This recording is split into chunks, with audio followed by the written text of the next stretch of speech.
Chapter 621. Presumably, the officials already knew what kind of person He Zhongwei was. Although the old grudges between him and Fan Xian were already very distant, given Fan Xian's vengeful personality, how could he not imprint this person's name deeply in his heart? Greetings, scholar. Greetings, little duke. He Zhongwei was neither servile nor overbearing. With great steadiness, he lowered his body and bowed. The scholar chuckled and said a few idle words. He raised his arms, indicating that he did not need to be so polite. Fan Xian only stood to the side and looked calmly at the young official. Countless scenes flashed through his mind.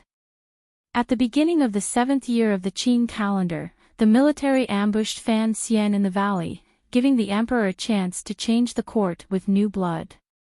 There were 7 young officials who entered the palace that day. They were called the 7 gentlemen by the people. Of the 7 gentlemen, Qin Heng had participated in the rebellion and had already died. Yan Bingyun peacefully worked in the Overwatch Council and was only waiting to take over Fan Xian's position as commissioner. He Zhongwei was the most trusted of these new blood and had risen the fastest. After the Jingdou rebellion, Fan Xian, the great prince, and Yi Zhong were the most meritorious. The problem was that these 3 were already at the top of the nobility. The emperor could not give them titles or reward them. However, because of this matter, He Zhongwei received the emperor's favor and rose 3 ranks in a row.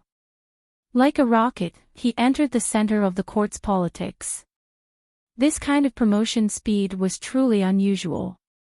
Perhaps only Fan Xian, who had just entered Jingdou, could surpass him.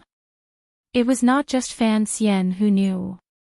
He Zhongwei himself knew.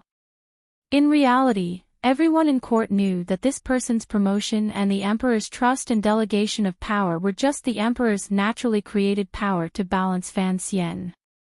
This was not because the emperor had any misgivings toward Fan Xian. For a powerful official like Fan Xian, if there was no one in court to keep him in check, there would always be problems. Although He Zhongwei had entered the Hall of Governmental Affairs, he still held the position of Imperial Censor of the Left and reported to the Emperor. The Imperial Censor's power grew greatly and put great pressure on the Overwatch Council's power. During these 2 years, the Overwatch Council and the Imperial Censor had fought countless cases. The situation between the 2 sides was very tense. It also kept the 8th Bureau's law department headed by Song Shiren and Chen Buchang busy. The law department was a new Overwatch Council yamen that Fan Xian had set up on a whim. It was to deal with the Imperial Censorate's most glib-tongued Imperial censors. From this, it could be seen that Fan Xian did not like He Zhongwei. He had overthrown his father-in-law and opposed him at every turn. Most importantly, under his upright and serious face hid an opportunistic heart that he hated the most. The name, Slave of 3 Surnames, had come from Fan Xian's study.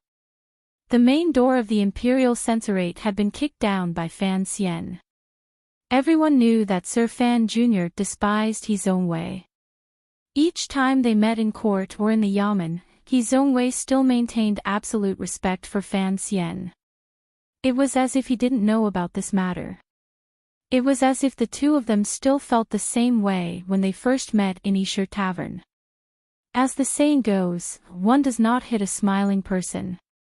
As long as the other party did not touch his bottom line, Fan Xian would not humiliate him harshly. However, it was He Zhongwei's smiling attitude that made him secretly wary. It was impossible for such a petty person, who could summon clouds and rain with a flip of his hand, to make him suffer in the open. But, who knew what he would do in secret? He Zhongwei seemed to see that Fan Xian did not want to talk to him. He smiled helplessly and bowed again to the 2 of them. He said a few more things in an even voice and then followed the red lantern back into the darkness below the palace walls. Fan Xian narrowed his eyes and looked at the lantern until he could no longer see the person's face. Only then did he gently let out a breath. The scholar looked at him warmly from the side and said, "Sir, his royal favor is steady, but he is not someone without a sense of propriety. He is only handling the dispute between the two departments. Hearing Hu the scholar speak on He Zhongwei's behalf, the corners of Fan Xian's lips twitched. He jokingly said, "If you had to marry your precious daughter to him, would you be willing?" Hu the scholar coughed repeatedly. He pointed at Fan Xian with both amusement and anger, unable to speak. No one knew when, but there was a trend for late marriages in Jingdou. Even if the palace did not like it, it could not be changed. For example, the heir of King Jing and He Zhongwei were both men of their own age, yet they were still alone and did not wish to marry. Speaking of that girl in my family. Hu the scholar suddenly smiled slightly. And Ji, I heard you have taken the young lady of Governor Wang's family as a student. Since it is so, you don't mind having another one in my family, do you? Fan Xian immediately remembered that he had taken Wang Tong as a female student. This matter had already become reality after the dispute with the emperor in the royal study. At that time, he had been pleased with himself and retreated in order to advance. He had had the emperor give him the entire matter of the great prince taking a secondary fei. Hearing Hu the scholar's words, only now did he know that he had caused another problem. He repeatedly waved his hand and said, "What are you saying? The scholar is extremely knowledgeable, and your daughter is exceptionally intelligent. What need is there for a useless person like me to do?" Seeing his straightforward refusal, Hu the scholar smiled and thought, if you are useless, then who in the world isn't useless? He couldn't help but feel it was a pity. All of the civil and military officials in court knew that Sir Fan Jr. was a master in the world. He had taught the stubborn and mischievous third prince to become the gentle gentleman he was now. He had taught the young lady of the Yi family, who had once dominated Jingdou, to become a gentle Wang Fei. He had the reputation of being an immortal poet and a ninth-level martial artist. Even Hu the scholar was willing to send his daughter to his manor. Of course, it was not to be a concubine, just to be a female student. Fan Xian turned the topic back to his earlier words and said with a smile, "You are not willing to marry your daughter to He Zhongwei because you know his intentions are not righteous. Why should I feign civility with such a despicable person?" Hu the scholar sighed helplessly. He thought that in the present court, only Fan Xian would criticize He Zhongwei so viciously. However, he still did not understand why Fan Xian looked down on He Zhongwei so much. Speaking of the things that happened in the past, it was actually the emperor who had single-handedly facilitated them. In the end, this matter could not be explained. Fan Xian's fear and disgust toward He Zhongwei came from many aspects. It was still early, and there was nothing to do, so Fan Xian and Hu the scholar began to chat idly. Ever since Shu Wu had retired, Fan Xian was surprised to find that Hu the scholar was like old Shu. They were both interesting people and not at all inflexible.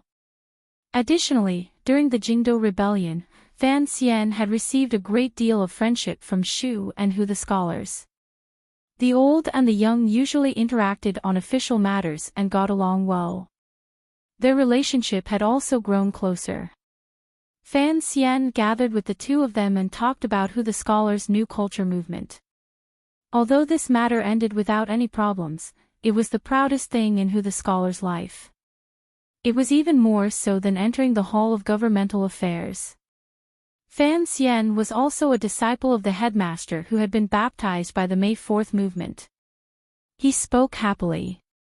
His laughter pierced through the silence below the palace walls.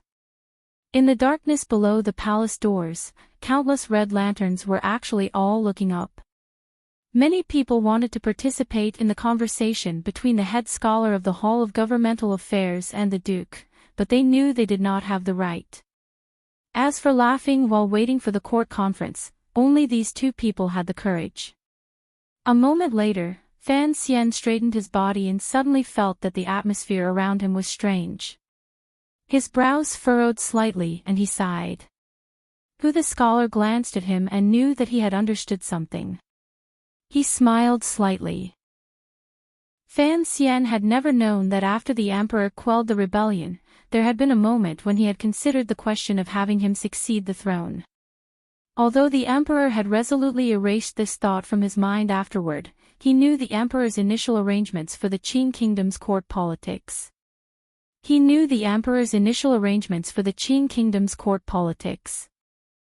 used He Zongwei's imperial censorate to balance the Overwatch Council's power. Hu the scholar then led the Hall of Governmental Affairs to stabilize the court. Such an arrangement could ensure 20 years of peace in the Qing kingdom. However, Fan Xian's power was too great. Furthermore, he was on good terms with Hu the scholar. The emperor's arrangements could not be carried out. He could only raise He Zongwei into the Hall of Governmental Affairs. The emperor's intentions are clear, Hu the scholar said warmly. He does not want the officials below him to be like fire and water. At first, sir, he came to pay his respects with the intention of easing things. And you are a clever person. You should know what to do. Fan Xian fell silent. His handsome face appeared incomparably calm under the illumination of the lanterns. A year and a half ago, he had kicked open the imperial censorate's doors and cursed a dozen imperial censors under He Zongwei to the point of death. The world only knew that Sir Fan Jr. was incomparably arrogant. Little did they know that afterward, he had also been cursed by the emperor until his face turned green and white in the royal study. This matter proved the emperor's protection of the imperial censorate and the price he was willing to pay in order to maintain this balanced situation. From that day on, Fan Xian knew what he should do. He had always done this. As long as He Zongwei did not go too far, he would not be ruthless. Other than establishing the law department and making the imperial censorate extremely uncomfortable, he had not used any truly powerful tactics. All of this had to be built on the premise that Fan Xian could endure it. If He Zongwei did something he could not endure, given his blood connection to the emperor and his present true power, even if he killed someone like He Zongwei with one strike, what could it do? Would the emperor bear to have his illegitimate child pay with his life for an official? Hu the scholar looked at the darkness under the palace doors and faintly sighed. He felt worried for He Zongwei. He immediately thought of the emperor's intentions the night before and involuntarily furrowed his brows. According to common sense, although He Zongwei could not be considered a pure and good person, the past matters were all the emperor's edict. Thinking about it carefully, sir, he was actually not bad. If Sir Fan Jr. was willing, the emperor's suggestion could actually pacify the dispute between the two councils. All of this would depend on whether or not Fan Xian was willing. Hu the scholar turned his head and glanced deeply at Fan Xian. Fan Xian was wondering if Hu the scholar's words were a message the emperor had asked him to pass on or the attitude of the Hall of Governmental Affairs. Immediately after, he furrowed his brows and thought that although He Zongwei was usually very respectful toward him, he had never been as docile and calm as he was today. He did not have any temper at all. All of this actually stemmed from the excessive power in Fan Xian's hands. An illegitimate child of the royal family. The Overwatch Council was in his hands, and the palace treasury could not be separated from him. Such power was too exaggerated. Fan Xian thought of the emperor's thoughts and couldn't help but feel angry. Was it also a sin that his good character and family background were good? After the court conference ended, there was a routine small conference. In the end, the emperor, the great prince, the third prince, and Fan Xian had an even smaller private family conference. Fan Xian walked out of the tall palace walls and apologized to the housekeeper of the Hu Manor, who had been waiting for him with a warm smile. He said that something urgent had suddenly happened in the manor and that the drinking would have to wait for another day. Sitting in the carriage heading back to the manor, Ding Zijing found that the young master's mood seemed to be very good. His eyes were constantly smiling, and the corners of his lips were constantly curved like the moon. Thinking of the matter his wife had been rushing him about recently, he carefully asked, "Young master, Fan Xian turned his head and glanced at him, listening to his most loyal servant speak quietly. After listening for a while, he finally understood. The Ting family had seen that some of the people in the manor had used the Fan family's prestige to go out and become minor officials. His heart was also itching. In the present Fan manor, all the miscellaneous matters were basically handed over to Ting Zijing and his wife. Having this thought was something Fan Xian had long expected. He looked at Ting Zijing and said with a slight smile, "Today is the 9th year of the Qing calendar. Since you are already 5 years late, there is no point in you going out." Ting Zijing did not understand the young master's enigmatic words. He smiled awkwardly and kept his mouth shut. Returning to the manor, Fan Xian lifted the lapel of his robe and entered with the wind. He still maintained the warm and friendly smile on his face. All of the servants and women looked at this scene and felt happy. Fan Xian was used to buying people's hearts. Furthermore, everyone in the manor was proud of him. Seeing the young master happy, these servants were also happy. The third housekeeper followed Ting Zijing and Fan Xian into the garden. In a quiet voice, he said, "The young lady of the Wang family has come.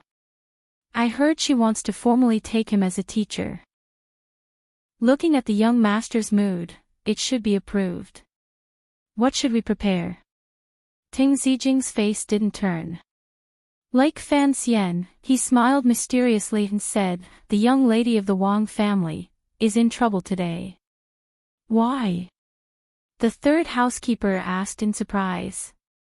Ting Zijing's face darkened. "The young master's mood is terrible today, unprecedentedly terrible. No wonder he was a clever person who had seen Fan Xian's glorious future in Danzhou. No wonder he was Fan Xian's trusted aide who had followed him the longest." The situation developed as Ting Zijing had expected. Not long after Fan Xian walked into the study with a smile, the unruly young lady of the Wang family ran out of the study crying. Wang Tong cried and cursed loudly. She looked wretched. No one knew what Fan Xian had done to her to anger people and gods. The young lady seemed to feel that the study was not a place for people to stay. She covered her face as she walked, tears dancing in the air. Her tears had become a poem, and it was in the pear blossom pose. Behind her, the commander of the Jingdou garrison, Shi Fei, who had specially taken time off to come, also walked out of the study angrily and headed out of the manor. He muttered to himself as if he hadn't expected Fan Xian to not even give him face. Ting Zijing looked at the dumbfounded third housekeeper and said, "Don't ask me. I also don't know what happened in the palace." Waiting for the news, the women of the Fan manor hurried toward the study. Only on the way did they learn that in the study, Fan Xian had harshly taught Wang Tong a good lesson. In the end, he was even going to use a whip. Everyone was shocked. This time, they had offended the Yanjing faction of the military, particularly a major figure like the commander of the Jingdou garrison. For the matter of Wang Tong entering the manor, he had personally come. He had given Fan Xian enough face. Who would have thought that Fan Xian would not leave any face for the other party? The smile on Fan Xian's face was strange. He gazed at Wan Sisi and Princess Rojia in the study and said, "Nothing happened. This was agreed upon beforehand. Entering my door, you have to take 2 whips to make up for your past sins." Lin Wan sucked in a cold breath. She wondered if her husband had lost his mind today. The so-called return of the whip was just a joke. How could it become real? Fan Xian withdrew his smile and quietly said, "It's not a joke. It's an ethical matter. Such things need to be respected. But, you still can't do it in front of General Shi." Lin Wan glanced at him helplessly. She had cleverly guessed that something must have happened in the palace for Fan Xian to vent his anger on Wang Tong's head. There was only one person in the world who could make Fan Xian angry and make him unable to vent it outside the manor. These words were told to me by that good uncle of yours. Lin Wan was angry and said, "That's your father." The husband and wife were talking about the emperor. Although everyone knew Fan Xian was the emperor's illegitimate child, no one dared to say this truth. Fan Xian and his wife had said it smoothly in bed, but there were other people in the study, particularly Princess Rojia. Her face was full of awkwardness and she didn't know how to respond. Lin Wan sighed. She knew she had said something wrong. She went forward and quietly said, "What exactly did the emperor say to make you so angry?" Fan Xian sat down with a headache. Shaking his head with a pained smile, he said, "The emperor wants to appoint a marriage for Ruoruo." Rojia's eyes turned and she said with slight joy, "This is a good thing." Fan Xian glanced at her and said, "You think it's still going to be appointed to your brother this time?" His expression darkened. "The emperor asked me privately today. It looks like he wants to appoint Ruoruo to his own way." After these words were said, the entire room was shocked, silent, and tense. Lin Wan's heart was beating very fast. She was afraid that Fan Xian would do something in his anger. Her brows furrowed slightly and she rushed to say, "How can this be done?" These words were not to touch Fan Xian's hair. Due to Fan Xian's influence, everyone in the Fan manor looked down on his own way, particularly Lin Wan.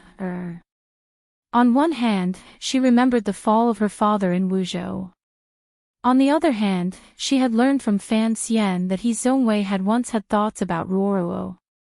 Back then, He Zongwei had been a Jingdo talent.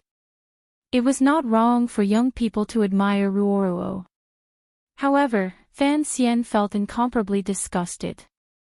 After the meeting in the royal study, the emperor had spoken of his intention to appoint a marriage. Fan Xian had been angry on the spot and had a big argument with the emperor. In the end, the emperor had used the position of ruler and official and the relationship between father and son to forcefully suppress it. He Zongwei, his character is not very good. Rojia hoped that Fan Ruoruo could become her sister-in-law. No matter how one looked at it, she had to fight for her brother, Hongqing. Fan Xian listened to Rojia's soft voice and red-faced criticism and couldn't resist a laugh. His mood actually improved a lot. The emperor would not think that Sir He's character is not good. Fan Xian's expression calmed. In the emperor's eyes, He Zongwei is a talented person.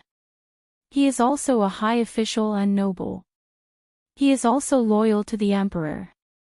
Of course, he is a good match for Ruoruo. Actually, if one cast aside their prejudices, many people would think that Sir He and Fan Ruoruo were a match made in heaven. Everyone knew that He Zongwei was only working for the emperor and was a very loyal official. However, there was one thing that Fan Xian still did not understand.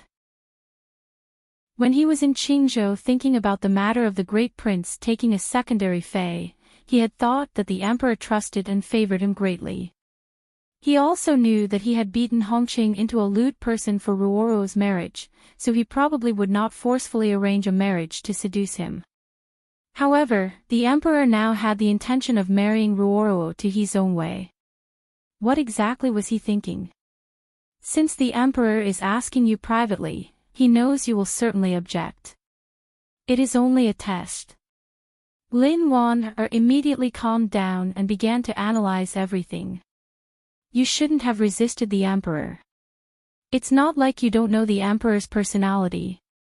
The more you object, the more he wants to do this.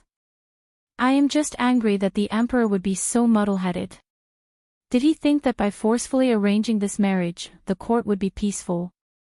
Fan Xian woke from his thoughts. A ray of light flashed through his mind. It was as if he had faintly grasped something. His eyes narrowed slightly and a cold light flashed through them. His voice was pressed into a cold line. I don't care about He Zongwei. If he actually dares to come to my door and ask for my hand in marriage, I will cut him in half. In one night, 1,000 votes became a poem. I couldn't help but want to stand by the shore and sigh. Everyone is truly extremely flirtatious. Shamelessly asking to be bestowed monthly votes as wine in the pot, to get drunk and flirtatious to the end. Chapter 622. Hearing Fan Xian's cold words, Lin Wan'er's heart froze. She knew that her husband, who had remained calm since returning to the manor, was actually extremely angry in his heart. She gently placed a bowl of warm tea in front of Fan Xian and said evenly, Ruoro is still in the medical shop. Why don't you have her return to the manor in a few days and not show her face outside? Fan Xian shook his head and said, Presently, my sister regards the practice of medicine as more important than anything else. Don't disturb her with this matter. I will handle it myself. If He Zongwei is relying on the Emperor's edict and wants to get close, then that is exactly what I want. Rojia's mind was spinning. She only wanted to return to the manor to see her father and then have him enter the palace to handle this matter. She rose, bowed, and quickly left the manor to return home. After she left, Fan Xian and Wan'er met each other's eyes. You are too cunning. You purposely said this in front of Rojia. Isn't this forcing King Jing into the palace to argue? The king has not entered the palace for a long time. I am forcing him into the palace for the sake of the brothers' harmony. The emperor should be thanking me, Fan Xian said as he shook his head. There was a glimmer of anger in his words. Lin Wan'er furrowed her brows and said, But, Uncle Emperor knows that you will not agree to this marriage. Fan Xian was a little lost in thought. He sighed and said, These 2 years, the Emperor has truly favored He Zongwei. He truly hopes that I can get along with the Imperial Censorate peacefully.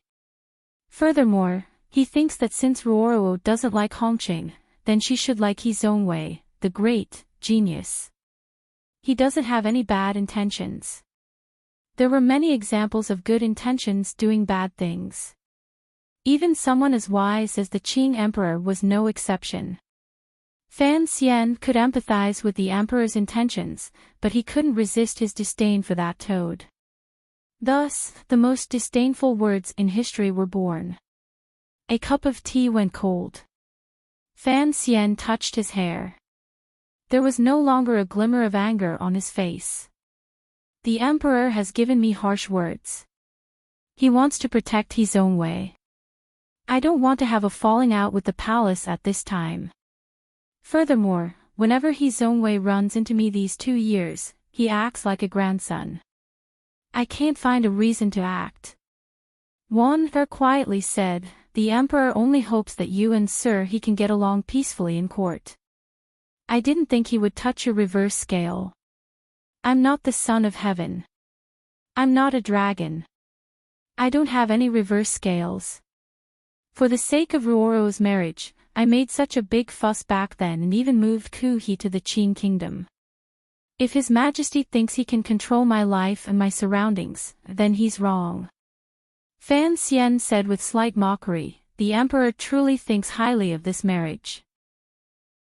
If I resist to the end, he will have no choice but to withdraw the edict.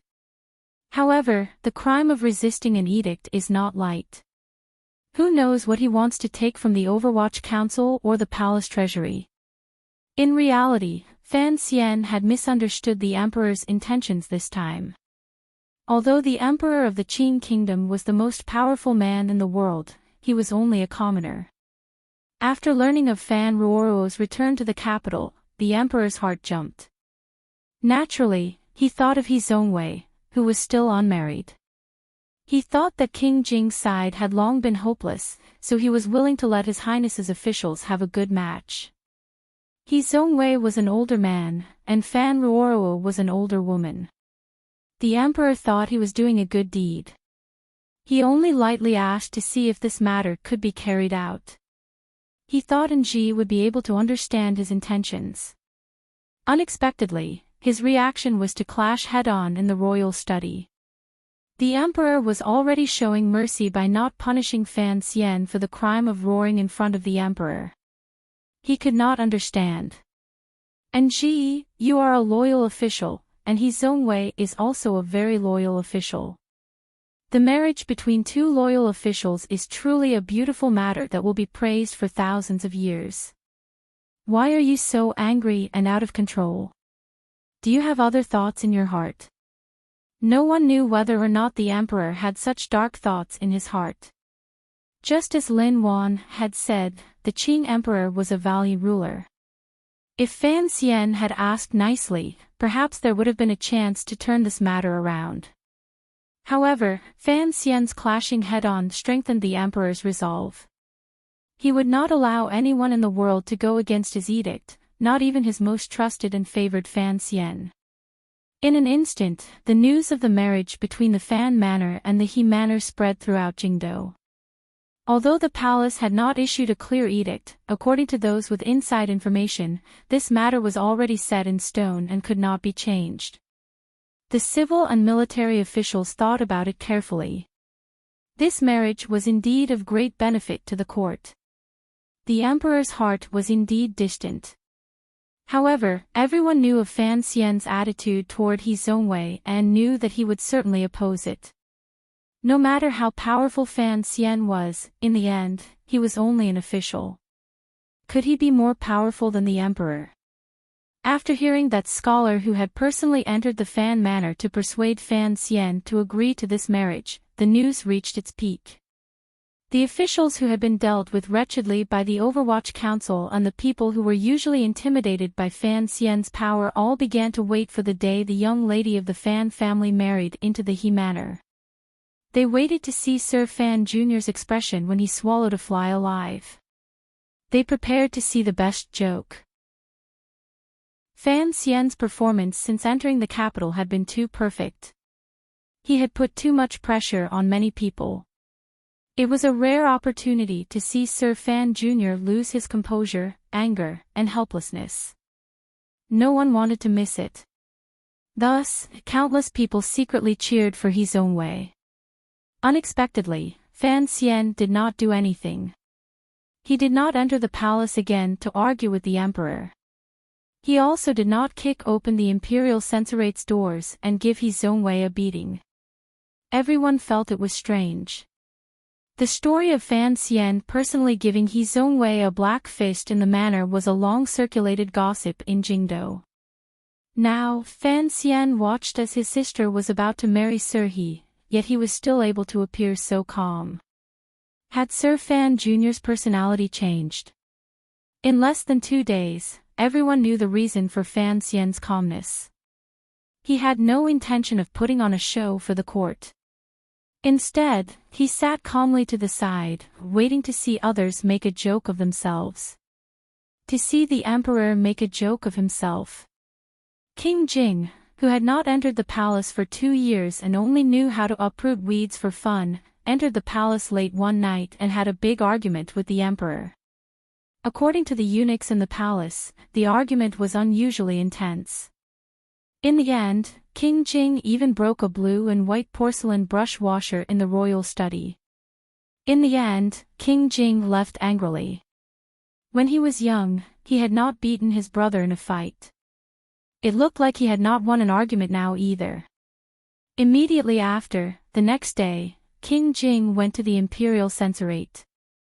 Without any consideration for his dignity, he pointed at He Zongwei and gave him a torrent of abuse. It made He Zongwei's expression change dramatically, but he could only repeatedly nod his head. King Jing's status was too noble. Neither Taichung Temple nor the internal court dared to control him, much less the Jingdou government, city gate guards, and other yamens that maintained public order. Only now did everyone remember that 3 years ago, there seemed to be a vague edict in the palace that the young lady of the Fan family was prepared to marry King Jing's heir, Li Hongqing. Thus, the people watching the show all shut their mouths, terrified that one day King Jing would come knocking on their door. This was King Jing creating havoc in the imperial censorate, and the little duke's miraculous hands had reversed the situation. In the words of Fan Xian, who sat peacefully in his manor drinking tea and listening to the show, when King Jing went out, he was worth 2. If the emperor wanted to randomly marry, he could find someone who was not afraid of anything to come out and deal with him. As for this matter, the emperor knew that Fan Xian had done it in secret. However, he didn't have any good methods to deal with his brother. He only had the internal court go to the manor to announce the edict and give King Jing a good scolding. He couldn't bring out any practical methods to stop the manor from loosening the soil and digging the walls. In King Jing's view, his son Li Hongqing had waited bitterly in Dingzhou for Fan Ruoruo for 3 years. For the emperor to suddenly have the young lady of the Fan family marry his own way, this was truly shameless digging. Fan Xian calmly watched the development of this drama in his manor. As long as the palace's decree to appoint a marriage did not enter the manor, he had time to watch. Although King Jing had not asked about matters for a long time, with his identity and status, the emperor had to be wary of his brother's emotions. After some time, the situation in Jingdou calmly became much calmer. The palace, Fan Manor, and King Jing's manor were still in a tug-of-war. He Zhongwei himself did not express any attitude. The first news Fan Xian received from the palace was that the emperor had already raised this marriage to him. Sir, he was not surprised by the favor or humiliation. He only calmly thanked the emperor and expressed his willingness. Although the marriage of the young lady of the Fan family had a great impact, it could not affect the operation of the court. The problem was behind this marriage. The emperor's intentions and the harmonious development of the Qing court in the future were the most important. More perceptive people noticed that the struggle between the emperor and Fan Xian was not as simple as a matter of face. It was a suppression and counter-suppression between ruler and official. In this world, if the east wind did not suppress the west wind, then the west wind would suppress the east wind. The emperor was currently testing the east wind. Unexpectedly, he had mistakenly struck King Jing's old battle drum. It was already winter. The cold air seemed to be about to freeze. However, it was loosened slightly by the heat of the furnaces in the private residences. Amidst the mingling of the icy west wind and the warmth of the tens of thousands of furnaces, 13th Wang and Yiling, who had stayed in Qingzhou to recover, finally returned to Jingdou. Because of the second prince's suicide by poison, Yiling was still unable to completely let go of her father. Thus, she only sent a letter back to the Yi Manor before moving into the Fan Manor to keep Lin Wan, company. Fan Xian could only personally go to the Bureau of Military Affairs to inform Yi Zhong. After hearing the news, the foremost person in the Qing military sighed sadly and patted Fan Xian's shoulder. He didn't say anything else. Yi Zhong knew that his daughter was living in the Fan Manor, so there was no problem. Thinking of Fan Ruoruo's recent marriage, he couldn't resist asking Fan Xian about it. As the head of the Bureau of Military Affairs, he also didn't understand why the emperor had to make Fan Xian lose face. He also didn't understand why Fan Xian continued to resist. In his opinion, Sir, he had already entered the Hall of Governmental Affairs and was a good match for Fan Ruoruo.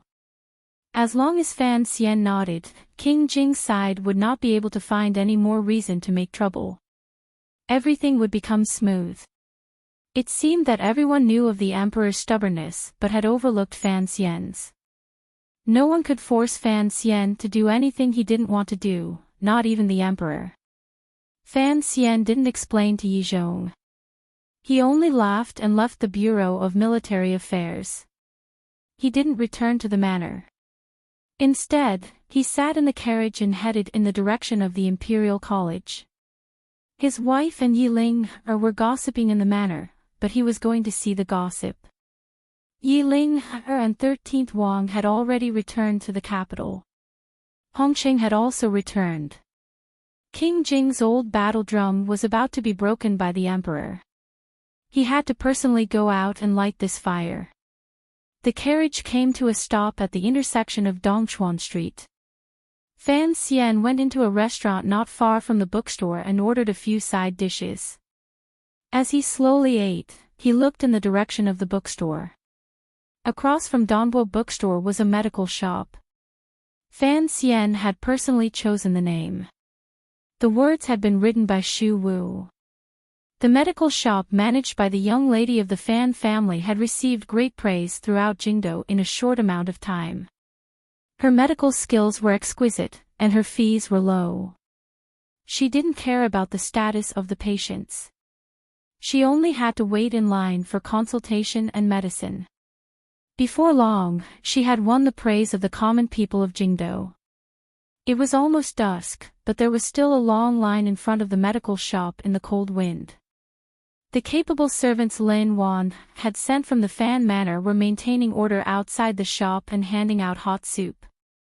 All of the details were taken care of. Fan Xian narrowed his eyes and looked in that direction. Indeed, he saw the slightly black-faced official. Who else could it be but He Zongwei? Due to the pressure from the palace, he couldn't hit He Zongwei every time he saw him. Furthermore, he found that He Zongwei was indeed clever. He knew that everyone's words were fake. Only the young lady of the Fan family's nod was real. Recently, after He Zongwei left court, he would come to the medical shop to greet Fan Ruoruo before returning home. The guard between men and women in the Qing kingdom was not as strict as in northern Qi. Additionally, Fan Ruoruo practiced medicine on the streets, so she didn't have to worry so much.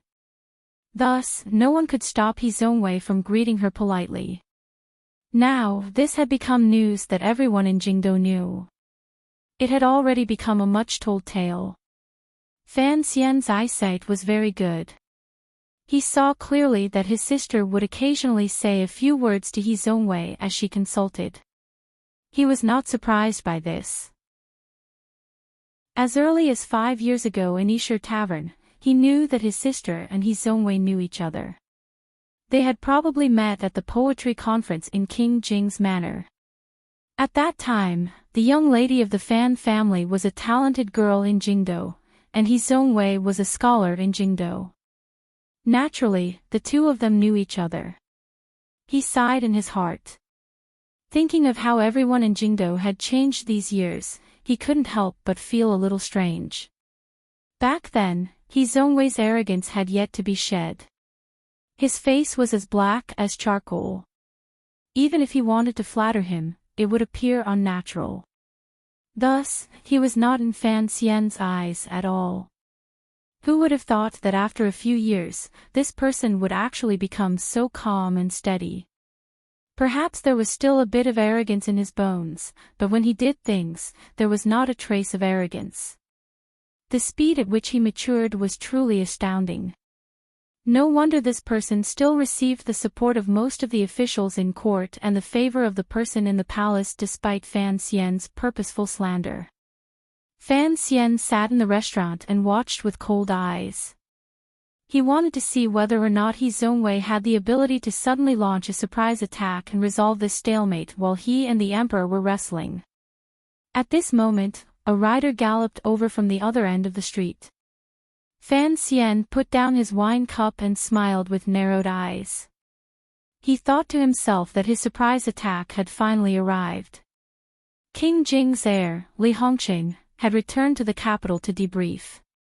He had just come out of the palace and did not return to the manor. He did not remove his armor or even bring a personal guard. Instead, he asked for the location of the medical shop and came alone to it. Fan Xian watched from a distance in the restaurant. He saw Li Hongqing dismount from his horse and calmly greet He Zongwei. He then said a few words to Ruoruo. He was too far away, so he didn't know the contents of their conversation. However, he could see that his sister's expression was one of joy at seeing an old friend. Immediately after, Li Hongqing said something and began to argue with Fan Ruoruo. Fan Xian's heart tightened. He stuck out half his head. He understood his sister's icy nature very well. He wondered if Li Hongqing had said something inappropriate and offended his sister.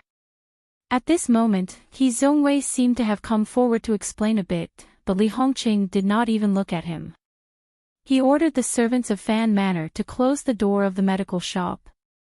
Then, under Fan Ruoro's slightly angry gaze, he unreasonably grabbed her and put her on a horse. Amidst the clip-clop of the horse's hooves, the heir of King Jing, who had just returned to the capital, grabbed the young lady of the Fan family and mounted his horse. He then rode in the direction of the Fan Manor. It left behind a street of missing jaws. At that time, there were no spectacles. Seeing this scene, Fan Xian couldn't help but be dumbfounded. His expression was very ugly. He thought to himself that Hongqing was quite something. A few years ago, he only knew how to read poetry and pretend to be cultured. Now, after fighting in Dingzhou for 3 years, he knew how to play the tyrant. The servants of the Fan Manor and the servants of the medical shop, as well as the patients waiting to be seen, were also dumbfounded. However, these Fan Manor servants knew what had happened recently and what trouble King Jing's manor had been making. The Fan Manor and King Jing's manor had a good relationship, so these people pretended not to see this scene. The most dumbfounded person was, of course, Sir He Zhongwei, who had maintained his elegance and bearing. The medical shop closed its doors. The people gradually dispersed. Sir He stood alone in the doorway of the medical shop and looked at the street in a daze.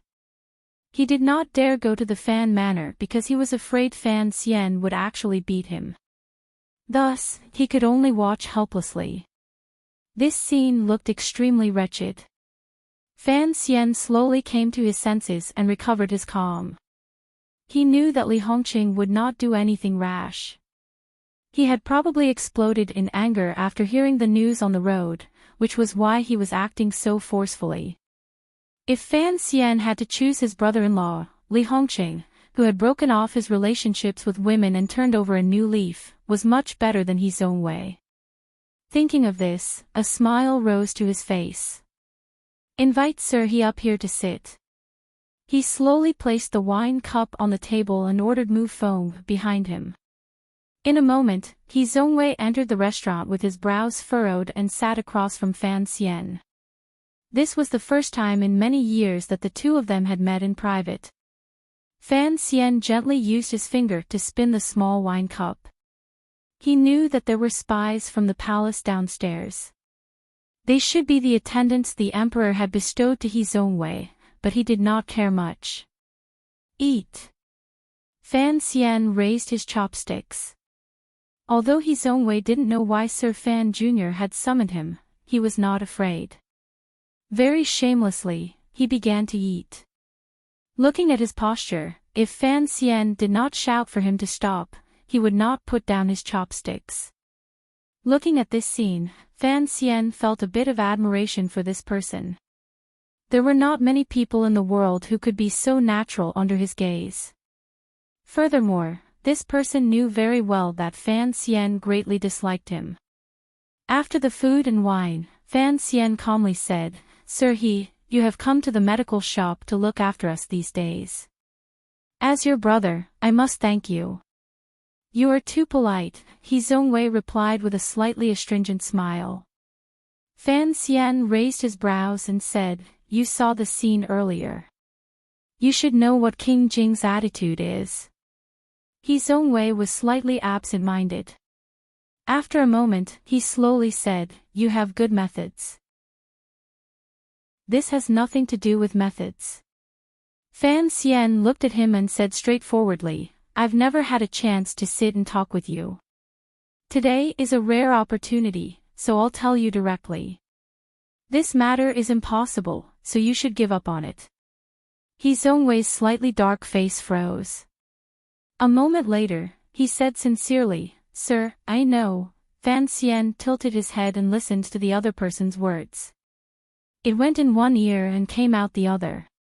He Zhongwei sincerely spoke of his admiration for Fan Ruoro and explained everything he had done these years. He humbly hoped that Fan Xian would give him a chance. "I don't have any objections," Fan Xian said. "Right now, it is King Jing's manor that has objections to this matter. Last time, when the palace appointed the heir to King Jing's marriage, it was blocked by you." He Zhongwei was not flustered at all. His eyelids were slightly lowered as a stubborn light flashed through them. When water comes, we drown it with earth. When the edict comes, we burn it with fire. If I can block it once, I can block it a second time. These words were treasonous, but Fan Xian said it in front of his own way. He was bullying him for not daring to use these words to enter the palace and report him to the emperor. Don't think that just because the emperor has said something to you, you can have wishful thinking. Or, does Sir he think that by currying favor with Ruoruo, you can let me go? You also know that I dislike you, so you don't mind offending me one more time. However, I must remind you that there are degrees to offending me. If you offend me too much, I will actually go to your manor with a kitchen knife to find you. Fan Xian reminded him seriously. Chapter 623. For something like killing, you use your mouth to do it, but I use my hands to do it. Fan Xian stood and glanced at him. Think carefully. If I kill you, will the emperor have me pay with my life for yours? After these words were said, He Zongwei fell silent. A moment later, he took a deep breath. A flush of embarrassment and anger gradually appeared on his slightly dark face. Ever since he had entered the court, his journey had been smooth. He had obtained the emperor's trust and favor, and he was highly regarded and respected by his subordinates and colleagues. However, when faced with the duke in front of him, he was ridiculed and found it difficult to hide. He was now an official of the Hall of Governmental Affairs. Other than Fan Xian, who else in court dared to speak to him in such a tone and use life and death to threaten him? However, He Zongwei also knew that when faced with Fan Xian, there was nothing he could do. Putting aside nonsense like being favored by the emperor, just his blood relationship with the emperor was something that he, as an official, could never hope to achieve. He Zongwei did not understand why Sir Fan Jr. had such strong enmity toward him. All the civil and military officials in court did not understand. If it was the matter of Prime Minister Lin's fall, it was single-handedly controlled by the eldest princess. At that time, He Zongwei was only a small chess piece and had not yet entered the court. Furthermore, after the matter, it was clear that these were the emperor's edicts. How could he be blamed? He couldn't help but feel confused. How did Sir Fan Jr.'s enmity toward him come about? Sometimes, when He Zongwei woke up in the middle of the night, he would feel cold and damp. He was doing very well in court, but he knew that Fan Xian was always watching him coldly from behind. It was not a good feeling to be watched by such a cold and sinister official. Logically speaking, He Zongwei knew that Fan Xian disliked him, so he should not have any thoughts about the young lady of the Fan family. However, he always thought that the emperor's edict trumped everything. He also wanted to use this marriage to express his feelings to Fan Xian. At the same time, he could ease the relationship between them. If he truly became Sir Fan Jr.'s brother-in-law, then he shouldn't have to constantly worry about the cold gaze behind his back, right? But the most important reason why He Zongwei had the courage to pursue this marriage was because he had always longed for Fan Ruoruo. This desire had started 5 or 6 years ago, and it had continued to this day, never weakening. That was why he had been single all these years, just like Crown Prince Hongqing. In fact, the two men had the same reason for not marrying. In the end, he did not understand Fan Xian. He did not know that the reason Fan Xian disliked him was because he had seen his fanatical gaze toward Ruoruo in Yishir Tavern. It was truly a crime for no reason. How pitiful. The bit of desire in the depths of his heart had finally been shattered by Fan Xian's straightforward words into a heart of glass. Fan Xian said, "Don't come to the medical shop again." He Zongwei's heart began to race. It would be very difficult for him to give up on Miss Fan. Although this person's character was average, when it came to love, he was deeply rooted and somewhat infatuated. I understand what you mean. He Zongwei stood and forcefully suppressed the anger in his heart. Doing his best to remain calm, he said, "Tomorrow, I will enter the palace and report to the emperor to reject this marriage." Fan Xian looked at him and shook his head. "The palace's decree to appoint a marriage has not come out. What need is there for you to reject it? Don't try to hide your little thoughts from me.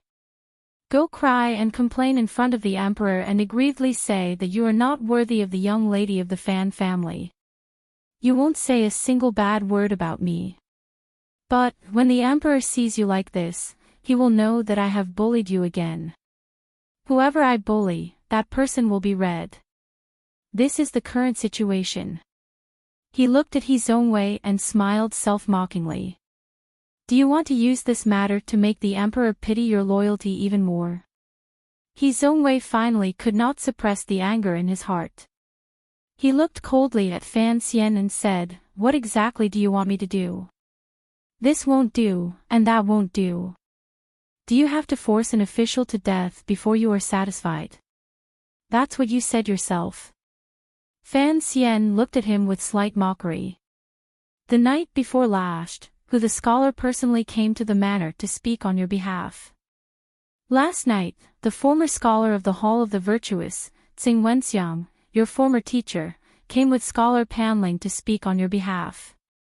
Sir, he is at the height of his fame. With 3 scholars acting as a matchmaker, how could I, a mere commissioner of the Overwatch Council, force you?" Hearing these plain and harsh words, He Zongwei found it difficult to suppress the anger in his heart. In a low voice, he said, "May I ask, where exactly have I done wrong to offend you?" Fan Xian smiled slightly mockingly and said, "I don't like you. That is your fault. Sir Fan Jr., I am the emperor's official." He Zongwei smiled in his extreme anger. Coldly, he said, "Even if your power overturns the court, you are still only the emperor's official. Threatening a court official in the street and looking down on the emperor, are you not afraid that the emperor will send down an edict and take away your position of power? You must know that one must be careful and not be arrogant in their actions." Fan Xian did not get angry. He only stood calmly across from him and quietly said, "Everyone understands this principle. 3 years ago, the second prince once said the exact same words as you in the tea shop of Baoyue brothel. Don't forget, he is lying in his grave while I am outside." After saying this, Fan Xian left the restaurant. He had already said what he needed to say to He Zongwei and expressed his attitude to him. As for whether or not the other party was willing to accept it, that was his problem. Returning to the Fan Manor, he saw Ruoruo surrounded by Wan and Yiling She was quietly saying something with an unnatural expression. Li Hongqing, who had taken her back to the manor, had left for some reason and was not in the manor. Seeing Fan Xian return, Lin Wan gave him a meaningful glance and shook her head helplessly. It was probably because she felt helpless about her sister-in-law's marriage, which had caused a storm in the city. Yi Ling only glanced at Fan Xian. She did not, as Fan Xian had expected, charge forward and ask him, as her elder brother, why couldn't he even do such a small thing? It looked like love was indeed gentle. Fan Xian didn't ask where 13th Wang was. He couldn't resist smiling slightly and waving his hand at his sister. The brother and sister entered the second study. Did Hongqing run away first because he was afraid I would beat him? Fan Xian asked quietly as he and his sister sat facing each other. Fan Ruoruo blushed slightly. After all, riding with a young man on the street was indeed a very embarrassing thing. After a moment of silence, she quietly said, "Something happened in the manor, so he left first." Fan Xian nodded quietly in his heart. He had been worried that his sister would be angry at Hongqing's impetuous actions. It looked like it was all right. It seemed that Li Hongqing's ruffian tactics were not necessarily a bad thing.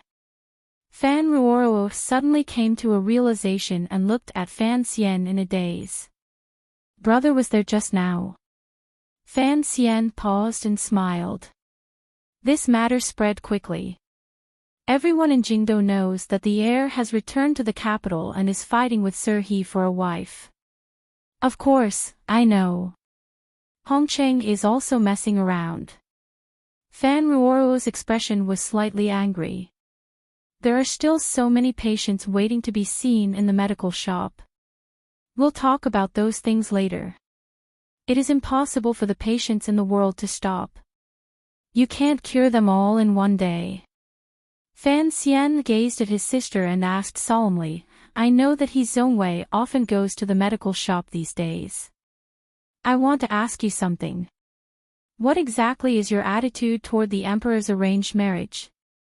Without thinking, Fan Ruoro calmly said, I don't want to marry right now. These days, He Zhongwei had been going to the medical shop to sit quietly and not as a demonstration. He appeared cultured, elegant, and sincere. Fan Ruoro was not a woman who lived in a vacuum. She knew that there had been recent gossip about her. She also knew that her brother was troubled by this matter. Naturally, she would make it clear to He Zhongwei. However, He Zhongwei remained unyielding. He displayed the spirit of a dead pig who was not afraid of being burned. He also wore a mask of sincerity. Fan Ruoro could not copy Fan Xijia and pick up a broom to chase him away. Fine, if you don't want to marry, then don't marry. The calmness on Fan Xian's face was not faked. You know that although I appear gentle, I am actually a bit domineering. I don't like He Zhongwei. Even if you agree to marry him, I will still break up the affectionate couple. Fan Ruoro couldn't resist glaring at him and muttered in a low voice. When they were young, he had talked about the freedom of love. Now, he only knew how to be domineering. She had no idea that when the two of them told ghost stories in their childhood, Fan Xian, who was a dozen years older than her, had long naturally felt like bringing up his daughter. His own daughter was going to marry someone. No father would believe in the nonsense of freedom of love. There was no such thing in the Qin kingdom, no such thing in that world, and no such thing in the entire universe. After these words, Fan Ruoro fell silent. Her two hands gripped the corners of her clothes and rubbed them forcefully. Her nervous and complicated emotions made her no different from any other woman in the world. After a long time, she suddenly sighed. Gazing at Fan Xian, she faintly said, Brother, am I very willful? If she had been placed in another noble manor, or anywhere else in the world, Fan Ruoro's choice of marriage and love would have been particularly different. She had first rejected King Jing's request for a marriage alliance, fled Jingdo, and studied under Ku He for many years. Now, she had rejected the emperor's second arranged marriage. Disobeying an edict and refusing to marry, in a feudal and imperial society, would bring a great deal of danger and inconvenience to one's family. For the sake of one's own life, to sink one's family into instability, everyone would probably think such an action was a willful and irresponsible one. But, Fan Xian was everyone in this world. He was the only person in this world, the only Fubua, a man who had seen sexual politics. Thus, he never thought there was anything to criticize about his sister's decision. Perhaps the Yi woman had also seen it many years ago. After all, she had already left. Now, there was only Fan Xian standing unyieldingly in this world. In his way of supporting his sister's willfulness, he thought back to that beautiful world where marriage did not require elders to name names. That beautiful world, at least in some areas, was more equal. Are you stupid? Fan Xian's expression became cold. Ever since you were young, I taught you that your own happiness is more important than the heavens. Other than something you truly want to do, nothing is worth making any sacrifices or concessions. Loyalty and filial piety must be spoken of, but in front of your and my own happiness, it is not worth mentioning. But, isn't this a very selfish action? Fan Ruoro was not frightened by her brother's icy expression. She raised her face and said seriously, because of my matter, the manor is not at peace. The entire Jingdo is in an uproar. Before she had finished speaking, Fan Xian had already waved his hand to stop her. Furrowing his brows, he said, "You are a girl I raised single-handedly. Although you haven't been by my side as long as Cece and the other girls, you know I have high hopes for you. But you know that I have high hopes for you. I hope that you can become someone different from the other women in this world." What is willfulness? Fan Xian narrowed his eyes. Father and grandmother are both in Danzhou. In the capital, only I make decisions for you. What is there to be afraid of being willful? As for being selfish, I have always been an extremely selfish person, particularly when it comes to family. You should know this very well. Fan Ruoruo lowered her head and was speechless. Her eyes gradually became wet. Only she, who was involved, knew how much her brother had worried about her marriage after he'd entered the capital. Back then, in order to reject King Jing's marriage proposal, he had even made an agreement with the northern Qi people to exchange her for Ku He's tutelage. It seemed simple, but in reality, Fan Xian had paid a great price for it. Every time she thought of it, Fan Ruoruo always felt that her willfulness had caused her brother to worry too much. The heavier the guilt in her heart, the more she could feel her brother's affection for her. All kinds of feelings mingled in her heart. It was not something that could be expressed clearly with words. In the next few days, Fan Xian seemed to have forgotten about the arranged marriage in the palace. He only sank into the Overwatch Council and Yan Bingyun arranging matters regarding Dongyi. The Shi Lake matter had already laid a good foundation. No matter how capable Chief Su Bida and Hai Tang Duo, who had changed her name to Songji Xianling, were, the spies in Dingzhou and Qingzhou had been completely wiped out by the Overwatch Council. Additionally, the grasslands had once again sunk into an unstable state because of the left virtuous prince's sudden death. The western border of the Qing kingdom could finally breathe a sigh of relief. All of the affairs of the Overwatch Council were actually handled by Yan Bingyun. Every time he thought of this matter, Fan Xian couldn't help but feel lucky for his decision to enter deep into Shangjing to save Sir Yan Jr. His abilities lay in sudden attacks, decisive attacks, and judgment of the general situation. Yan Bingyun was the best person to plan and execute the specific plans. Without Yan Bingyun's help, Fan Xian would not have been able to control such an enormous Overwatch Council system. Events had long proven this point. After Fan Xian entered the capital, the Overwatch Council's major operations were all carried out by this fluttering white-clothed Sir Yan Jr., who was clearly separated from the Overwatch Council's black official robes. The only time Fan Xian had decided on his own was the matter of the Jiaozhou Navy clearing the army. After this operation, it had been thoroughly criticized by Qin Pingping. After Fan Xian told Yan Bingyun of his and the emperor's intentions, he stopped worrying about the Dongyi matter.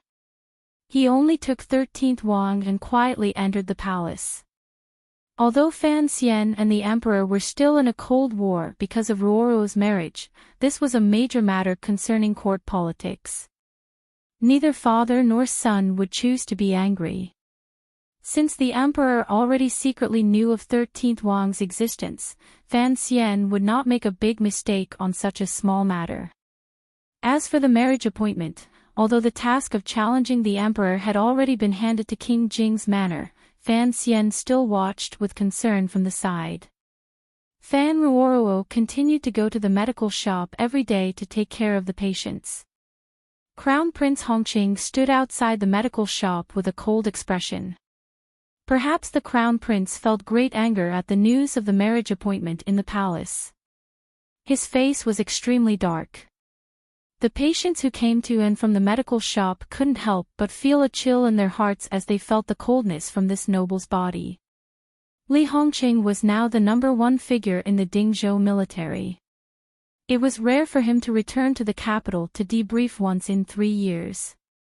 Yet, he was willing to stand outside a medical shop as a bodyguard.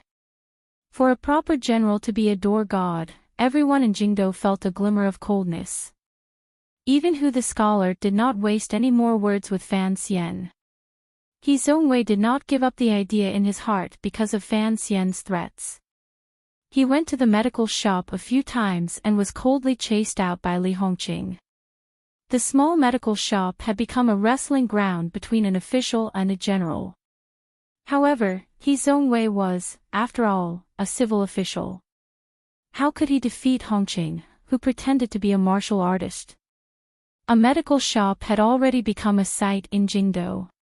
Hearing of this, Fan Xian couldn't help but sigh.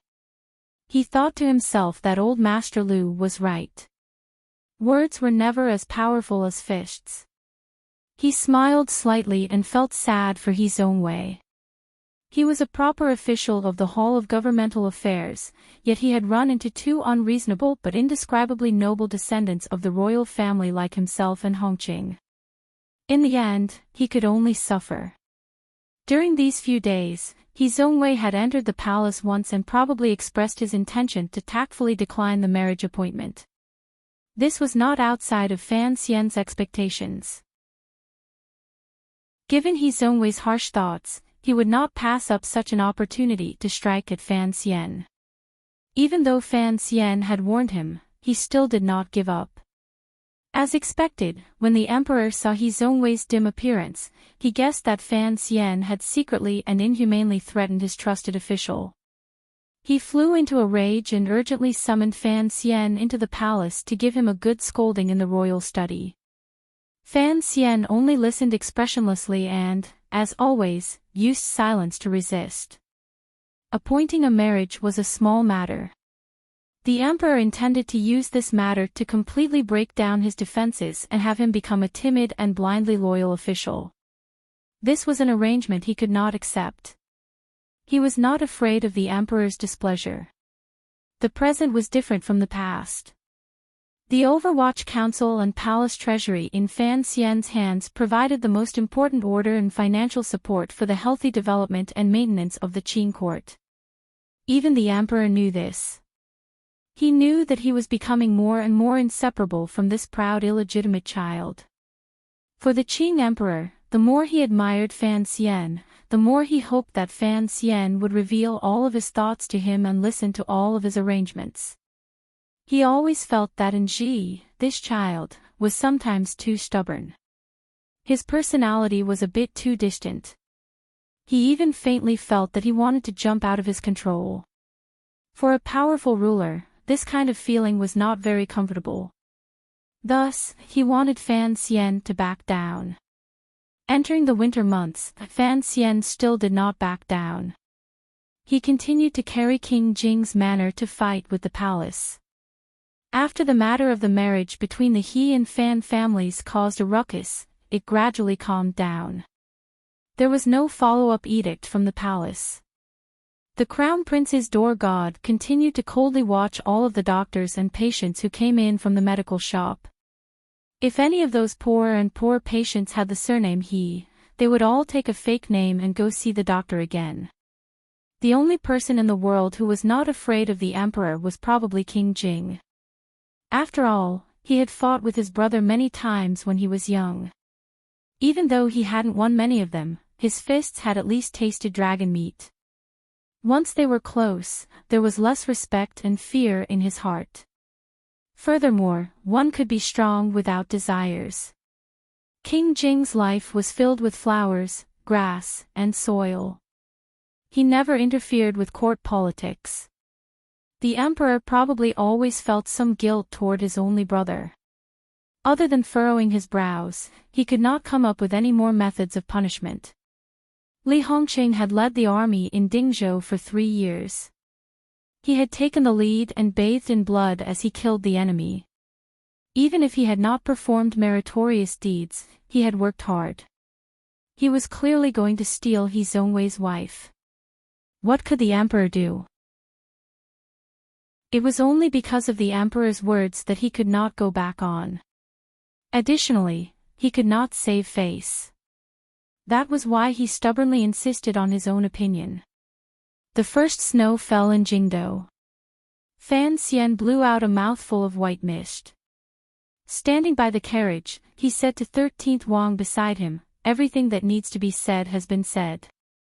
The Qing Kingdom can put some pressure on the manner of the master of the city, but I can't do anything about the differences within the sword hut.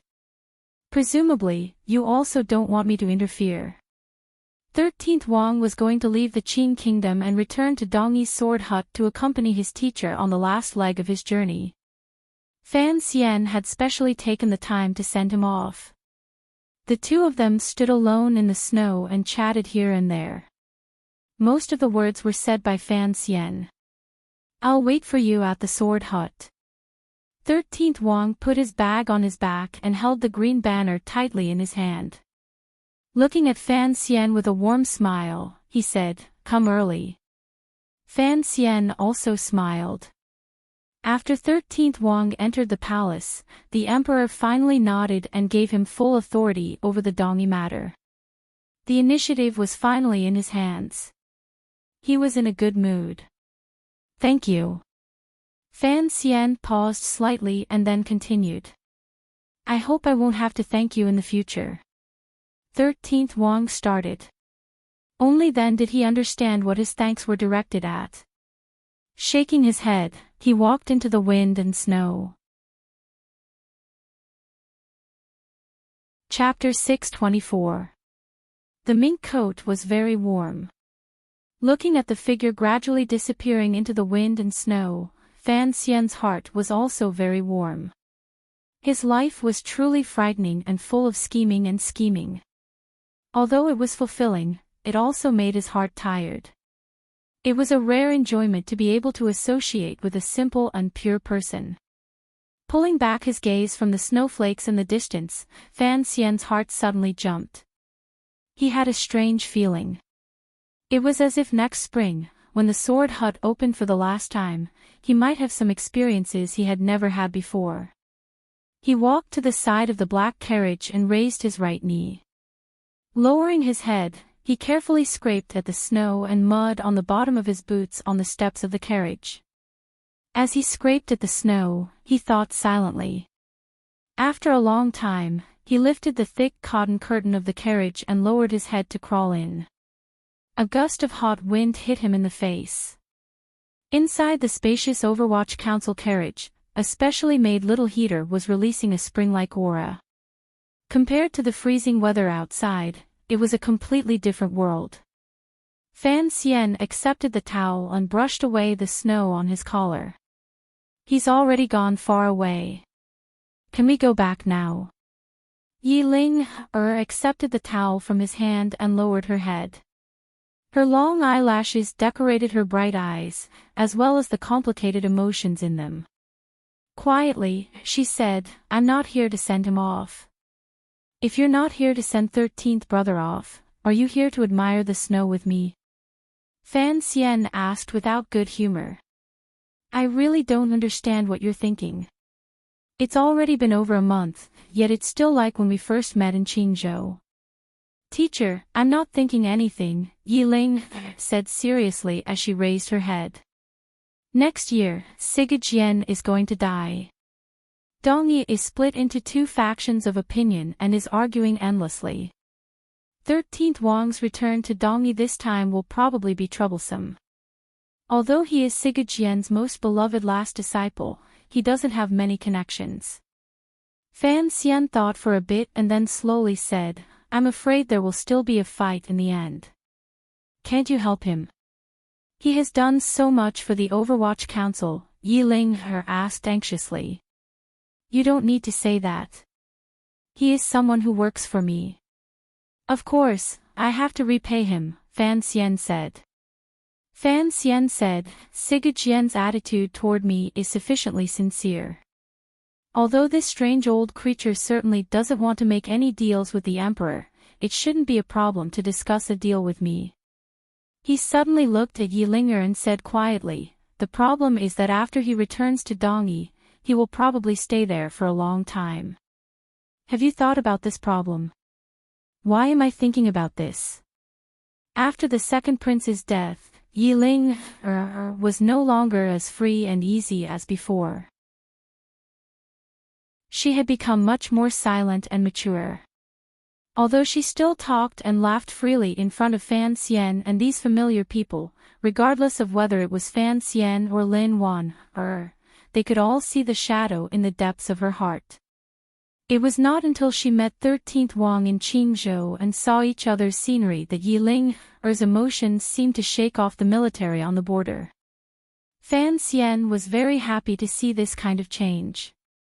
He also knew that given 13th Wang's identity, the matter between the two of them was indeed very difficult. He shook his head and did not elaborate on the issue.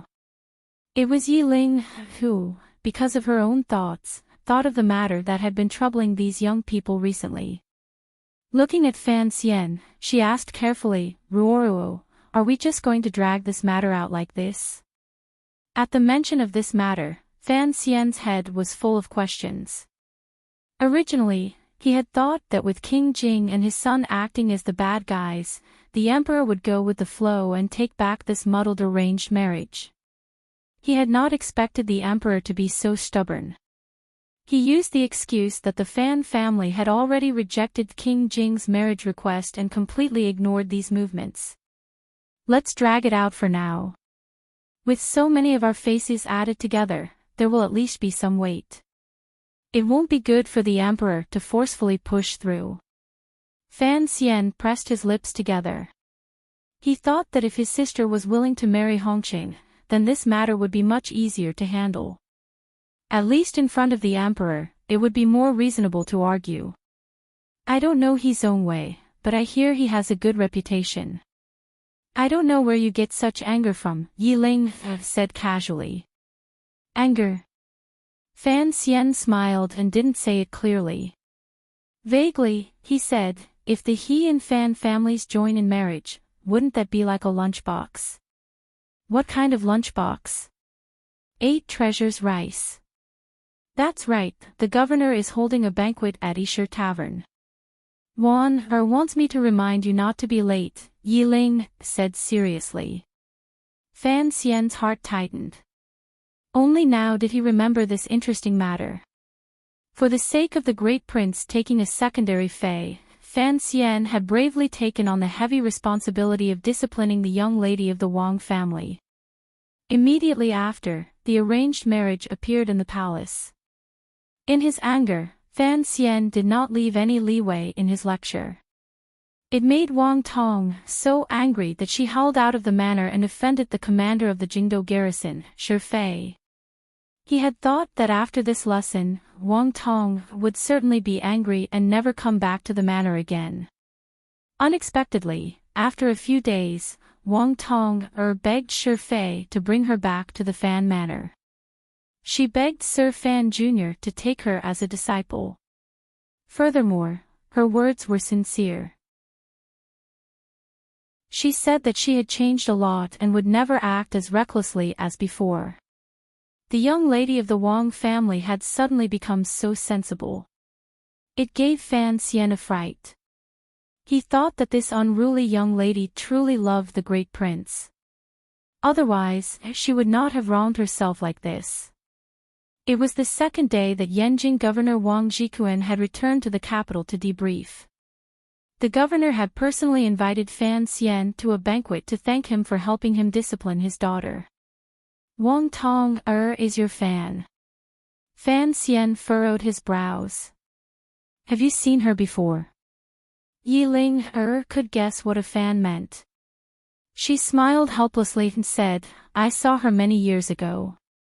At that time, she was just a little girl of 7 or 8.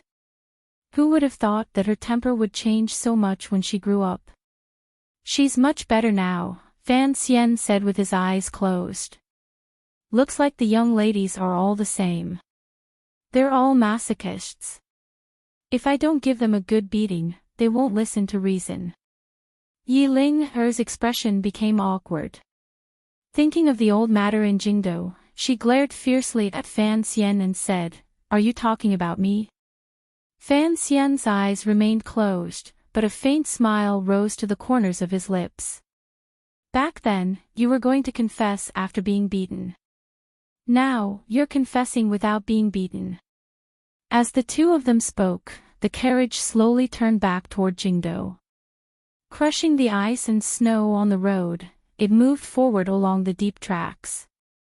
Fan Xian felt that the carriage was a bit too hot. He lifted a corner of the window, hoping to let in some cool winter wind.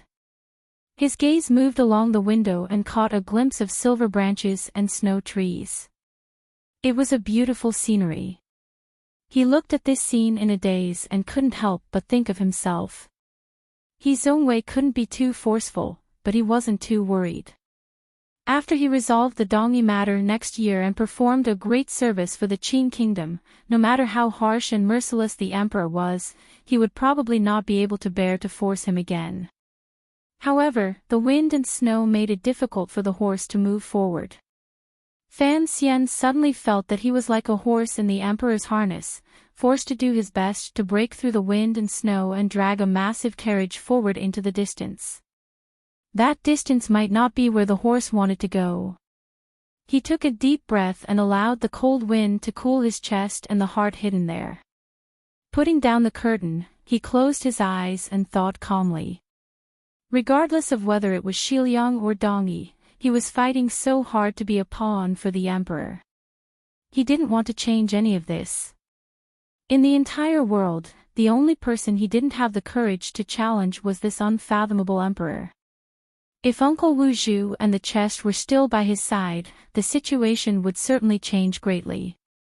However, that change would not be good. Fan Xian shook his head and tossed aside this annoying possibility. Although Uncle Wu Zhu was his servant in name, in reality, he was his closest family. Everyone needed to find the most important thing in their lives. Fortunately, the emperor had changed a lot. Although his recent spats with Fan Xian and King Jing were very excessive, at least he showed some humanity, or perhaps it was the humanity of an old man. Regardless of which scent it was, it at least confirmed that the emperor was beginning to walk out of his altar and was no longer an illusory figure high above. Winter passed and spring came. It was nonsense again. In short, on a bright and beautiful day in spring, the Qin kingdom had long sent away the countless random snowfalls that had fallen and welcomed the warmer weather. Newly sprouted green buds and rustling emerald flowers were growing. In the most important county in the northeast of the Qin kingdom, Yanjing, a group of particularly important people welcomed them. It was already March. The green trees on both sides of the road swayed in the spring wind like children holding bouquets of flowers and shouting welcome. It looked like even these plants knew the importance of this group. Yanjing was slightly to the north. From Jingdo, they went straight to Shao Mountain, turned north, and passed through a flat road leading to Cangzhou. Stretching northeast, they arrived at this large city. Decades ago, this place had been a city of the Wei Kingdom. History called it Nanjing. However, it had been forcefully taken down by the Qin kingdom's great emperor and renamed Yanjing, taking the meaning of a swallow returning with mud in its mouth. As for whether or not the old Yanjing had been the land of the Qin kingdom's ancestors 1,000 years ago, no one knew. However, the name Yanjing at least gave the Qin kingdom a righteous name. Additionally, the people here were docile and lived mostly between changes of rulers, so they did not have strong national feelings. Thus, the Qin kingdom had only ruled for 30 years, but it had become a familiar place. Just like that, it became the capital of the Qin kingdom. Yanjing was very large and prosperous. It bordered a dozen small vassal states controlled by Dongyi. It was particularly close to the Song kingdom. If the Qin kingdom wanted to conquer Dongyi, their army would have to come from Yanjing. Thus, during these 20 years, the soldiers on the border of Yanjing were the elite of the Qin military. They were on par with the Dingzhou army in Xiliang and the northern camp near Cangzhou in the north. Yanjing was the largest city the Qin kingdom had ever conquered. It was the best proof of the Qin emperor's martial prowess. Thus, the court had always been very attentive to this place. Not only had they invested large amounts of manpower, resources, and money into the military, they had also given it special treatment in government affairs. The civil officials serving in Yenjing had all been raised half a rank. Even the 6 yamens had special offices in Yenjing. Everyone knew the reason for such generous treatment. To the east of this place was Dongyi, and to the north, past Sangzhou, was northern Qi. The Qing kingdom wanted to unify the world, so Yenjing would certainly be the starting point of the army's attack and the frontline headquarters. The Qing emperor had prepared for this for 30 years. He had managed Yenjing like an iron bucket. No one knew just how much grain and weapons were stored in the city. Presently, the head of the Yenjing military was Governor Wang Jikuan.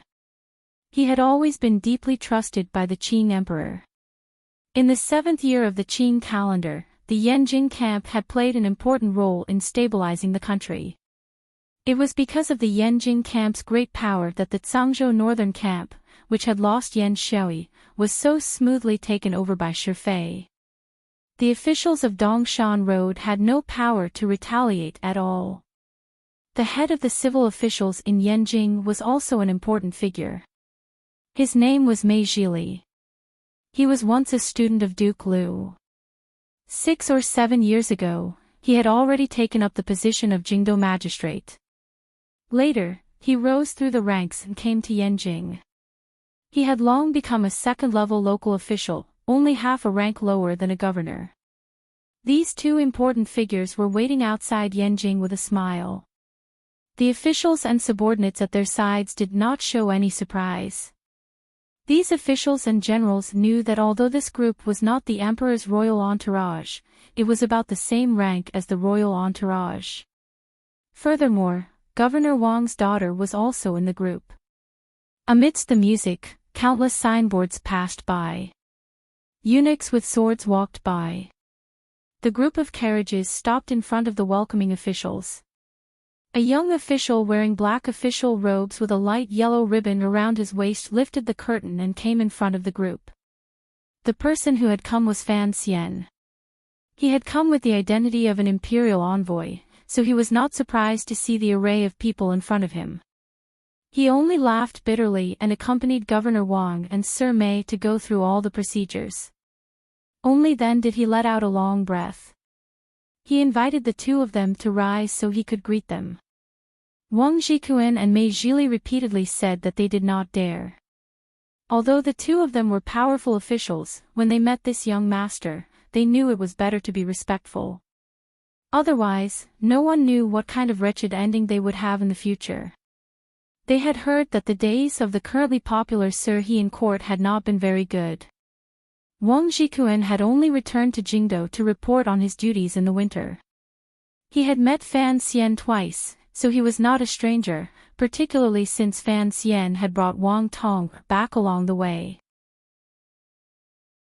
He also had the identity of Wang Tong's private teacher.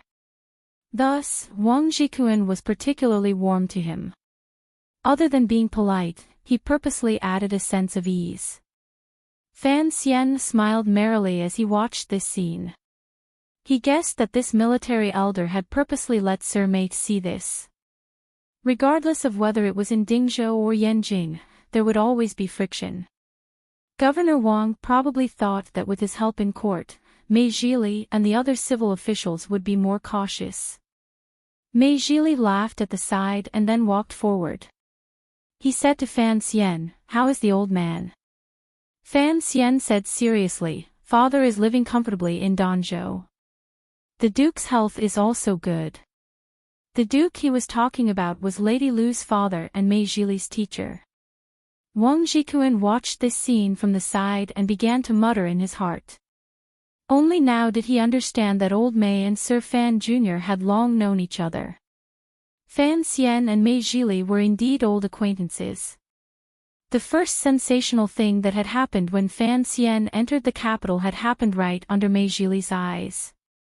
Mei Zhili had helped the Fan Manor greatly in the matter of punching Guo Baokuan in the street. "Why are you not staying in court and instead running to Yenjing?" Fan Xian asked with a smile. Mei Zhili lowered his voice and smiled. How can a person be a Jingdo magistrate? It's best to run far away. The old man and the young man laughed loudly.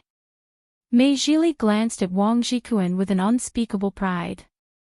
He thought, you're walking the path of the Duke of Donbua because you're relying on your own daughter. I'm relying on his parents. Who is close and who is distant is up to you. Fan Xian laughed in spite of himself and said, I don't think Sir Sun finds it difficult. After these words were said, even Wang Jikuan couldn't resist stroking his beard and smiling.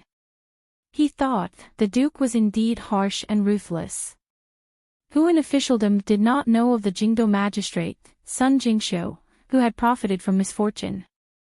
If his daughter had not sold him out, he would probably have died long ago. Of course, every time this matter was brought up in officialdom, they couldn't help but discuss with shifty eyes how far Sir Fan Jr. had harmed the young lady, who placed righteousness before family, for her to be able to do such a thing. Fan Xian was only passing through Yanjing. His main goal was to go to Dongyi and participate in Sigurd Qian's last opening of the Sword Hut. Everyone under heaven knew that this opening of the Sword Hut was probably the last time this great grandmaster would meet the world. The opening ceremony this time was very grand. Not only did nobles from Dongyi and the vassal states around the city go forward to give their greetings, but even Northern Qi and the Qing Kingdom, the two major powers in the world, were invited. Everyone guessed that Sigurd Qian was probably going to use this last opening of the Sword Hut to decide where Dongyi would lean in the future. Thus, the Northern Qi and Qing courts did not dare slight and each sent out representatives. Because of Fan Xian's relationship with 13th Wang, he became the Qing kingdom's representative. As for why the imperial envoy would bring Wang Tong back to Yanjing along the way, it was because the matter of the great prince taking a secondary fei had been settled. In June, she would be preparing to enter the family. However, the reputation of a secondary fei was not good. For the sake of Wang Jikuan's manners face, the emperor placed particular importance on it. He had the young lady return home first and then take her thousands of li back to Jingdo. In Fan Xian's view, this was purely because he had eaten too much and had nothing to do. However, the Wang family was grateful for the emperor's favor and was unusually happy. He could only tire himself out. That night, Fan Xian and his group rested in the governor's manor. After Wang Tong happily bowed to Fan Xian, she ran back to her boudoir to wait for the nannies to teach her the rules of marriage. At the banquet, Wang Jikuan looked at Fan Xian awkwardly and said, I have troubled you these few months. The governor knew the great prince's attitude toward the matter of taking a secondary fei. Although he admired the great prince and wanted his daughter to marry him, as a father, he was always worried about his daughter. He knew that if Sir Fan Jr. had not taken up this matter, it would have been much more troublesome. Fan Xian smiled and didn't speak of this matter. Lowering his eyes, he quietly asked, who went from Northern Qi?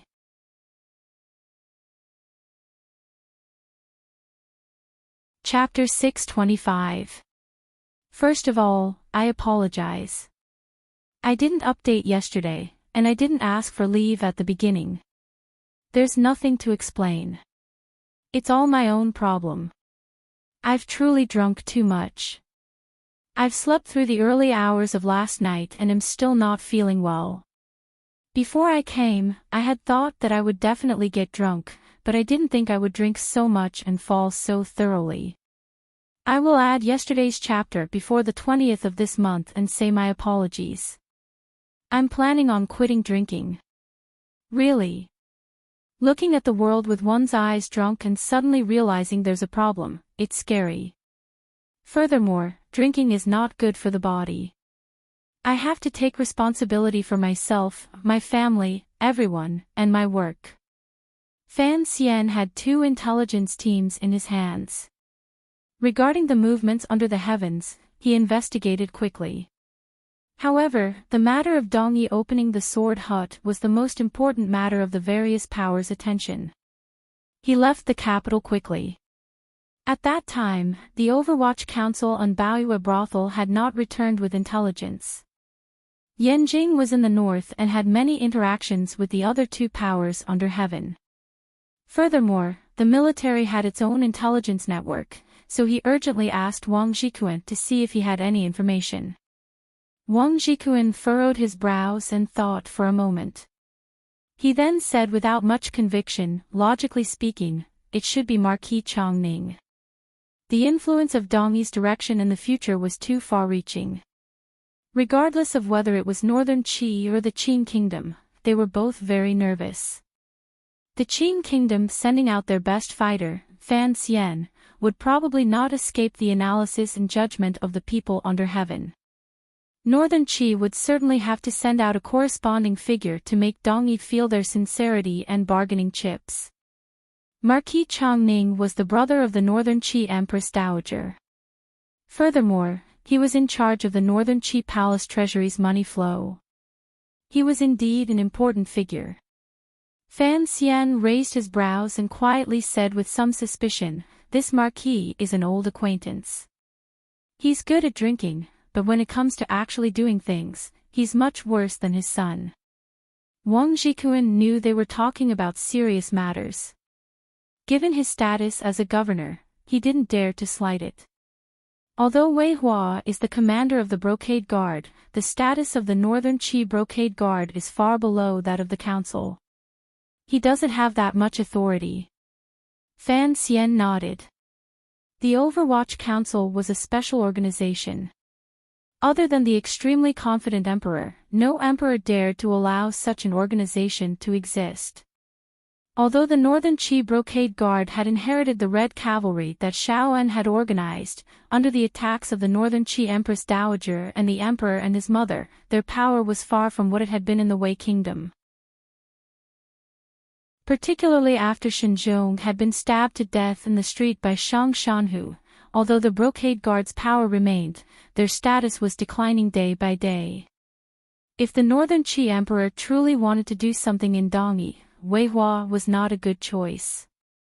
No matter who they send, in the end, it is a competition of national power. It is best not to think about it anymore.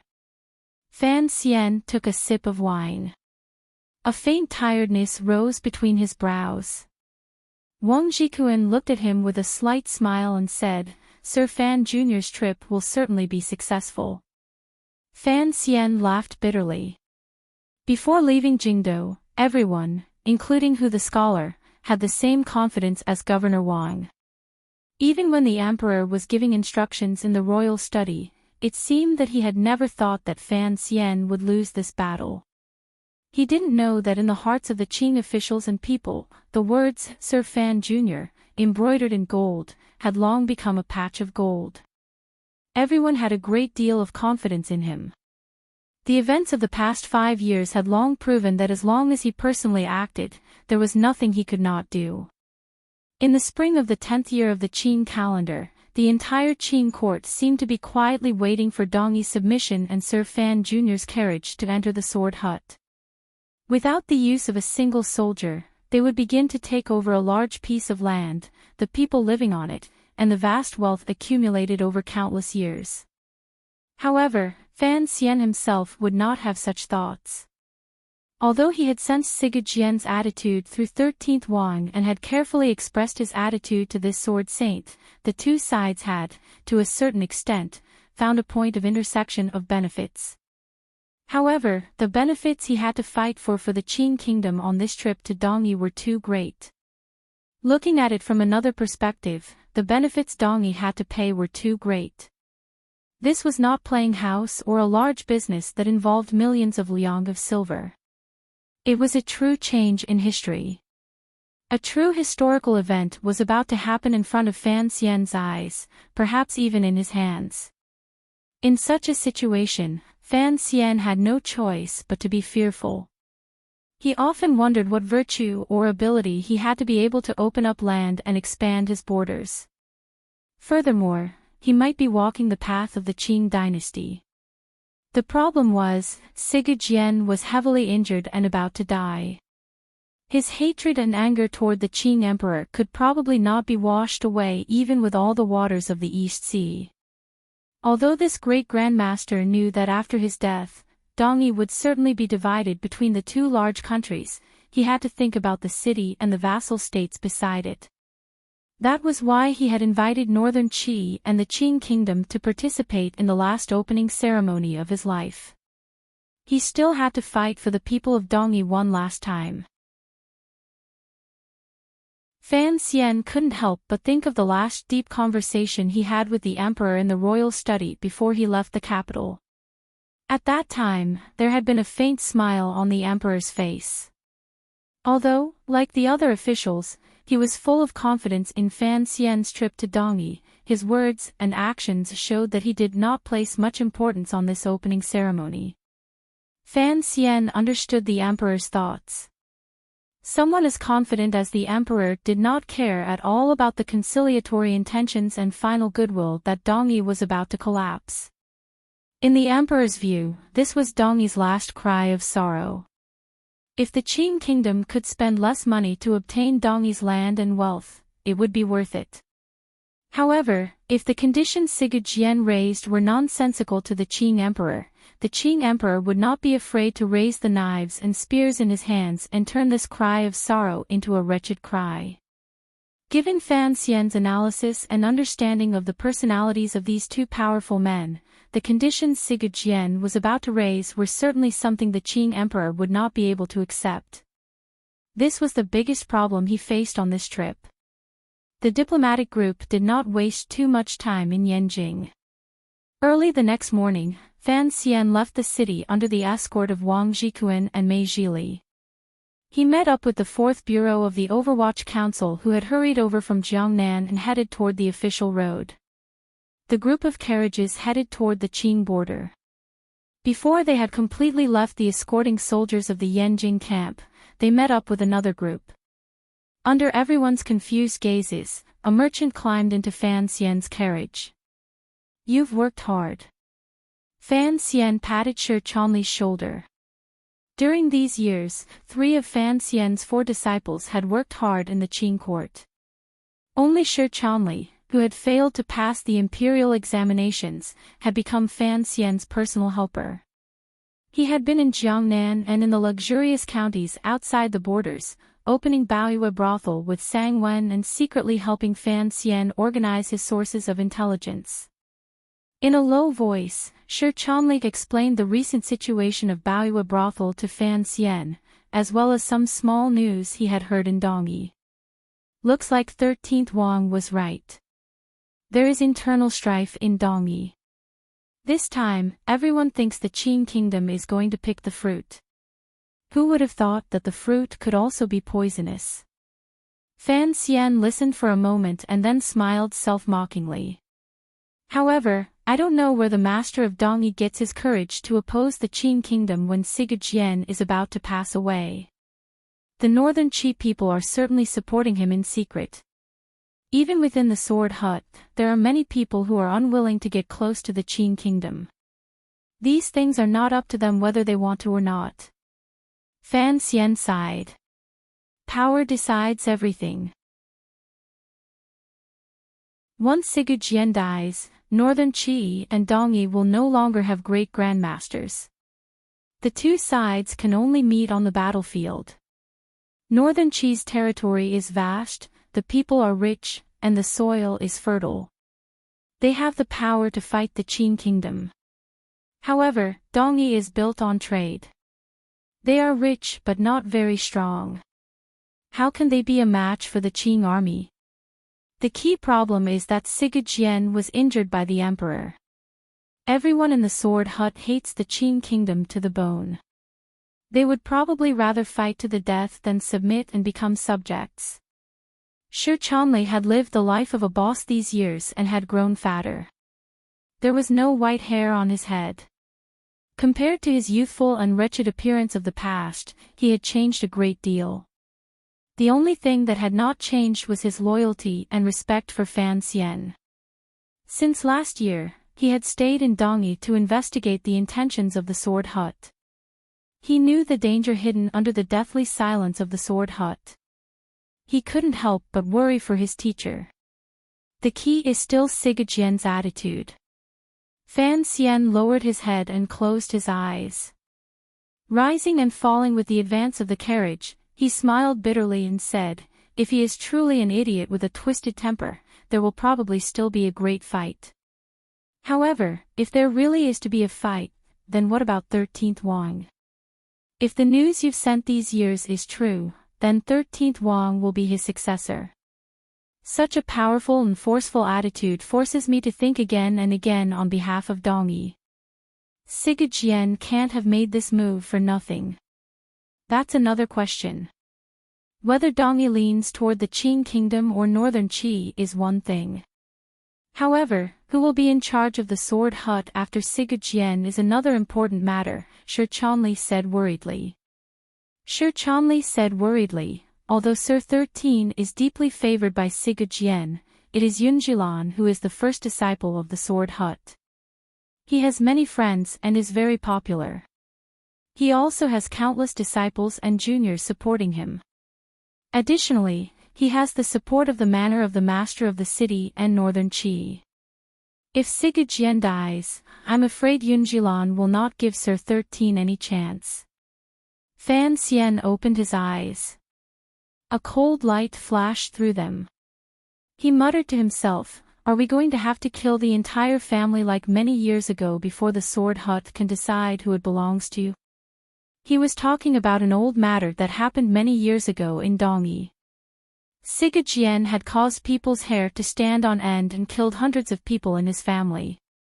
He didn't even let his own parents go. His infamy as a madman and idiot spread like wildfire. At the same time, it allowed the Overwatch Council to pick up a shadow until today. Shi Chanli was silent. He didn't know how to reply. "The master of Dongyi will certainly not accept our conditions," Fan Xian said quietly. Fan Xian said quietly, "There is a book about the three kingdoms that says the officials can surrender because they are still officials. Only the master of the city, if he surrenders, then he is nothing. There is another important matter, which is Dongyi's legacy." He rubbed the space between his brows. "If Yunjilan really wants to fight with 13, outsiders like us won't be able to do much beforehand." Shi Chanli was silent for a moment. He then asked in a small voice, "Teacher, before you left the capital, what was the bottom line the emperor gave?" "Become subjects, pay tribute, disperse the army, open the borders of each vassal state, allow the Qing army to enter, and allow the nobles to all live in Jingdo," Fan Xian said with his head lowered. Shi Chanli sucked in a cold breath. He thought that once these conditions were laid out, it would be the same as crippling Dongyi. The emperor's appetite was too big. He wanted to use the power of the country to carry out intimidation and subdue the enemy without a fight. No one in Dongyi would dare to accept such humiliating conditions. Of course, the length of time can be discussed later. "There is no need to fight for a moment," Fan Xian said quietly. Fan Xian asked quietly. This was something he had privately argued with the Qing emperor for a long time before he bought more time for Dongyi. He paused and then continued, "If these nobles don't dare to live in Jingdo, the emperor will build them a new manor in Yanjing. Naturally, he will not mistreat them." Shi Chanli suppressed the shock in his heart and shook his head. "No one will agree. Such conditions are the same as putting their heads on the chopping board of the Qing kingdom. I'm afraid they would rather fight to the death. At least there will be some hope." Fan Xian didn't reply to this question. Instead, he said, "The northern Qi people will certainly not watch as Dongyi is swallowed by us. This time, they will certainly do something." "What can they do?" Fan Xian lifted the curtains and looked at the green trees on the road. Casually, he said, "The northern Qi emperor will first try to persuade Sigurd to ally with northern Qi before he dies so that northern Qi will give Dongyi a great deal of support. Once the northern Qi people find out that Dongyi cannot hold out and is prepared to agree to the Qing Kingdom's treaty, they will stop at nothing to break this agreement. Without waiting for Shi Chanli to speak, he continued in a quiet voice, "Kill me or kill an important figure in Dongyi to incite the already strong hatred and bloodshed between Dongyi and the Qing Kingdom. Once the war starts, even if Dongyi wants to surrender, given the emperor's personality, he will not agree. At that time, the northern Qi people will be able to ride on the wall and make other plans." As they spoke, the group of carriages turned in the southeast direction.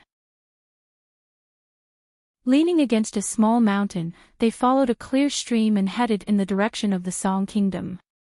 Fan Xian narrowed his eyes and looked back. Yanjing could still be seen clearly.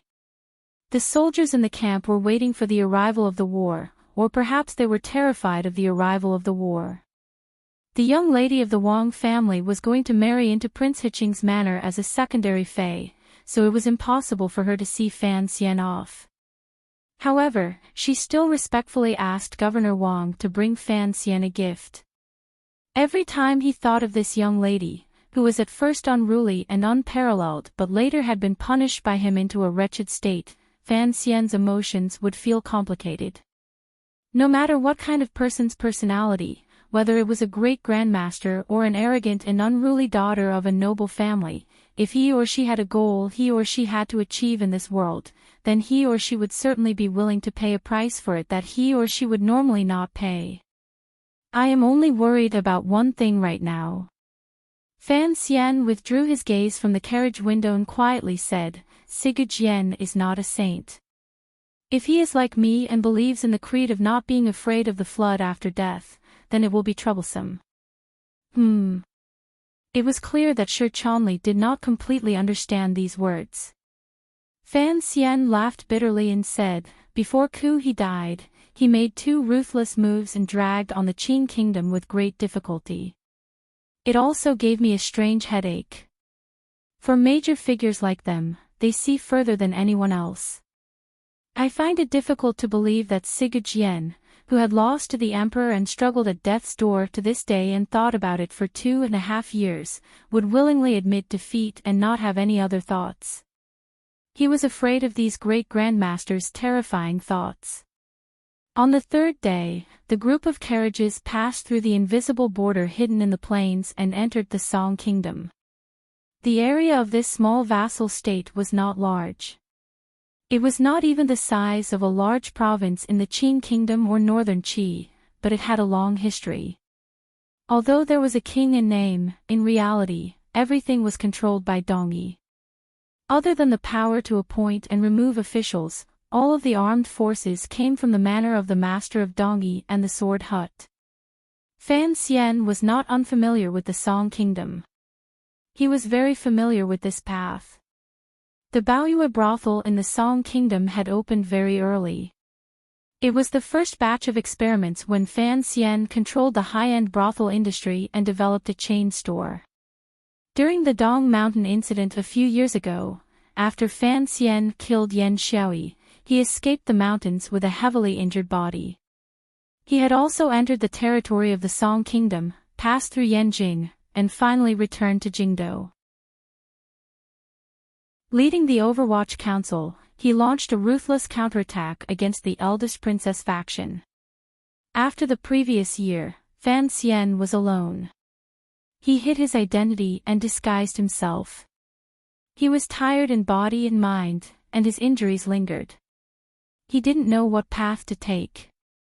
When he came this year, he was accompanied by a canopy of officials and attendants like clouds.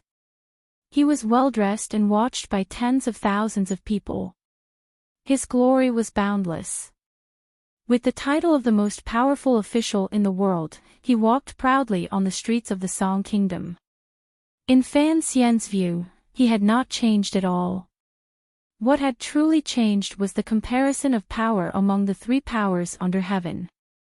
Refusing the Song Kingdom's warm reception and avoiding the cautious and complicated gazes, Fan Xian and his group moved into Baoyue brothel. After all, it was his own business, so he was more at ease in terms of safety. Moments after they entered the brothel, a Song Kingdom official came with a nervous expression to report that a guest had arrived and requested to see Sir Fan Jr. Fan Xian's expression froze slightly. Looking at the official's nervous expression, he knew who the guest was. He couldn't help but smile. He thought that it was quite a coincidence that he had just arrived, and the Northern Chi people had also arrived. He rose and walked out of the hall. Raising his hands in a salute, he smiled and said, "Brother Wei Hua, I didn't expect it to be you." Chapter 626. Alright, everyone, please continue to kill me. It looks like the wine I drank the day before yesterday has not completely sobered me. The 7th chapter should be about the Son of Heaven. Why is it about having fun in front of the palace again? He was completely speechless to the extreme. He lowered his head and admitted his guilt. The chapter was called Zhou Gong as the teacher. It came from a line in the historical records of Zhou Benji, Zhou Gong as the teacher attacked Wei in the east. It referred to Fan Xian entering Dongyi. It was a spring day. Zhou Gong slept soundly, and so did Fan Xian. Of course, I found this part on Baidu.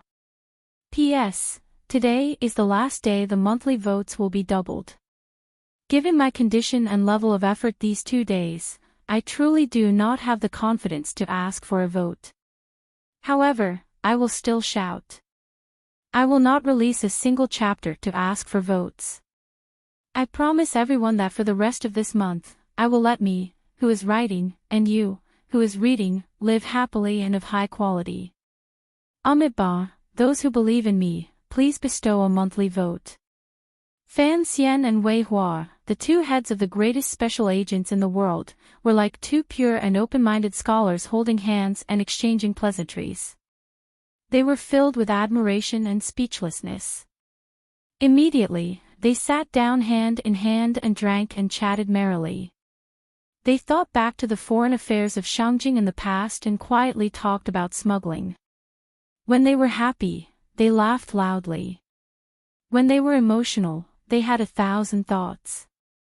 Such a sincere display stunned the accompanying officials of the Song Kingdom, as well as the officials of the Board of Rites from Northern Qi and the Qing Kingdom, and their attendants. They wondered if the 2 of them had such a good relationship. Immediately, everyone understood the reason and sighed with admiration. They thought to themselves that, in the end, he was the head of the top special agents. With such a shameless and hypocritical nature, it was indeed a meeting of talent. They appreciated each other and couldn't help themselves. After sitting and chatting for a while, everyone knew that since the 2 of them had met in the Song Kingdom, they would represent the large power behind them and carry out a test. They would use words to force out some knives and swords. If they were to stand to the side, they would only see the 2 of them laughing. Very consciously, they retreated. After the serving girls finished serving, they also retreated. The most luxurious single room in Baoyue brothel immediately sank into silence. Fan Xian did not sit at the table. Instead, he sat down on a carved wooden chair to the side. His gaze was very calm. Looking at Wei Hua, he said, "You arrived yesterday and came to my door today. You really aren't going to give me a chance to breathe." Wei Hua smiled and picked up a hot towel from the table to wipe his face. He walked to Fan Xian's side and sat down. After thinking for a moment, he quietly said, "Although everyone can guess that Sir Fan Jr. will come personally, if they don't see it with their own eyes, how can the millions of people of the Qi Kingdom be at ease?" Fan Xian's eyes narrowed slightly. He smiled and said, "What? Are you here to seek justice for the people of Daqi?" Last year, the Overwatch Council had launched an attack in Xiliang and caught all of the Northern Qi spies and secret agents who had infiltrated Dingqing and Qingzhou and colluded with the Hu people. They had killed countless people. This matter caused the Northern Qi court to become furious after a great shock. The superficial peace that the Northern Qi Emperor and Fan Xian had done their best to maintain finally tore a large hole in it. There was no one else in the hall. Fan Xian and Wei Hua would not continue to chat about the weather. Their voices became light and icy. Wei Hua glanced at him and said in a cold voice, "Sir Fan Jr., when you and I worked together in the past, it could be said that we trusted each other. Last year, you did something like this without any warning. Didn't you go too far?" Fan Xian's brows rose. A ruthlessness flashed in his eyes. "You colluded with the Hu people and killed the people of the Qin kingdom. Did I have to tell you before I did something? Who do you think you are?" Wei Hua's heart trembled slightly. Only now did he know that Fan Xian was no longer the gentle and amiable young man who had just come out into the world in Shangjing. He was silent for a moment and then said, "Don't bring up old matters. However, I don't know what exactly Sir Fan Jr. is thinking about going to Dongyi to attend the opening ceremony. Are you stupid?" Fan Xian said with slight mockery. "I am the Duke of Donbua of the Qin Kingdom. What I am going to Dongyi this time is for the benefit of the Qin Kingdom. It's not like you don't know, so why ask?" Wei Hua furrowed his brows and felt a chill in his heart.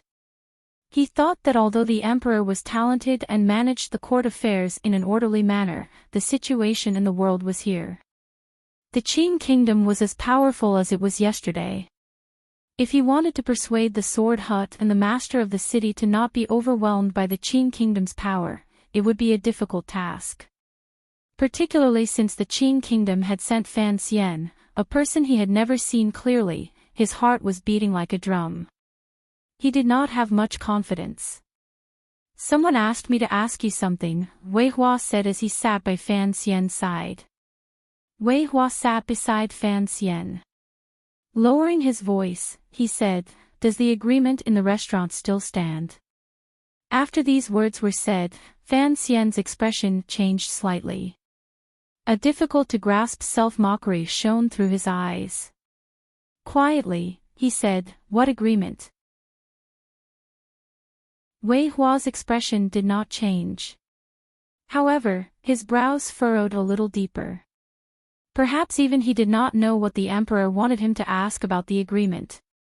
His throat was a little dry as he asked, "Are you prepared to break your promise?" Hearing these words, Fan Xian furrowed his brows slightly. Standing, he said, "First, there has never been any agreement. Second, should you be the one to tell me about such things?" Although Wei Hua was the commander of the Northern Qi Brocade Guard and had the Northern Qi Emperor's trust, his status in the country was far below Fan Xian's. Fan Xian was certain that the other party did not have the right to negotiate with him. "Dongyi is a large piece of venison," Fan Xian turned to look at him and said. "Those who are capable will have it. I will not give it to them." Wei Hua rose and replied calmly, "The Qi Kingdom will not give it to them either." The atmosphere in the hall gradually froze. Slowly releasing the will of knives and swords, the coldness immediately rose. It froze the precious and steaming dishes on the table until they didn't dare to breathe. Fan Xian only laughed and sat down at the table. With a fork in one hand and a dish in the other, he casually said, "Since Sigurd invited you, Northern Qi is not the only one who came. I am very curious as to who your true leader is." Naturally, Wei Hua would not answer this question. The coldness in his heart grew stronger and stronger. Looking at the young and handsome official of the Qin court in front of him, he felt a great fear. Everyone in the world knew that Fan Xian controlled the Overwatch Council with one hand and the palace treasury with the other. He was the Qin Emperor's right-hand man. If he wanted to weaken the Qin Kingdom's power, being able to kill him would be a wonderful choice. However, Wei Hua could not make this decision. He did not have the right to make this decision. After the two recent events, the Northern Qi court had all become aware of Fan Xian's power. For such a person, it was good to be able to kill him. However, if he was not killed, there would be endless trouble in the future. In this world, who could kill Fan Xian? In the past, the eldest princess could not do it. The assassins the Qin family had set up in the valley also could not do it. Was it only the Northern Qi brocade guards or the 9th-level assassins of the Dongyi sword hut along the way? Wei Hua gathered his thoughts and sat down again. He did his best to stabilize his emotions. He accompanied Fan Xian, who had already recovered his calm, as he ate and chatted idly. The Qin Kingdom and Northern Qi were the two most powerful powers in the world. The two large diplomatic groups heading to Dongyi to witness the opening ceremony of the hut had coincidentally run into each other the moment they entered the territory controlled by Dongyi. This reality made many people feel fear and unease. In particular, the welcoming disciples of the Dongyi sword hut and the officials of the manor of the master of the city were very cautious. They were terrified that the two sides would become envious and impatient and start fighting.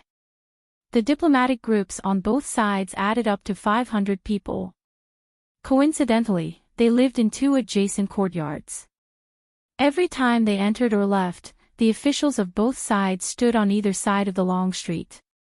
Under the hostile confrontation, it was truly a terrifying sight. 1,000 eyes used their gazes to kill. No one in such an environment would have it easy. Wei Hua was deeply worried, but he appeared relatively calm. The truly calm person was Fan Xian. He was not worried at all that they would run into any danger on this trip. Unless Zhijian had already made a crazy decision, no one in Dongyi would risk the Qing Emperor's rage and attack the Qin Kingdom's diplomatic group. The officials and nobles of the Song Kingdom did not dare offend either side. They all used the highest level of etiquette and extravagance to express their sincerity. They were especially humble toward Fan Xian, the Duke of Danbo of the Qin Kingdom. Fortunately, the first close contact between the diplomatic groups in Dongyi only lasted for a day. Wei Hua did not obtain any comforting information from Fan Xian. The unease in his heart grew heavier and heavier. He did not have the energy to continue testing the conditions the Qin Kingdom was going to give Dongyi. He left the Song Kingdom early. The officials of the Song Kingdom and the people from Dongyi who had come to receive them watched this scene and all let out a breath. However, on the afternoon that the Northern Qi diplomatic group left, Fan Xian gave an order, and the Qing diplomatic group followed. They followed for 3 days. Fan Xian only felt sleepy on the carriage. It seemed that he was not worried about anything happening in Dongyi. However, the officials of the Qing Ministry of Rites knew that the Northern Qi diplomatic group was in front, so they suppressed their own group speed and did not come into contact with them again. After Fan Xian slept lazily for a few days, he finally found a problem with the group speed. He furrowed his brows and asked, according to the original schedule, we should have reached Dragon Mountain by now. Why are we only entering Huaishang now? Shi Chanli also felt it was strange. He asked a member of the Qinian unit of the Overwatch Council in front of him and finally understood the reason. He returned to the carriage and reported, the Northern Qi diplomatic group is too slow. I don't know if Sir Wei does not want to go to Dongyi to receive his failure, so he purposely moved slowly. These words were said with a smile, but Fan Xian did not smile. Shi Chanli closed his mouth. He wondered if there was a problem with the slow speed. Fan Xian scratched his head and furrowed his brows. If someone from Northern Qi left Shangjing, how many days would it take for the information to reach my carriage? At least 8 days. In other words, if someone left Northern Qi's Shangjing 5 days ago and I had no way of knowing. Fan Xian shook his head. If it really was that woman, the news would have been well hidden. If she really came to Dongyi, I'm afraid she would have entered the sword hut within these 2 days. He furrowed his brows and said, and we are still on the road. Shi Chanli's heart trembled slightly. He quietly said, even if Lady Hai Tang went to Dongyi early, it would not affect anything. Fan Xian smiled and didn't say anything. He thought to himself that Wei Hua had used such a shameful method to give Northern Qi's lobbyist time to meet with Siga Jian alone. It was truly interesting. However, what was interesting to Northern Qi was rather boring to Fan Xian. So, when the diplomatic group's majestic carriages entered Dragon Mountain, he summoned the officials of the diplomatic group and the subordinates of the Overwatch Council and made a decision that left his subordinates dumbfounded. No one dared to oppose Fan Xian's decision. Another spring had arrived. Willow catkins filled the sky and floated down for thousands of li, like snowflakes swaying in the warm wind. They soared up, covering the city walls and the light of the sea. It made pedestrians cover their faces and scurry away in collective grief. There was no sense of enjoyment at all. Two traveling merchants wearing bamboo hats stood in the sky full of flying catkins. It was clear that these were two strangers from outside the city. They did not dislike these annoying catkins at all. On the contrary, they seemed to be intoxicated by them, standing by the carriage and admiring them endlessly. It truly is the most beautiful scenery in the world. It's a pity that it has covered up the most magnificent city in the world. I can't see it clearly. Achoo! The younger man sneezed loudly, immediately ruining his interest in admiring the spring. The older man next to him did not react. He only stared blankly at the catkins in the air. A moment later, he came to his senses and lightly said, "With such a large city, of course I can see it clearly when I'm closer. I often saw these catkins when I was a child, and they all disappeared in 2 days. Young master, your luck is not bad, but speaking of the most beautiful scenery in the world, you have been sleeping these past few days as the carriage has passed through the spring road. I can't tell you are a person who enjoys the scenery." The young man in the bamboo hat raised the brim of his hat and narrowed his eyes at the passing pedestrians and merchants, as well as the city in the distance that could not be seen clearly. He revealed his ordinary and proper face, and a glimmer of a smile flashed through his eyes. This person was none other than Fan Xian of the Qin Kingdom. For some reason, he had braved the risk of leaving the diplomatic group and only brought the man next to him to Dongyi. Although Dongyi probably would not act against Fan Xian right now, who knew what kind of arrangements Northern Qi had made here? Fan Xian should not have taken such a risk. However, he had a complicated premonition that he had to come early. Otherwise, Siga Jian might fall to the north. In terms of safety, he was not too worried. Although Dongyi was filled with 9th level aces, he was already a top 9th level ace. Additionally, he had the best assassin in the world at his side. If he could not win, it should not be difficult for him to escape. With the shadow at his side, it was as if he had half of the 6th Bureau of the Overwatch Council. Fan Xian turned his head to glance at the shadow and couldn't help but smile slightly. On this trip to Dongyi, he had the shadow reveal himself and follow him by his side. Presumably, his enemies, who knew him incomparably well, would not be able to guess. Having left home at a young age, Fan Xian knew why the shadow was showing such a different emotion than usual, and why he had suddenly become so talkative. Before Uncle Wu Zhu left, he had become more and more talkative. As his #1 admirer, the shadow was also becoming more and more talkative. In Fan Xian's eyes, this was a good thing. "Have you never come back after all these years?" Fan Xian suddenly thought of something and asked in surprise. The shadow pushed down the brim of his straw hat, blocking out the falling cotton and covering his face. Coldly, he said, "I can't kill him. Why would I come back?" Fan Xian smiled and didn't say anything more. The massacre in Dongyi back then was too strange. Other than using Siga Jian as a crazy idiot to explain it, there was no other explanation. However, Siga Jian was a great grandmaster. No one dared to ask him anything. Even if Fan Xian wanted to help the shadow resolve the tragic past that had affected his life, he couldn't find any clues. Your idiot brother is about to die. Fan Xian patted the shadow's shoulder and sighed. A person's death is like a lamp going out.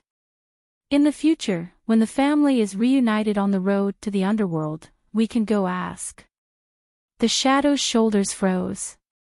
He must die by my hand. Fan Xian's heart tightened. He didn't know whether he had done the right thing or wrong thing to bring the shadow back to Dongyi. Although the shadow had not returned to Dongyi for a long time, he had, after all, grown up in this large city before he was a youth. He still remembered the directions of the streets clearly. The description of the willow catkins was not wrong. By the time the two of them came close to Dongyi, the flying cotton in the sky had already sunk into the earth and no trace of it could be found. Fan Xian jumped down from the shaft of the carriage and looked at the bustling marketplace and hurrying merchants around him. He sighed emotionally. It is indeed a shopping center. However, after going to the flying cotton, it doesn't have the feeling of a grand city. It is truly disappointing. He was indeed disappointed. Rumor had it that Dongyi was the largest city in the world. Unexpectedly, when Fan Xian actually saw the city, he found that this so-called largest city had no city walls. It was just countless marketplace buildings pieced together. Dongyi was built very late, the shadow said in a cold voice to the side. From the beginning, they never built city walls. Fan Xian looked at the gray buildings that filled his field of vision and the layers of streets. He was secretly shocked. The area of Dongyi was truly frighteningly large. After listening to the shadow's explanation, he furrowed his brows and said, "For such a large city to not have city walls, wouldn't that make it easier for enemies to invade?" In the beginning, Dongyi was filled with profit-hungry merchants and foolish common people. It had no ability to resist foreign enemies. Even if they spent countless resources to build a natural stronghold city wall, it would still be impossible for them to resist the armies of northern Qi or the Qin kingdom. Whether or not there was a city wall did not have much of an effect on Dongyi. The shadow paused for a moment and then said, "Some people say that Big Brother is Dongyi's city wall. If he is alive and Dongyi has no city wall, no enemies will dare to invade. If he is dead, even if Dongyi has a 1,000-foot wall, it will still be the end of the country and its family." Chapter 627. Fan Xian and the shadow silently looked at the scenery inside the large city. Perhaps the shadow was deeply moved, but Fan Xian was slightly shaken by the scene before him. Perhaps the shadow was deeply moved, but Fan Xian was slightly shaken by the scenes reflected in his eyes. Dongyi indeed lived up to its name as the largest city in the world. It took up a lot of land. Their carriage traveled through the city for a long time, but they were still far from their predetermined destination. Along the way, they saw all kinds of buildings and bustling crowds moving through them. Goods from all over the world gathered here. Countless accents rang out on the streets.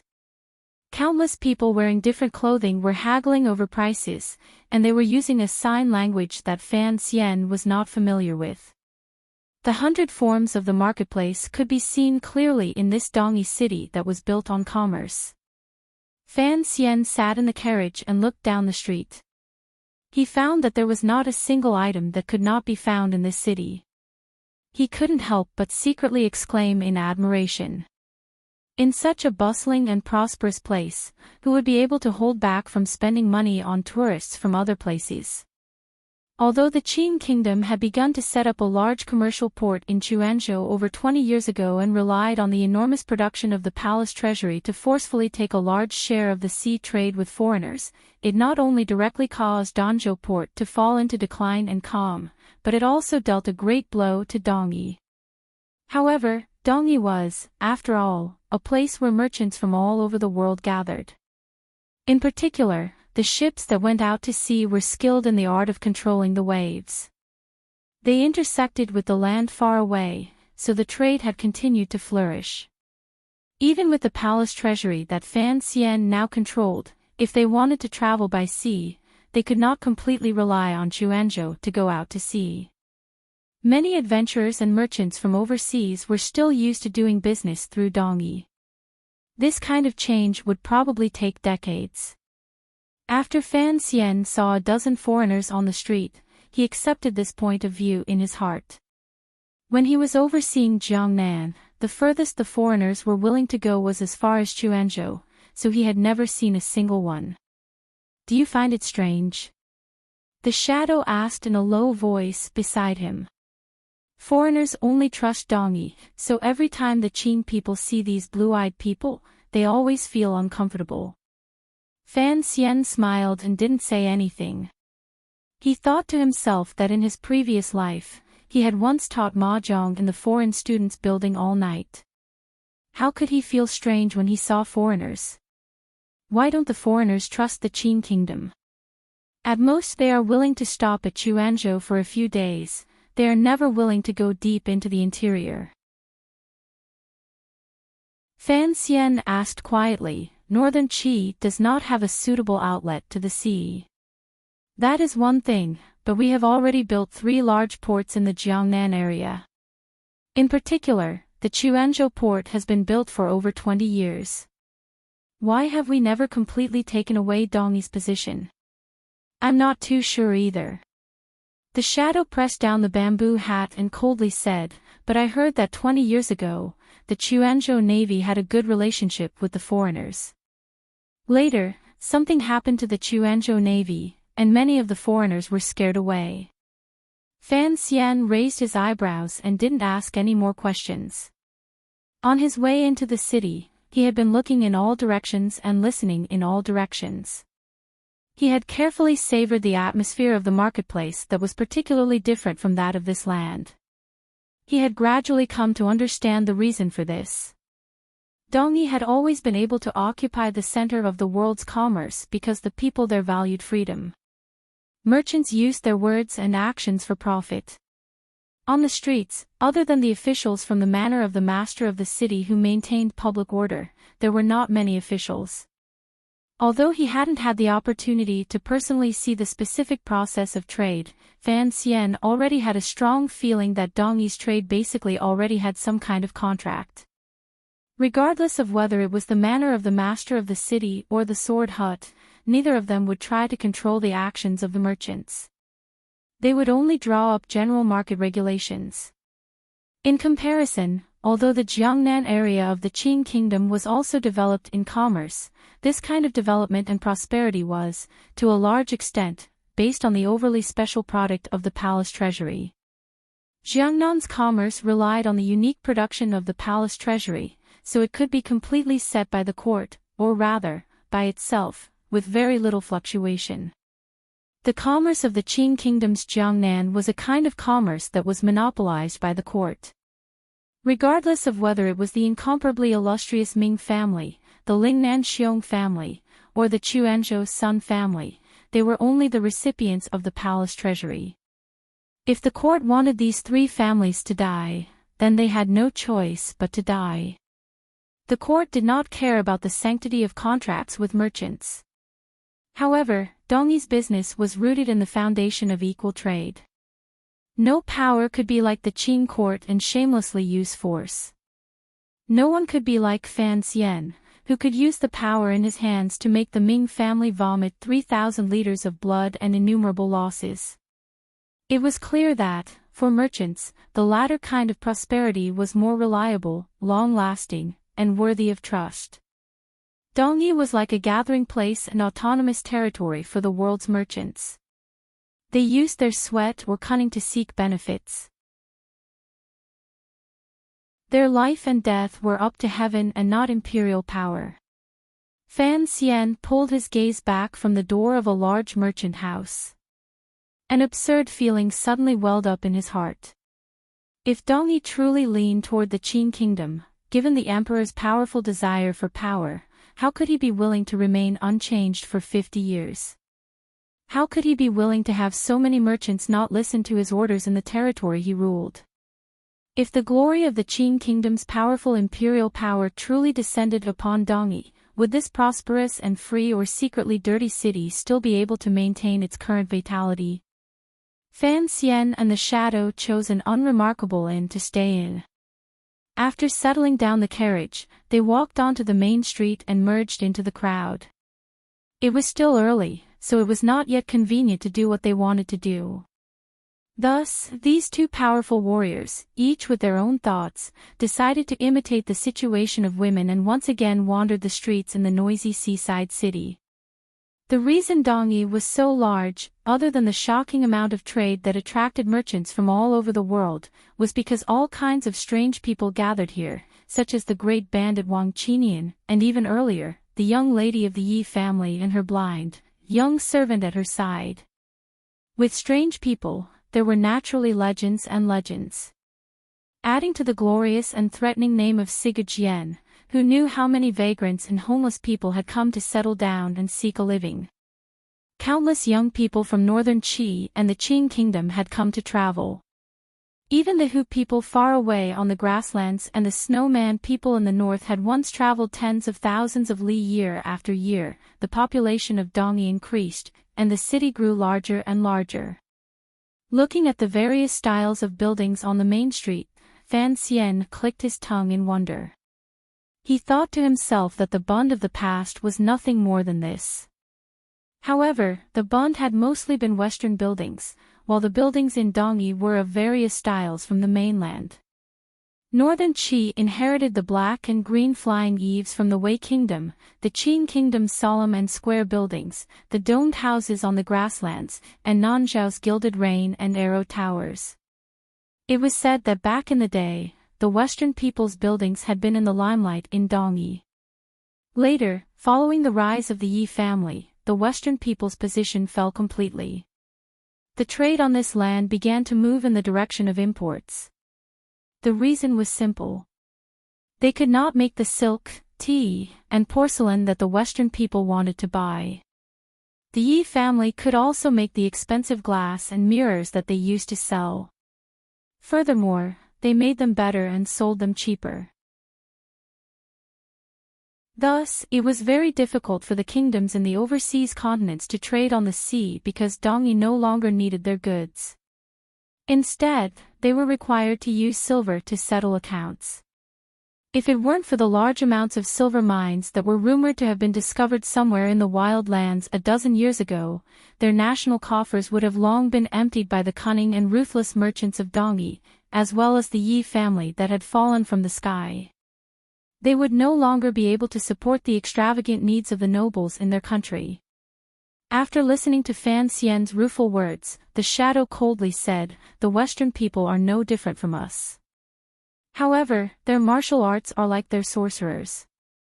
They look good, but they are actually completely useless. Thus, they can only allow us to exploit them. They only come to complain every year." Hearing these words, Fan Xian couldn't help but smile. He still remembered the first moment he was reborn into this world. He saw the Shadow beside him fly over like an eagle and instantly kill a sorcerer. The sun was slightly setting, but Dongyi was still as lively as before. Although the shops gradually showed signs of closing, the places of pleasure in the middle of the streets were preparing to light up their red lights. "Have you finished looking?" the Shadow suddenly asked. Fan Xian used his fingers to gently pull on his straw hat. After a moment of silence, he said, "Yes." He was a traveler from another world, but in this world, he could not be a simple traveler. After the rare half-day tour of Dongyi temporarily came to an end, Fan Xian was going to return to the darkness, leaving behind the joy and gratification of sightseeing and picking up his black dagger again. The Shadow tilted his head slightly and turned to the right. Brushing past a row of sorry-eye stalls, he disappeared into a small alley.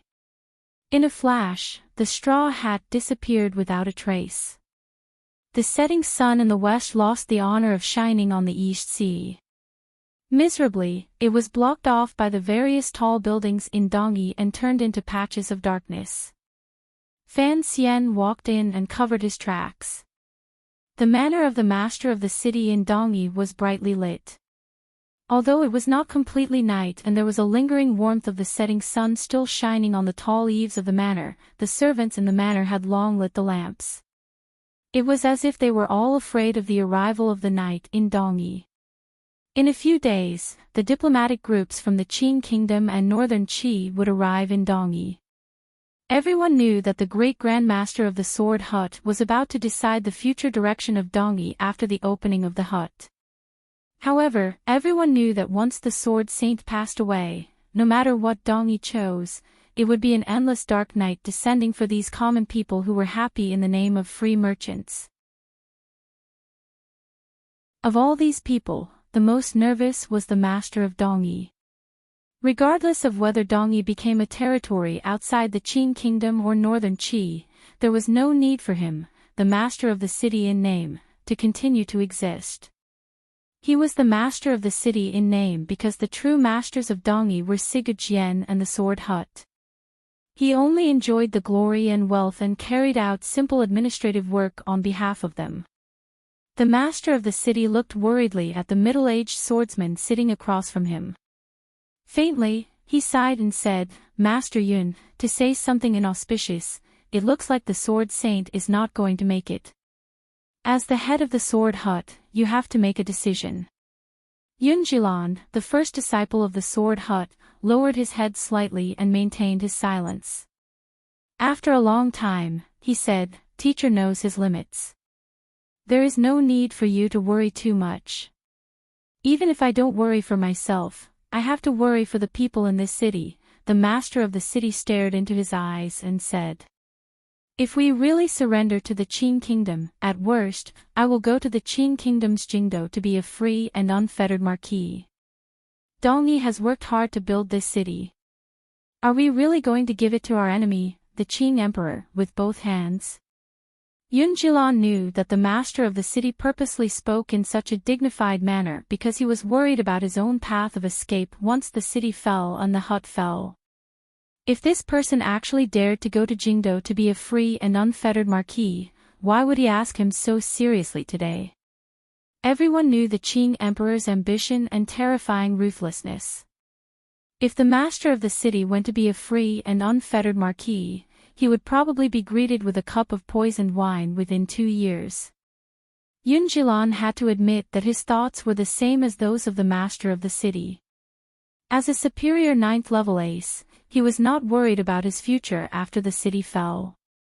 Presumably, even the Qing Emperor would welcome him. However, he had grown up in Dongyi. He had a sense of belonging and love for this city and the Sword Hut that came from the depths of his soul. No matter what, he could not accept Dongyi surrendering without a fight and being absorbed into the Qing Kingdom's territory. If they could remain independent of the two powers in the world, it would be Dongyi's best future. If the situation could not be reversed, Yun Jilan would rather join hands with the relatively weaker Northern Qi court to fight the Qing Kingdom together. Yun Jilan furrowed his brows slightly. His eyelids fluttered weakly, revealing 2 cold lights that flashed through them. He knew that an important figure was in the Sword Hut having an important conversation with his teacher. If this negotiation was successful, then Dongyi would stand up bravely and carry out a decisive resistance against the powerful Qing Kingdom. Yun Jilan raised his eyelids and looked at the master of the city. "I will not surrender." The master of Dongyi was slightly startled. It was as if he had not expected the other party to agree so readily. Truthfully speaking, the master of the city had been tossing and turning restlessly these 2 years. No matter what choice he made, it could not make him happy unless Sir Sigurd Jian's injuries recovered and he regained his former might. He looked at Yun Jilan hesitantly and said, "But what exactly does the Sword Saint mean? I haven't seen him for more than 2 years." Yun Jilan did not answer this question. His expression was slightly strange. Even now, he, the first disciple of the Sword Hut, was not sure what his teacher was thinking. Was it to fight or surrender? However, he immediately calmed down. Thinking of the major figure in the Sword Hut, he took a deep breath and said, "Presumably, the teacher also does not want his life's work to go to waste like this." The master of the city furrowed his brows deeply and glanced at Yunjilan. Probingly, he said, "Everyone under heaven knows that the Sword Saint was injured by the Qing Emperor on Dong Mountain 2.5 years ago. Originally, I, a slow-witted person, would not think that the Sword Saint would turn toward the Qing kingdom. However, news has gradually come these 2 years that 13th Wang is the Sword Saint's last disciple and is on good terms with the Qing kingdom's Fan Xian. I don't know what Master Yun thinks of this matter." After these words were said, Yunjilan's expression became serious. Sternly, he said, 13th Wang is my brother disciple. Everything he does is arranged by my teacher. It is precisely because his friendship with Fan Xian was arranged by the Sword Saint that this is what I am most worried about." The master of the city looked at Yunjilan and said seriously. Yunjilan sank into silence. In the past, he had also felt a boundless coldness from this arrangement. He had never thought that his always proud and ruthless teacher would, before his death, be willing to put aside his deep hatred and make secret contact with the Qing kingdom. 13th Wang. He sighed in his heart and said to himself, "I don't have any objections to you. Even if teacher wants you to take over the Sword Hut, I will only listen to you." However, the light on the table suddenly dimmed and then brightened, reflecting Yunjilan's cold face. He knew that the most important thing right now was to not let the Qing kingdom's people disturb the important negotiations in the Sword Hut. On the Sword Hut side, he had already arranged for countless aces to lie in wait outside. He had also arranged for many powerful warriors outside the plum garden. Yunjilan raised his wine cup and took a shallow sip. "I have already made arrangements for 13th Wang. Don't worry, master of the city." The master of the city furrowed his brows slightly and said, "That is good. As long as it is not the Qing kingdom's Fan Xian coming personally, it is fine. Sir Fan Jr. is still on his way." Yunjilan's eyes were solemn. Calmly and firmly, he said, "But, if he dares to go find little brother alone, I will keep him there forever." Fan Xian had already arrived. He and the shadow had admired the eaves of the manor like tourists. However, no one on Dongyi's side knew. At the same time, Fan Xian also did not know that the first disciple of the Sword Hut, Yunjilan, had begun to protect the Sword Hut because of his loyalty to Dongyi and himself. He was even willing to harm 13th Wang to keep the Qing kingdom's people forever on this land. At the beginning of the night, Fan Xian came to a courtyard on the outskirts of Dongyi. Looking at the green banner hanging to dry on the low wall, he couldn't resist smiling slightly. Naturally, he did not go forward and directly knock on the door. Instead, he made a few turns and passed through the back of a plum garden, preparing to see 13th Wang, who had been waiting for him. As he walked through the plum blossoms and was about 5 or 6 steps away from the back door, Fan Xian stopped his steps. He didn't hear the barking of the dog in the courtyard. 13th Wang had once told him that he raised a mutt with the best nose when they were chatting. Dogs could be made into dog meat hotpot, but plum blossoms would not be the only one left. Fan Xian's fingers curled slightly. His eyelids lowered as he stared at the plum blossom in front of his feet. He knew there was an ambush here and that the people lying in ambush were all aces. When his figure paused, he felt a gust of wind sweep past in front of him and cut down a plum blossom. Immediately after, powerful sword intent seeped in from all directions.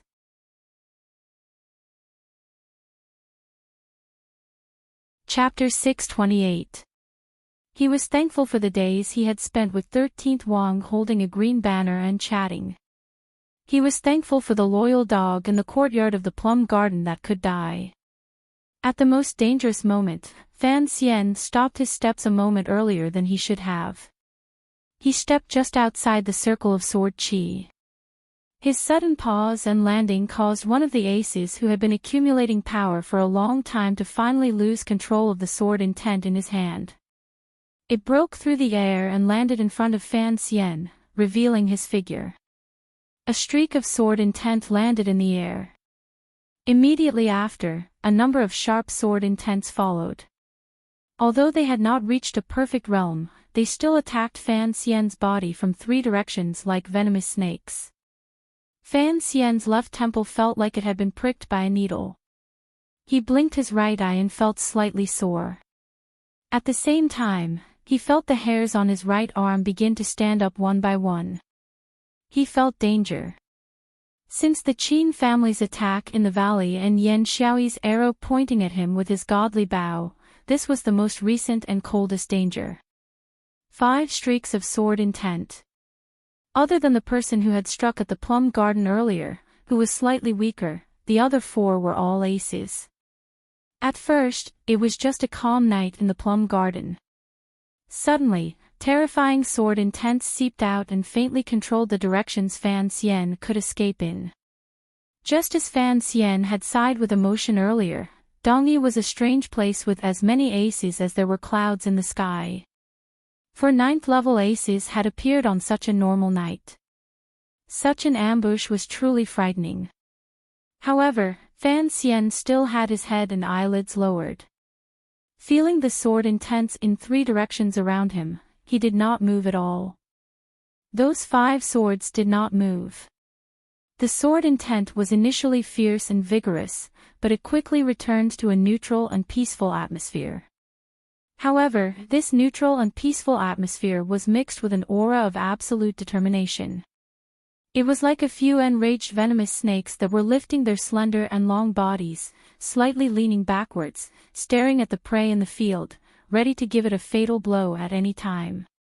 There was a hissing sound in the air, as if some invisible power was tearing apart the empty space. It formed countless lines condensed from sword qi in the air, cutting the space in front of the plum garden into countless small areas. If someone dared to walk into these areas, they would definitely be cut into countless pieces by the sharp sword qi. It looked like he was just stopping some people from entering 13th Wang's residence, but Fan Xian did not think so. He felt a hidden murderous aura. The reason these swords had been accumulating power and not attacking was because of Fan Xian's miraculous landing at the beginning. This step just so happened to land on the edge of the encirclement, luring out the plum-cutting strike. At the same time, it caused the sword qi formation that had been prepared for a long time to stagnate slightly. These 9th level swordsmen of the sword hut who were lying in ambush clearly did not know who had come. However, from this step, they could see the other's level of cultivation. They knew that if they acted rashly, they would give the other a sliver of an opportunity. Although this opening or opportunity was not large, since it was 4 9th level aces attacking at the same time, they had no intention of letting the incomer return alive. He could not be the Qin Kingdom's Yi Luyun or that unfathomable emperor. Of the 5 swords, one of them sank into silence. The other 4 remained hidden in the darkness. They slowly changed their angles and aimed in any direction Fan Xian might escape in. They would not move first because the first to move must have a direction. With a direction, there would be a loss. This lost opening was something Fan Xian wanted to use. Thus, Fan Xian did not move. However, the encirclement of 4 9th level aces was a rare sight. Even someone as powerful as Fan Xian felt a glimmer of coldness. In this life, he had exchanged blows with countless aces. Facing 4 9th level aces at the same time was something he had never even thought about. No matter how arrogant and conceited he was, he did not have the extravagant hope that he could defeat 4 9th level aces at the same time. Among these 4 9th level aces, there were no top 9th level aces like Yunjilan, Lang Tiao, or Haitang Duo. Fan Xian's eyes stared at the broken plum blossom in front of his feet. His eyelids were slightly lowered. He appeared calm, but in reality, he was already feeling very uncomfortable from the all-pervasive sword qi and omnipresent pressure. His entire spirit had been pressed to the point of rebound or collapse. Sweat slowly began to form on his body. Countless drops of cold sweat slid down his back. The sweat on his forehead followed the angle of his body and slid down the bridge of his nose and brows. A drop of sweat seeped into his eye. It was slightly bitter and stinging, making him blink. The surrounding experts still didn't move, because they knew that the expert they had surrounded couldn't hold on any longer and was about to make the first move. The moment Fan Xian took that step, he knew that he had already obtained an opportunity to escape. However, he didn't know how 13th Wang was in the courtyard, so he stopped his steps. He didn't take the risk and forcefully broke out of the encirclement. He had not thought that the aces lying in ambush outside the plum garden would be so powerful and that Yunjilan could mobilize so many disciples of the sword hut. Thus, he hid himself in bitter suffering. When the drop of sweat entered his eye, he gave up on the idea of entering the courtyard. Closing his eyes, he gave up on the idea of entering the courtyard. Closing his eyes, he gave a clear whistle and spat out the impure air in his body. His large and small circulations began to circulate wildly. Using the purest tyrannical zhenqi in his body, he abruptly charged backward. In the dark night, dust flew up. With a bang, Fan Xian disappeared without a trace. Turning into a gust of wind, he rushed backward. If it had been anyone else among the assassins, they probably would not have been able to react to Fan Xian's tyrannical zhenqi circulation speed. They could only watch as he frantically left. However, the assassins were all 9th level, goddamned 9th level. When Fan Xian closed his eyes, a streak of sword qi came lightly from the right side of the sky. The tip of the sword glowed with a cold light as it pierced directly toward his weak eyelids. Fan Xian let out a breath on the sword qi. The sword qi swayed slightly and did not stop. It pierced downward, piercing toward his weak throat. The power of the sword came but did not leave. It pressed forward with an indomitable will. It was the essence of the Siga sword. Fan Xian's body shook violently and turned into a puff of smoke. Relying on his powerful speed, he forcefully escaped the damage of this sword intent. Almost at the same time, a normal steel sword mysteriously appeared in his path of retreat. Because Fan Xian had retreated quickly, the ace of the sword hut was unable to stop his figure. However, the sword could. This normal steel sword left his hand and flew just in time below the lightning-like figure, slicing horizontally across Fan Xian's left calf. Fan Xian's speed could not be reduced. Once he slowed down, he would be surrounded by the 4 level 9 experts, and he would no longer have a chance to break out of the encirclement. However, the swordsmanship of the Dongyi Sword Hut disciples was indeed marvelous. In such a high-speed battle situation, the sword that left his hand was still able to accurately and viciously slice toward his calf. It looked like Fan Xian had stupidly used his calf to crash into the blade of the other party's sword. Fan Xian did not slow down. He could not slow down. Unexpectedly, his body twisted forcefully in midair. However, the angle of the twist was too small. It did not affect anything at all. In a flash, his calf struck viciously against the sharp blade of the sword. There was a crisp clang. No one could describe their emotions when they saw this scene because Fan Xian's leg was not broken. On the contrary, it was the mysterious sword blocking his path that seemed to have been struck by a heavy hammer. It fell abruptly to the ground and rolled uncontrollably. Fan Xian's calf had been struck heavily. His entire body also rolled through the air. Now, he was facing the darkness of the plum garden, the only gap in the darkness that he could escape through. Right in front of the gap was an old plum tree. There were no flowers on the tree. There were only old and broken branches. Like a dragon's beard, it twisted and trembled endlessly. Fan Xian used his fastest speed to crash toward this old plum tree. As long as he charged through this gap, he would be able to safely enter the darkness. In the end, he had still underestimated the ace of the sword hut. 2 of the 4 9th-level swords had already come out. The other 2 had already silently calculated Fan Xian's path of retreat and arrived behind the old plum tree in the darkness. Fan Xian, who was crashing toward the old plum tree at high speed, narrowed his eyes slightly. A cold light flashed through them as he looked at the 2 green-clothed men behind the tree and the swords in their hands that were slowly stabbing toward the old plum tree trunk. The slow stabbing was just an illusion of time. In such a high-speed process, it was difficult for a human's strength to reverse the situation. The 2 swords appeared to be moving forward with an indomitable will and stupidly stabbing toward the air behind the old plum tree. Fan Xian knew that these 2 swords were very powerful and had accurately found that point. The point where the tips of the swords and Fan Xian's body would meet.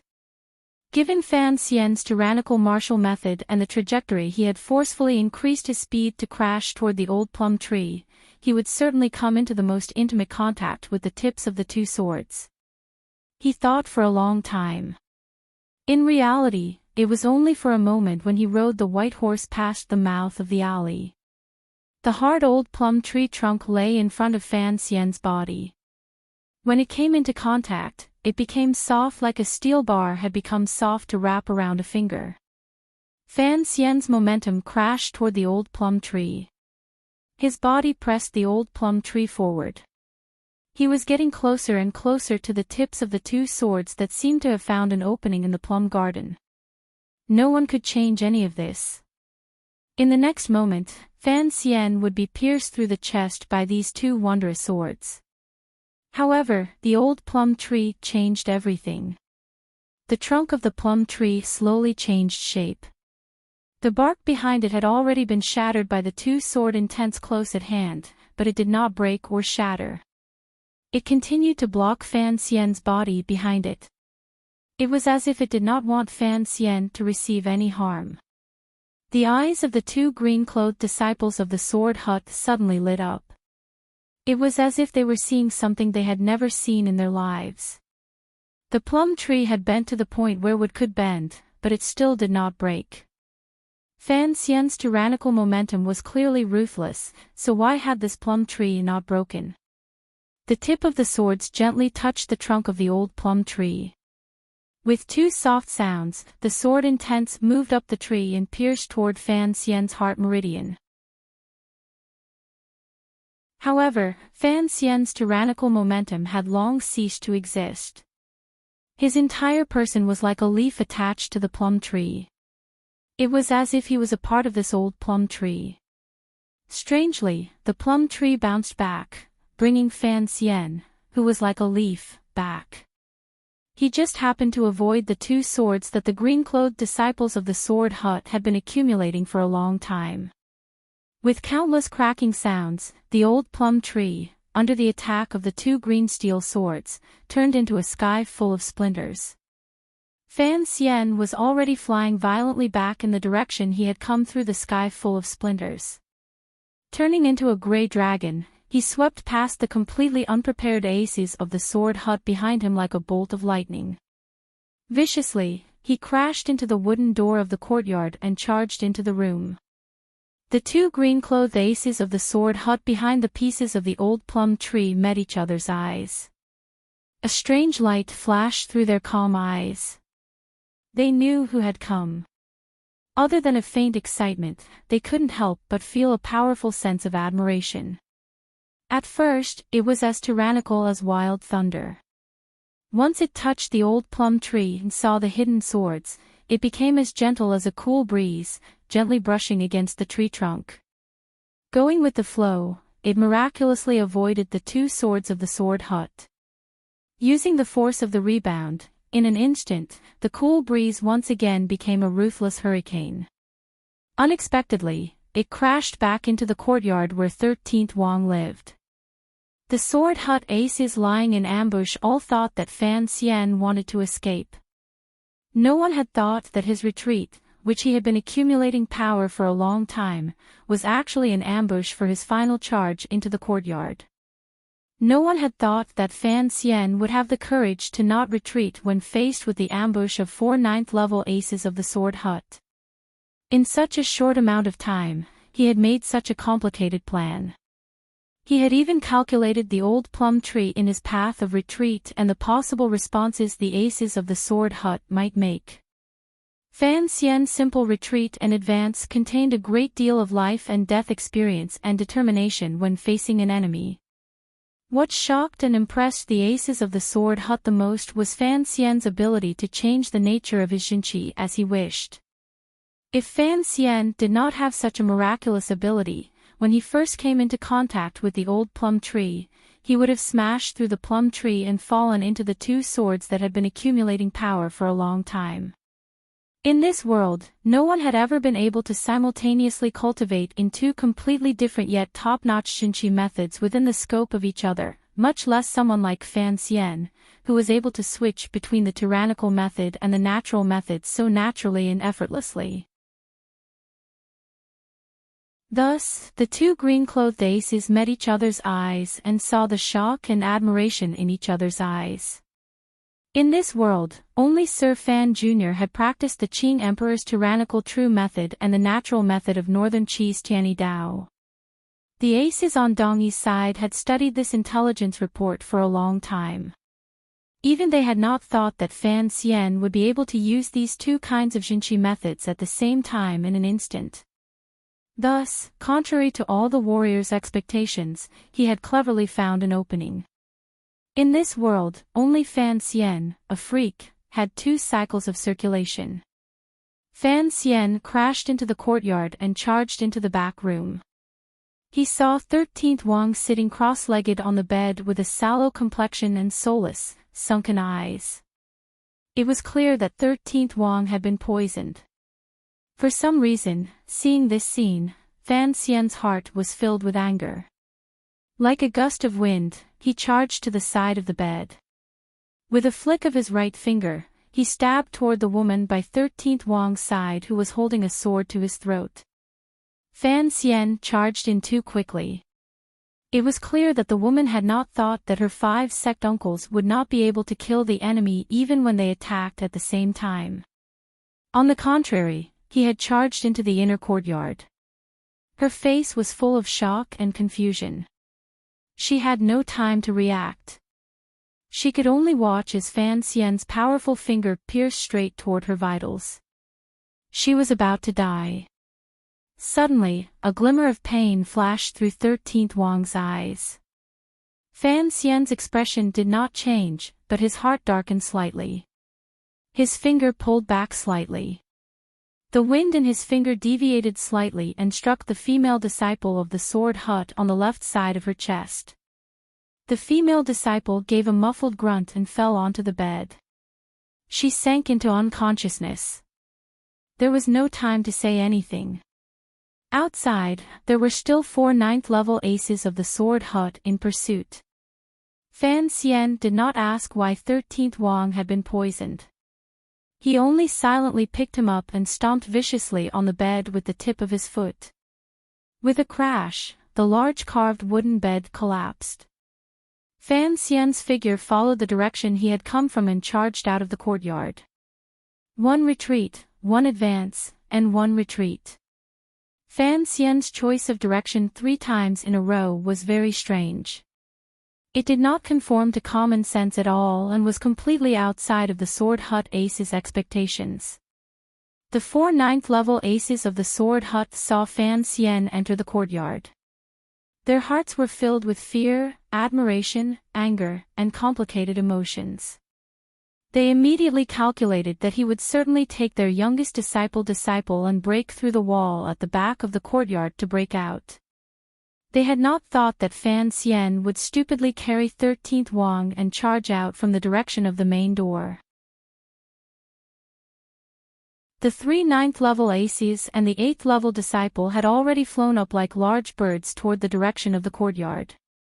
They hoped to block Fan Xian's path in the shortest amount of time possible.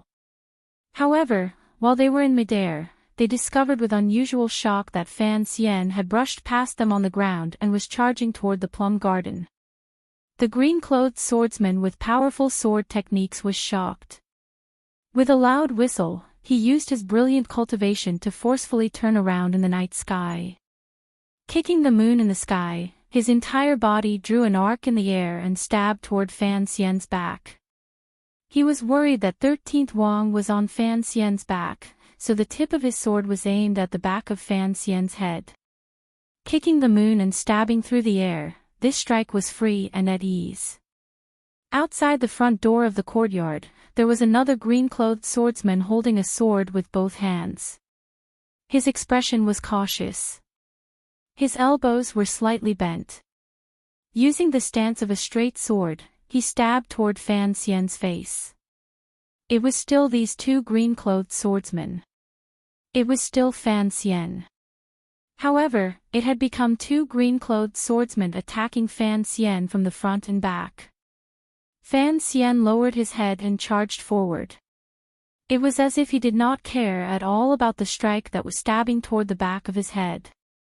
His eyes stared viciously at the green-clothed swordsman at the door. It was as if he wanted to use his gaze to stab the other party to death. Right at this moment, an unexpected event occurred. Fan Xian's footsteps were like iron hammers striking the ground. With each step, smoke and dust rose into the air. In a flash, the smoke and dust had filled the area in front of the plum garden, enveloping his figure and that of the green-clothed swordsman in front of the door. The green-clothed swordsman flying through the air behind him suddenly realized that Fan Xian's body had become somewhat indistinct.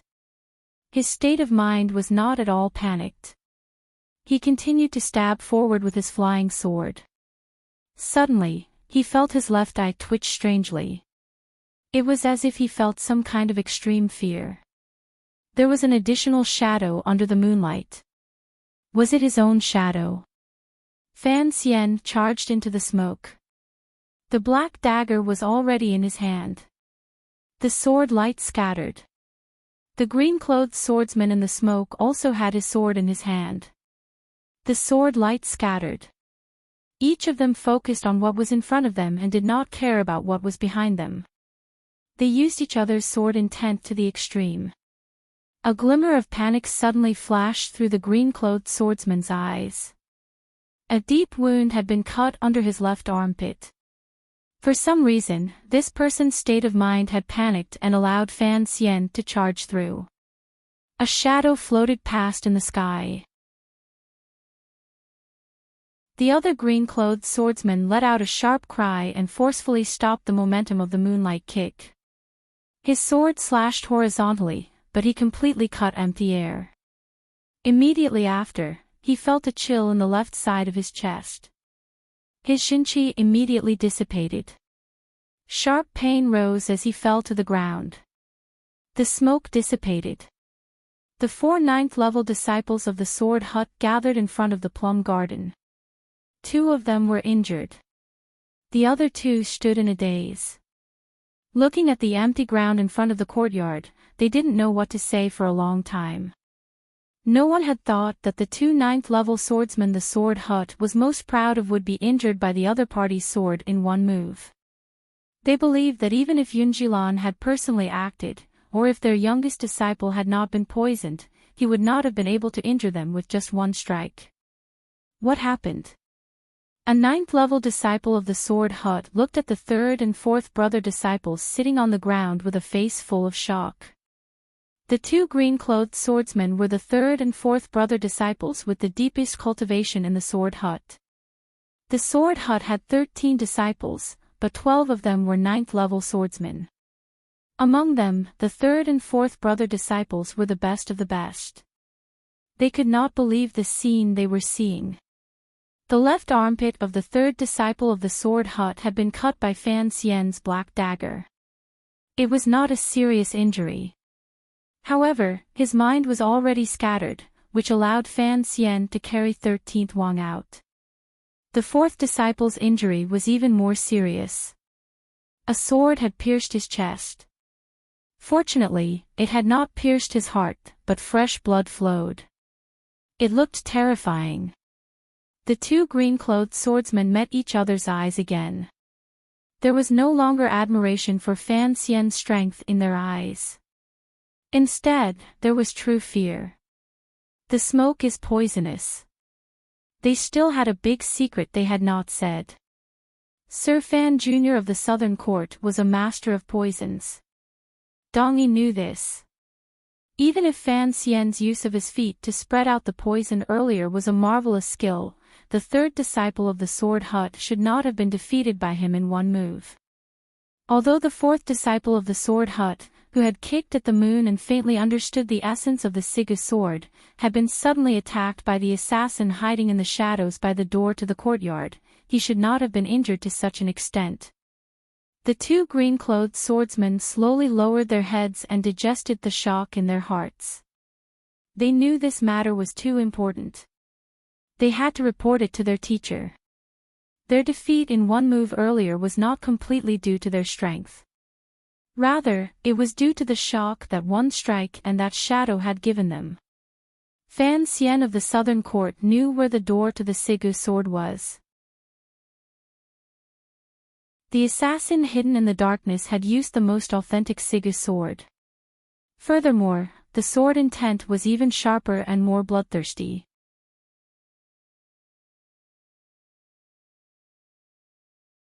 Chapter 629.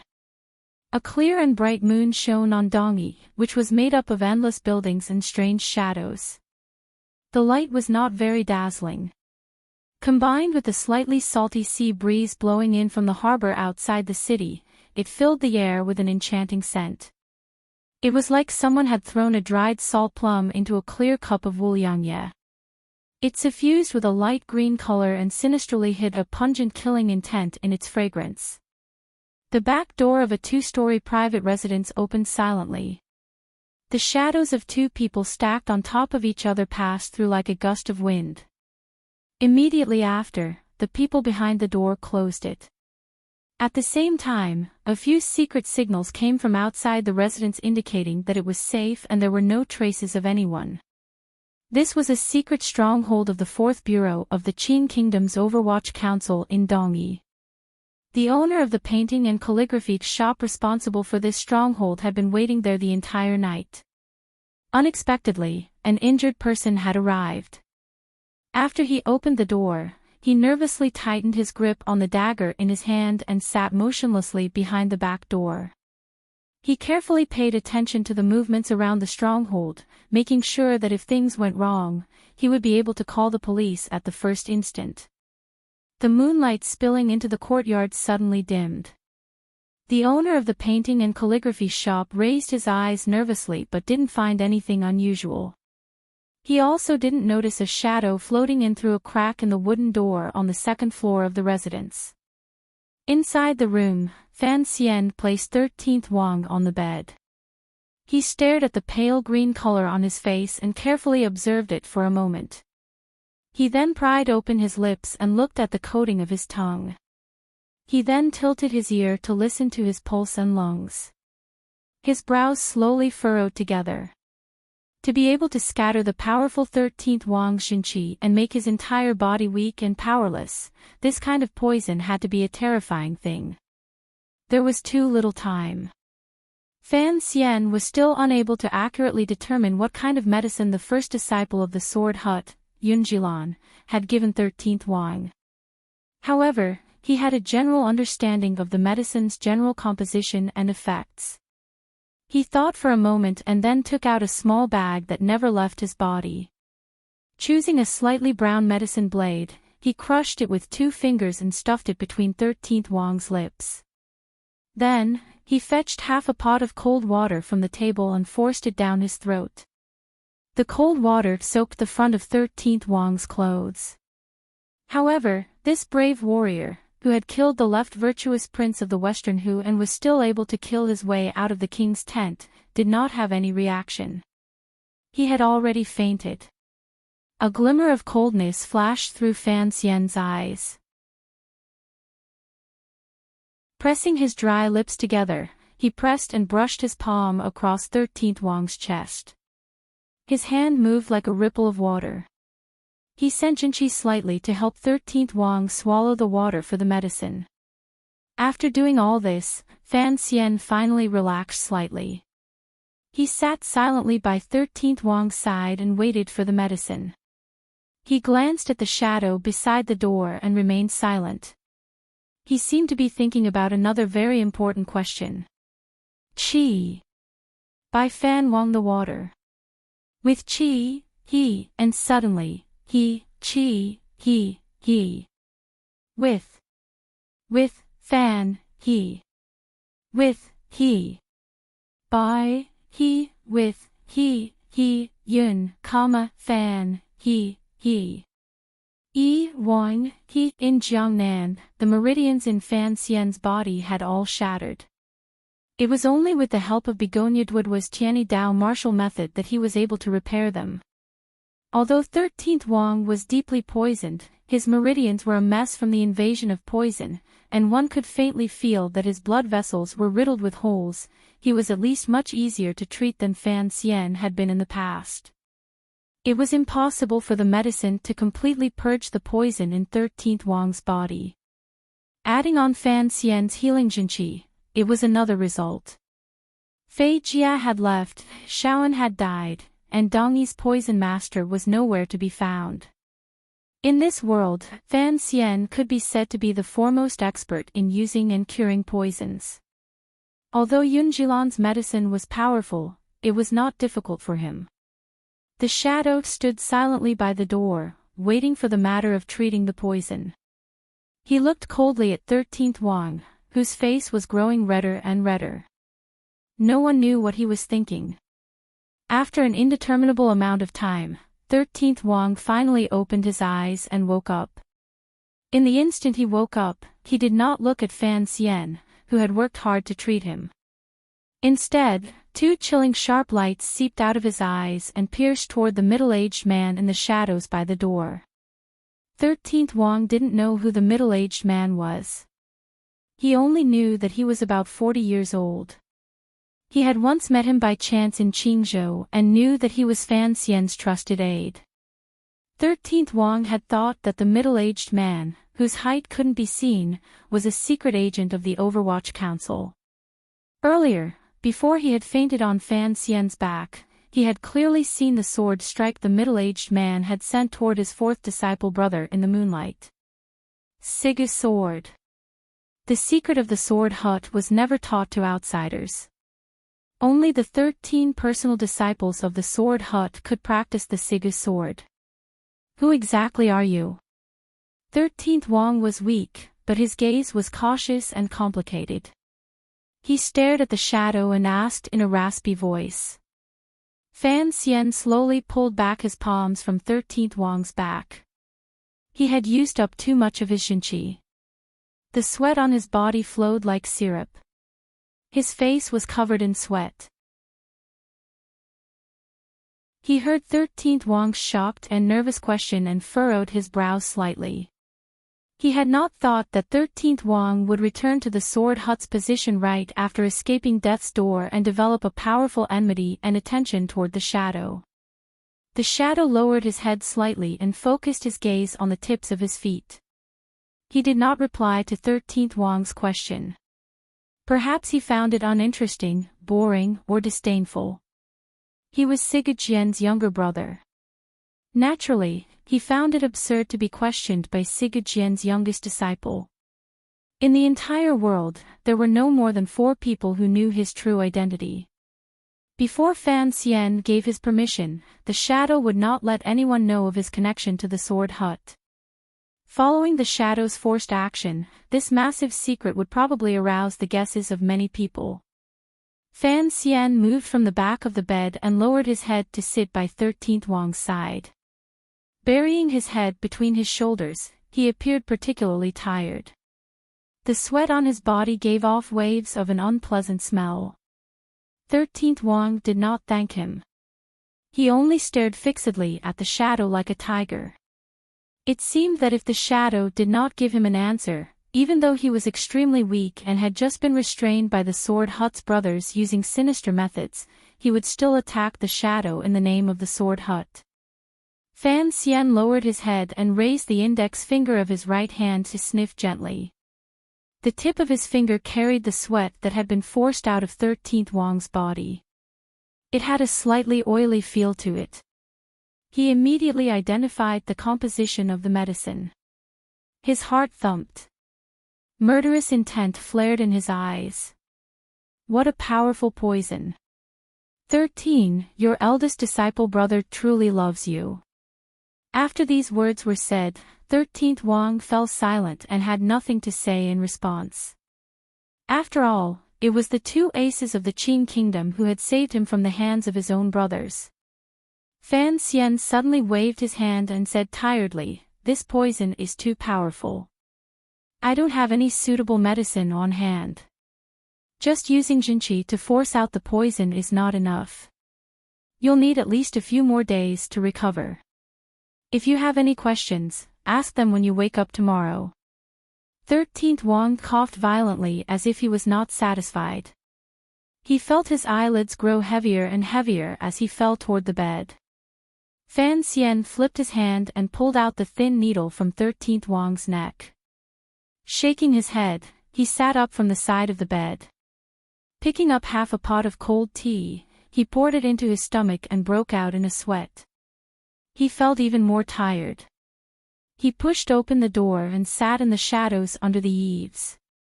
The shadow also came to his side. "Fortunately, you came just now."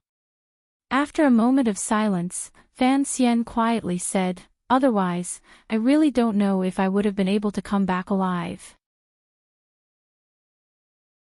Thinking of the 4 9th-level cold swords in the Sword Hut and the seemingly carefree but actually dangerous situation just now, Fan Xian felt a lingering fear and coldness in his heart. Indeed, he could not underestimate the heroes of the world. Although he was not afraid of anyone in a one-on-one fight, being surrounded and attacked by a few 9th-level aces was truly terrifying. Furthermore, he couldn't bear to leave 13th Wang behind. If the shadow had not suddenly appeared in that patch of moonlight, who knew what fate he would face today? After parting at the Sori Ice stand, Fan Xian had given the shadow an order to contact the Overwatch Council's spy lying in ambush in Dongyi. He had gone alone to the Plum Garden courtyard. He had not thought that the shadow would be able to complete the mission so quickly and return to his side to save his life. Before dealing with the affairs of the 6th Bureau, I am first a shadow, the shadow said coldly by his side. Fan Xian was silent for a moment. He knew what the other party meant. In the past, he had been Chen Pingping's shadow, so he never left Chen Pingping's side. Later, Chen Pingping ordered him to come and protect him, so he had become his inseparable shadow. Even though Fan Xian had been careless and had the shadow deal with council affairs, if he left his side for a short moment, the shadow would still feel a powerful sense of unease and choose to find Fan Xian as quickly as possible. His style of doing things was to follow behind Fan Xian in secret and protect him at all times. The sea breeze blew, making the sweat on Fan Xian's body even colder. It made him involuntarily shiver. He was already a superior 9th-level ace and had long been immune to the cold and heat. However, he shivered at this moment. It was enough to prove the coldness in his heart. The coldness in his heart was because of the internal strife in the Sword Hut. Yun Jilan had attacked 13th Wang so viciously. Furthermore, there were so many aces of the Sword Hut standing at his side. Had the dying Sigurd Jian already lost control of the Sword Hut? The coldness was also because of the dangerous situation earlier. The sweat on his body was not only caused by forcing out the poison for 13th Wang, but also because of the 4 terrifying swords. Fan Xian was still shaken. There was something he was even more afraid of. This matter weighed down on his heart and made it difficult for him to breathe. Terror took over his entire heart and body. It was clear that the shadow knew what he was afraid of, so he also appeared to have an unprecedentedly serious expression. Sitting by his side, he didn't say a word. The scene made Fan Xian think of many years ago when he had first come to Jiangnan. Under the eaves of the Shazhou Inn, he and the foremost assassin in the world had sat side by side. Although their conversation was not joyful, they had gained a great deal. Now, they were sitting next to each other again. Both of their moods were heavy. "Why didn't you kill that sword hut ace just now?" Fan Xian's voice had become dry because of his nervousness. They had 4 9th-level aces. "We were able to pass through them in one move by catching them off guard and using sword intent to intimidate their state of mind," the shadow said with his eyes closed. "Even so, I could only seriously injure one person. You didn't truly injure the third prince. If they had come to their senses, perhaps we would have been able to escape, but we still wouldn't have been able to kill them all. I have to admit that my idiot brother's ability to teach disciples is the best in the world." The shadow's words described a truth that everyone knew. Of the 4 great grandmasters, Yi Luyun did not accept disciples. The Qing emperor probably had a strange disciple like Fan Xian. Although Ku He's Tianyi Dao had many disciples, the only one who had truly raised countless aces was Siga Jian. Just under the sword hut, there were 12 9th-level aces. This was an astonishing number. Fan Xian was silent for a long time. He then suddenly said, "I have been very careful these 3 years. Once I use Sigu's sword, someone will certainly die under my sword. I have never let a living person see me use Sigu's sword moves. There has never been anyone alive under my sword." The shadow coldly stated the truth. Whenever the foremost assassin in the world drew his sword, there had never been anyone alive. "What about Yunjilan?" Fan Xian brought up a name. 3 years ago in Jiangnan, the shadow had led the swordsmen of the 6th Bureau to chase and kill the disciples of the sword hut led by Yunjilan. They had forced the dark powers of Dongyi out of Suzhou and Hangzhou, contributing greatly to Fan Xian's order in Jiangnan. "When I killed Yunjilan, I did not use the original sword," the shadow replied after a moment of silence. Fan Xian gently nodded his head. Even when the shadow had attacked Yunjilan on the West Lake fishing boat outside the Hangzhou building, he had only heavily injured him. It looked like the shadow was also worried that he would not be able to kill Yunjilan, so he had held back to avoid revealing his identity. That is why in the entire world, only these 5 people tonight, no, 6, if you add 13th Wang, that is 7 people who might know this secret. Fan Xian lowered his head and thought. The problem is, we still have no way of silencing these people. When do you think Siga Jian will guess that you are his lucky surviving brother? The shadow was silent for a long time. He then slowly said, "Perhaps a long time ago, he already knew that the shadow of the Overwatch Council was me." After these words were said, Fan Xian sank into a helpless calm. He knew that the thing he feared the most would perhaps become a reality because of this trip to Dongyi. He raised his head to gaze at the bright moon and lowered it to think of his hometown. He muttered, "If Siga Jian could help us keep this a secret, how good would that be?" The shadow glanced at him and didn't say anything, but the sense of ridicule could not be hidden. Fan Xian suddenly let out a long sigh. Gazing at the shadow, he asked with a slight smile, "How did it feel to assassinate the emperor in the Hanging Temple?"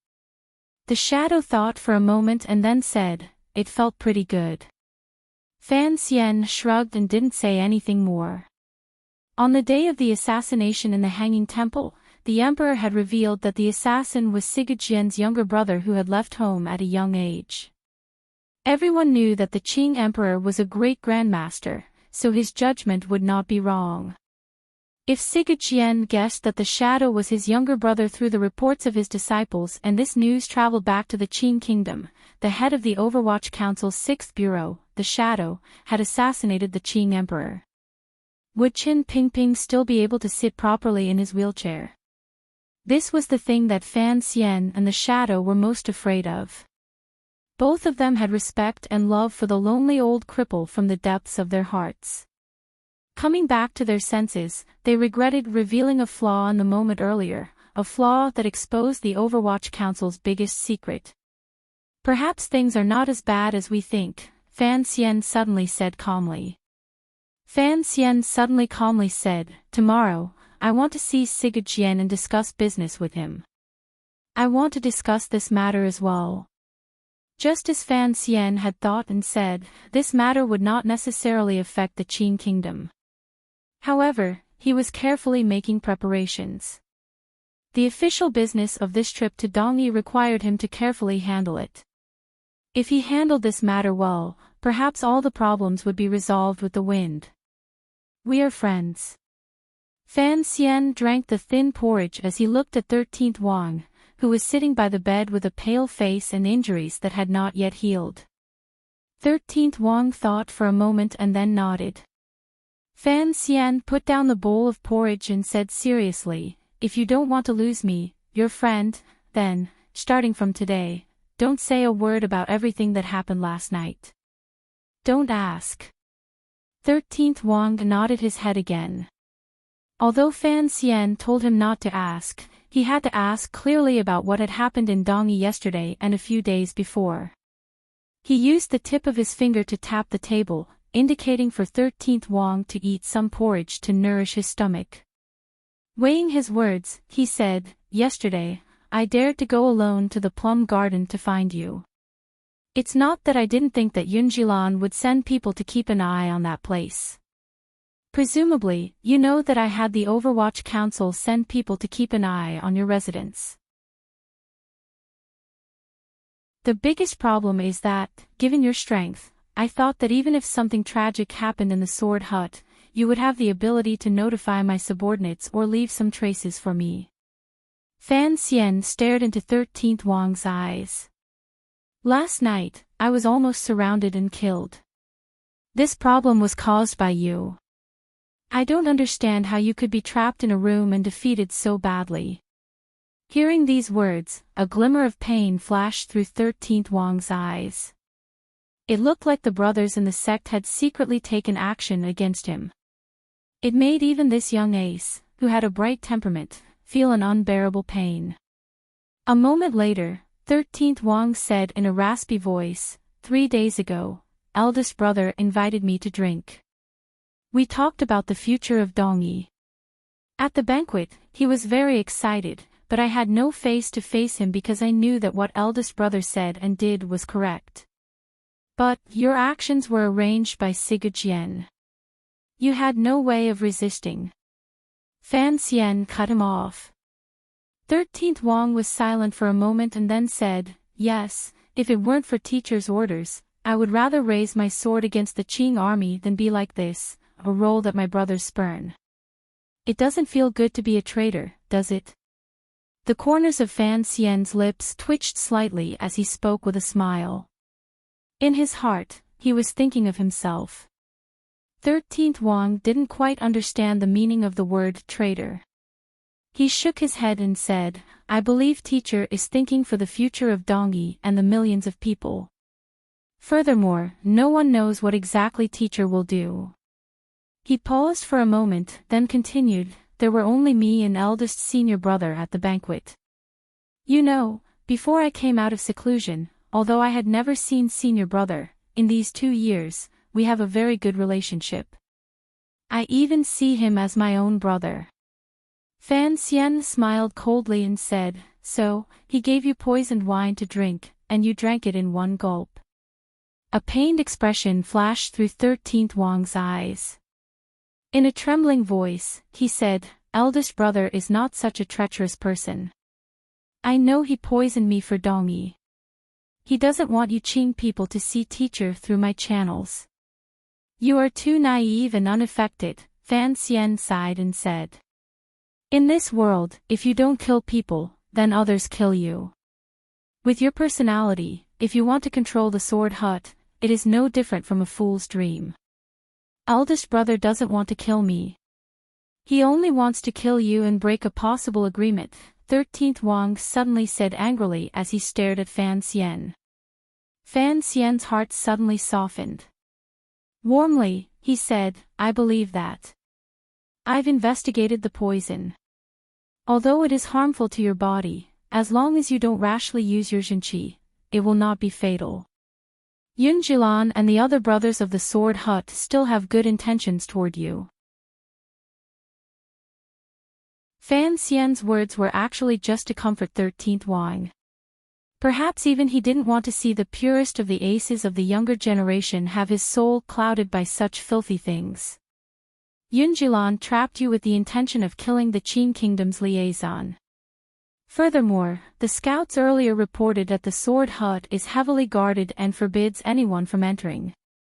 It is clear that the people from Northern Qi have already entered the Sword Hut and are beginning to try to persuade your teacher, Fan Xian said.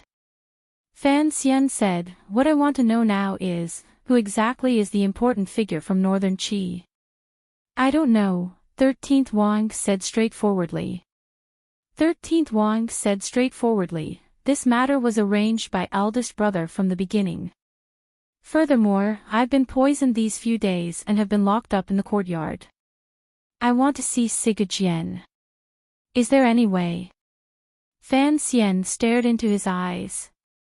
13th Wang's expression was slightly desolate. I haven't seen teacher in 10 days. I don't know how his body is and if he can hold on. Fan Xian heard that he didn't answer his question at all and felt angry. However, he knew there was nothing he could do. With a cold smile, he said, a major figure from Northern Qi. Do you really think I can't guess who it is? Although the Sword Hut is heavily guarded, Yun Jilan cannot cover the sky with one hand. If you walk openly into the Sword Hut, will second brother, who has always maintained a neutral position, just watch as someone else kills you in front of the Sword Hut. 13th Wang looked at him like he was looking at a ghost and said, last night, you were almost killed by my brothers. Are you going to go to your death again today? Fan Xian fell silent. He had to see this eccentric great-grandmaster before Northern Qi convinced Sigajian. Furthermore, it concerned the life of the person he cared about the most. If he didn't go to his death, many people in the world would die. You are the 13th disciple of the Sword Hut. You will always have some way in Dongyi. I will send someone from the Overwatch Council to help you. Even if I can't enter the Sword Hut today, I must still see that major figure from Northern Qi. A strange, unfathomable expression flashed through Fan Xian's eyes. It was as if he had great confidence in how to deal with this major figure from Northern Qi. A pale-faced young man walked down from the carriage with great difficulty. Looking at the rows of grass huts in the distance, countless complicated emotions rose in his eyes. He tidied his clothes and walked toward them. The various disciples of the Sword Hut responsible for defending looked at this person's expression and appearance. Shock appeared on their faces. Some people unconsciously stretched their hands to their waists and gripped the hilts of their swords, but no one dared to make the first move. Someone called out in a slightly dry voice, Uncle Disciple, teacher has ordered that the patriarch is cultivating in seclusion and is not to be disturbed. Gradually, people came over and surrounded 13th Wang in the center. All of the disciples of the Sword Hut knew that Master Yun Jilan, who handled all the affairs of the sect, had many problems with this uncle disciple who was most favored by the patriarch. Last night, the uncle disciple had been rescued. Everyone had guessed whether or not it was an ace from the Qin kingdom. No one had thought that with the sun in the sky, the uncle disciple would walk to the door of the Sword Hut like this. Everyone was nervous. They didn't know if they should immediately take him down or what. 13th Wang took a deep breath. His expression was calm but filled with boundless determination. Just like this, he walked step by step toward the Sword Hut.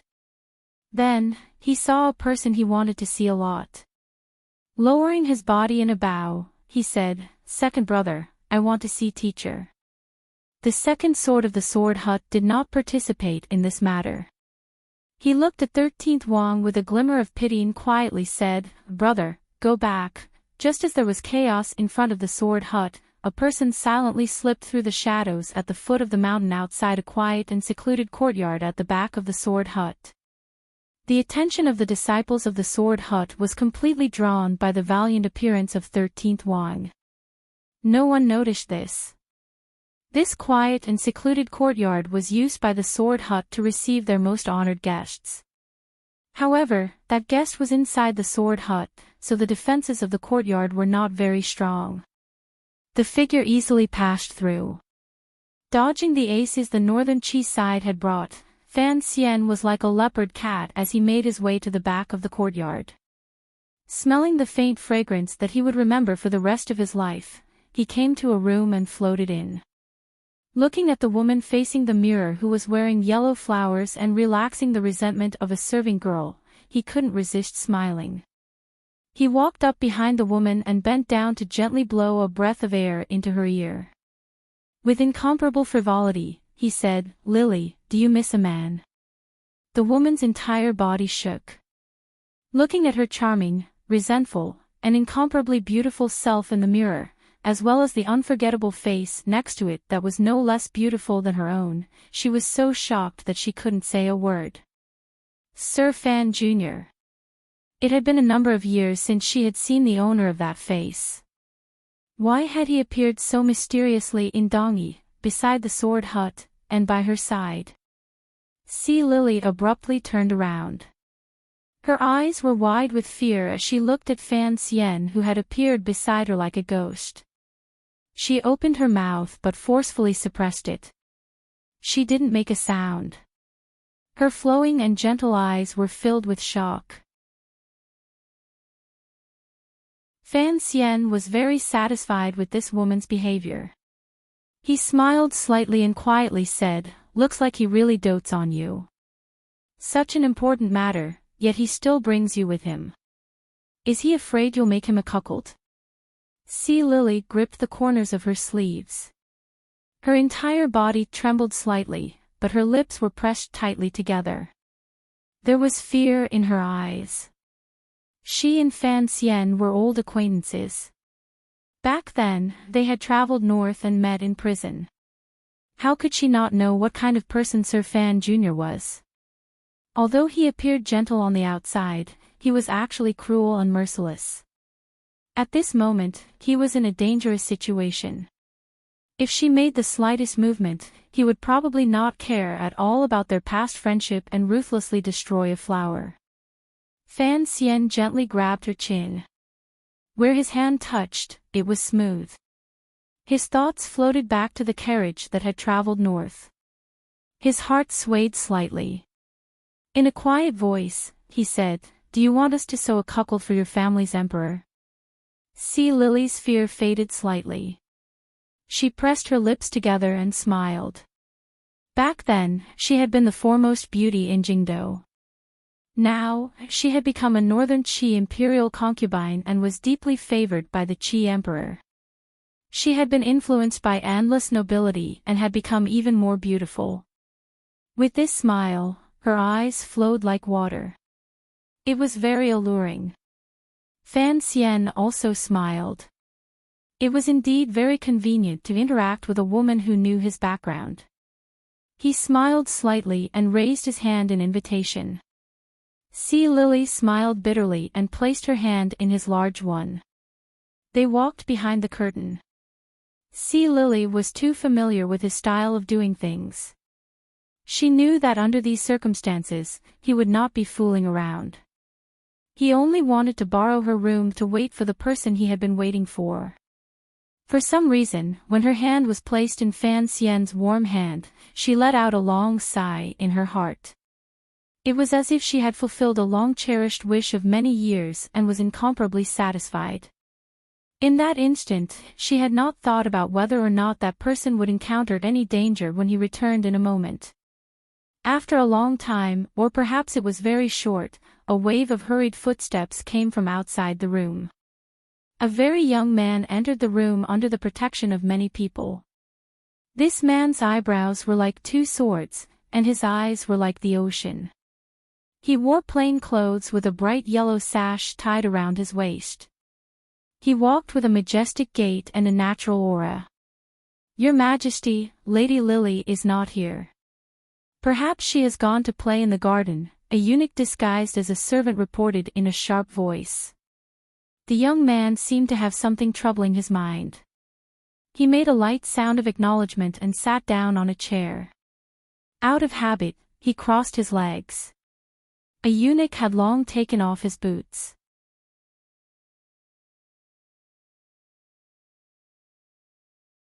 Chapter 630. The Northern Qi Emperor was personally attending Sigurd Jien's opening ceremony of the Sword Hut.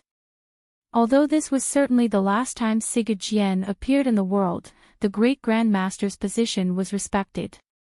Furthermore, this opening ceremony would determine the future ownership of Dongyi. For Northern Qi, it was very important. For the Northern Qi Emperor, as an emperor, to deign to come was still a shocking matter. Other than Fan Xian, who had already guessed it. He narrowed his eyes behind the curtain and looked through the layers of gauze at the young but shrewd Northern Qi Emperor. He knew that Northern Qi would place great importance on Sigurd Jien's death, particularly when the Qin kingdom was powerful. If the Northern Qi people wanted to reverse the situation, they had to make a more powerful response. The Northern Qi Emperor personally coming to persuade Sigurd Jien represented Northern Qi's absolute sincerity. For an emperor to leave his own capital and quietly come to a foreign country, who knew how much danger he had to take? This move was truly too daring. Even though Fan Xian had long guessed the Northern Qi Emperor's unconventional move when he was in Yanjing, seeing the emperor appear beside the sword hut with his own eyes still made it difficult for him to suppress his shock and admiration. The mountain courtyard of the sword hut was quiet and secluded. Who knew how many aces of the Northern Qi court were hidden outside, as well as the defensive power of the sword hut? It seemed that no one had expected that in the center of the defense, the Qin kingdom's Fan Xian, who worried the Northern Qi people the most, had already quietly snuck in. He was only a few steps away from their emperor. Given Fan Xian's strength, if he took a risk, he might actually be able to capture the Northern Qi Emperor in the front room. The problem was, even if he could control the Northern Qi Emperor, what problem could he solve? Furthermore, he had sensed long ago that there were countless aces hiding in the mountain courtyard. Outside this quiet and secluded room, there was a powerful figure slowly walking in. The footsteps stopped outside the room. Fan Xian lowered his head and furrowed his brows. He sensed carefully, but he still could not grasp the other person's breathing rhythm. From this detail, he was certain that the newcomer was an ace no less powerful than him. In terms of control of his inner strength, he was even purer and more natural than him. Other than the Northern Qi Emperor's martial teacher, Sir Lang Tiao, the head disciple of Tianyi Dao's sect, who else could have such a realm? His grip on Sea Lily's hand unconsciously tightened. He suddenly felt that his situation was absurd. His plan today had been too impulsive. If the Northern Qi Emperor came to Dongyi in disguise, he would certainly have a terrifying defensive power at his side. How could everything go smoothly? Perhaps it was because he held the Northern Qi Emperor's weakness that he acted so crazily. If Lang Tiao walked into the room now, he would easily hear Sea Lily's breathing, and the eunuch's guess would fall through. He would then discover Fan Xian's presence. He turned his head and glanced at Sea Lily. His eyes were full of probing and questioning. How could Sea Lily not know what her enemy was thinking? Her eyes flickered, and she glared at him with extreme resentment. At this time, the Northern Qi Emperor was still resting outside. If he knew that his favored concubine and the most despicable pretty boy were not 10 steps away from him, exchanging amorous and passionate glances, he would probably be so angry that he would vomit blood and have green light glowing from the top of his head. Fan Xian smiled soundlessly. the corners of his lips pressed together slightly. His eyes blinked with a pleading expression. Sea Lily gazed helplessly at this man. Countless thoughts ran through her mind. Her fingers twisted nervously for a long time. Finally, she couldn't resist her heart softening. She agreed to the request in his eyes and faintly sighed. The Northern Chi Emperor's brows were tightly furrowed, thinking about something. Lang Tiao had just walked to the outside of the room to report something. The Northern Chi side all thought that Imperial concubine Li was playing in the garden, so the room should be quiet. Unexpectedly, a sigh suddenly rang out from inside the room. The tips of Fan Xian's brows twitched slightly. Outside, the Northern Chi Emperor's tightly furrowed brows suddenly relaxed. He opened his eyes and gazed calmly behind the curtains. Lang Tiao's figure stopped outside the room. His shadow was reflected in the door. Sea Lily tied her skirt as she walked out from behind the curtains. Flowing Cloud's hair was slightly messy, and her delicate face was slightly red. Her eyes, which seemed to speak, were slightly flustered, as if she had just done something shameful. A cold light flashed through the Northern Chi Emperor's eyes. Coldly, he said, "So, you're here. Earlier, when the eunuch said you were in the garden, why didn't you make a sound?" Facing this emperor, Sea Lily was not as happy or afraid as she was facing Fan Xian. She smiled unusually naturally and then sat in front of the dressing table. Facing the large mirror, she once again tidied her makeup and hair. Casually, she said, "Sometimes, how could I make a sound?" Hiding behind the curtains, Fan Xian's heart thumped. He didn't know if he had taken the right risk or if Sea Lily was as he imagined. These words carried a double meaning and pricked at him until he felt numb. The Northern Chi Emperor laughed coldly and stood up. Walking behind Sea Lily, he said, "Did you do something shameful that you don't dare let me know?" Hearing these words, Fan Xian, who was hiding in the back, couldn't resist smiling bitterly. Unexpectedly, immediately after, Sea Lily turned her head and rolled her eyes at the Emperor. Very gently, she said, "Who told you to come in like this?" "I was in the back." "Of course, it was shameful. Did you prepare for someone else to see me?" She left out at least 2 words in these words. Fan Xian looked at the gold-painted toilet beside him and immediately knew what Sea Lily was saying. Involuntarily, his heart trembled slightly.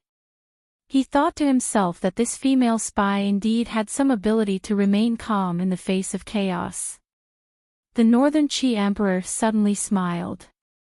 Looking at Sea Lily's beautiful face, his heart jumped. He leaned down and pecked her red lips.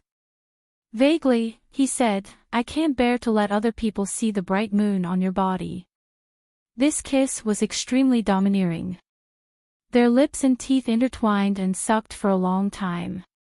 It wasn't until Sea Lily was gasping for breath that the little emperor reluctantly spat out her tongue. A look of lust suddenly appeared on his handsome face.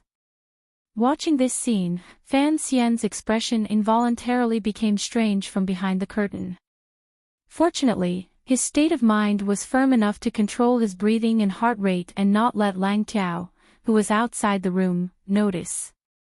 When he saw the Northern Chi Emperor reach his hand into Sea Lily's clothes and grab that soft ball and knead it endlessly, he finally couldn't help but change his expression. His eyes widened. He didn't want to miss this scene for even a moment. With great difficulty, this lively and fragrant scene came to an end. In particular, the strange interest contained in it was enough for Fan Xian to savor it. No one knew what Lang Tiao quietly said outside the room, but the lust on the Northern Chi Emperor's face disappeared. Bending his head, he muttered a few words beside Sea Lily's ear. His face was full of anger.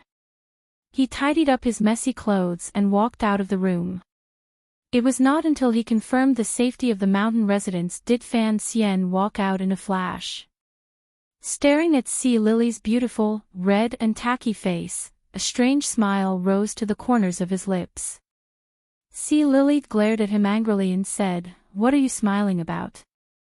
I've seen a live erotic scene. Can't I even smile?" Fan Xian sat down beside her. "Sir Fan Jr., what exactly are you doing here?" Sea Lily stared into his eyes and quietly said, "You're not here to see me and the Emperor being intimate, are you?"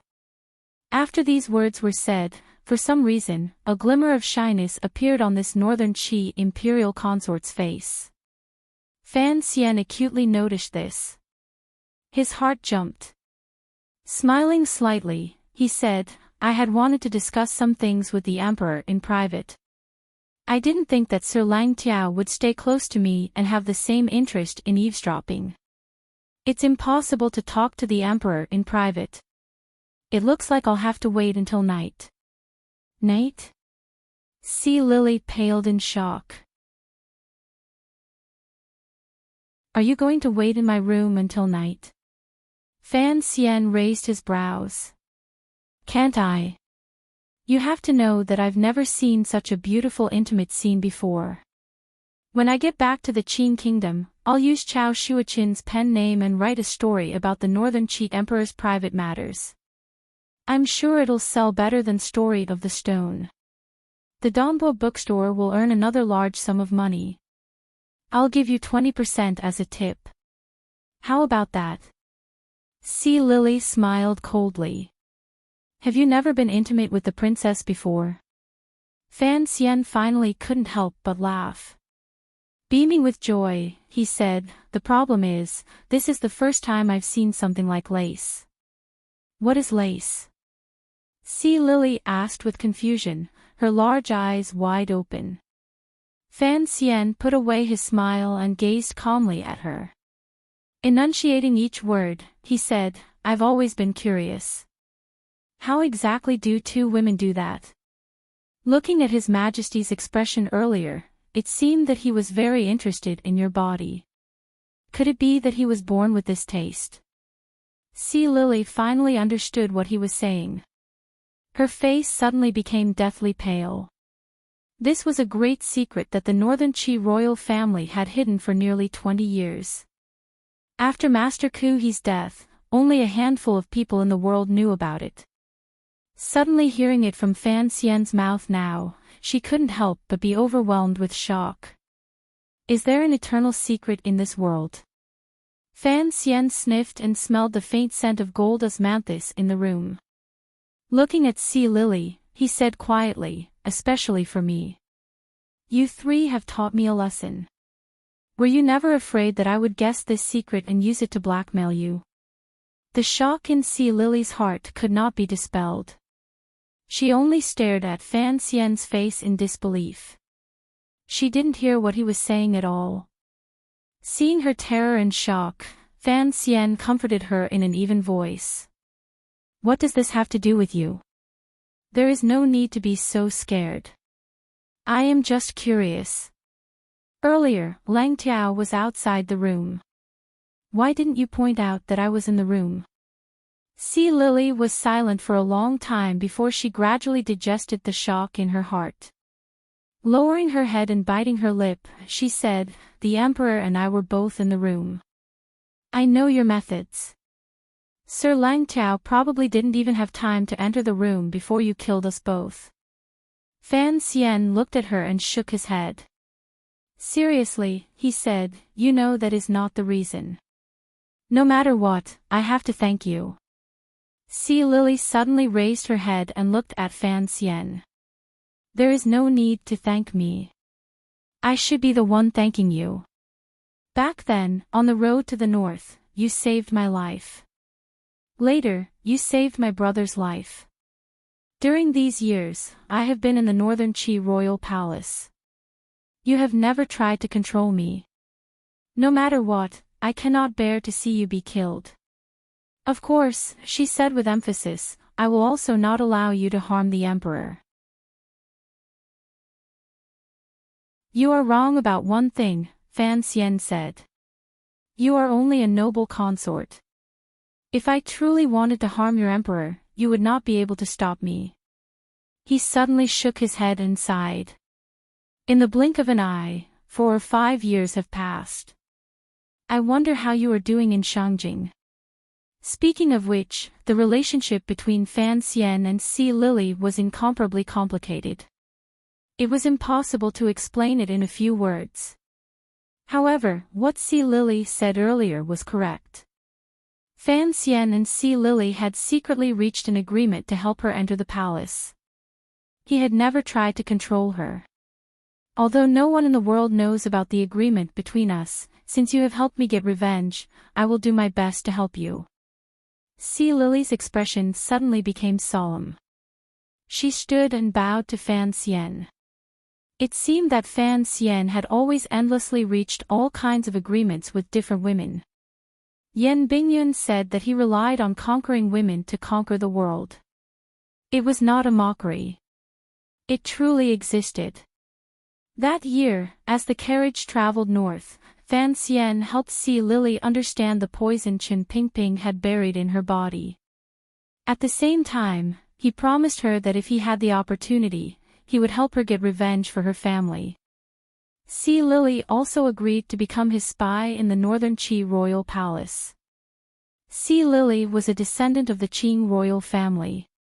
However, her grandfather had been tragically killed in the battle for the throne. Her parents had also died in the pursuit of the Qing court. Thus, she had grown up in northern Qi's Shangjing. The important military official who had betrayed Sea Lily's grandfather and successfully helped the previous Qing emperor ascend to the throne was the old Qin master who had died to Fan Xian's hands 2 years ago. Regardless of what his motive was, Fan Xian had fulfilled his promise and helped Sea Lily get revenge. However, many years had passed. Sea Lily was far away in the northern Qi palace. The Overwatch Council had no way of controlling her. Thus, Fan Xian was not sure if this woman still remembered the agreement from back then or if she would still help him. Fortunately, the scene in the room earlier had already confirmed that Sea Lily was willing to help Fan Xian, at least as long as she didn't harm the northern Qi emperor. Although Fan Xian was the man who understood a woman's thoughts the best in the world, in the end, he came from Mars, and women came from Venus. He didn't completely grasp Sea Lily's thoughts. Earlier, Sea Lily had helped him hide not only because she was grateful for his kindness in saving her life and the righteousness of revenge, but also because of some inexplicable emotions. This woman's background was strange. She had once used her identity as the top courtesan in Jingdo to hide and do spy work for northern Qi. However, the only person who had truly had skin contact with her and could even be described as being in perfect harmony with her was Fan Xian. Particularly on that moonlit night in the broken temple, the fragrance of golden osmanthus on the large bed wafted into the nose. The relationship between a man and a woman was as complicated as their bodies. No one knew exactly what had happened. The path to a woman's heart was sex. Who said that?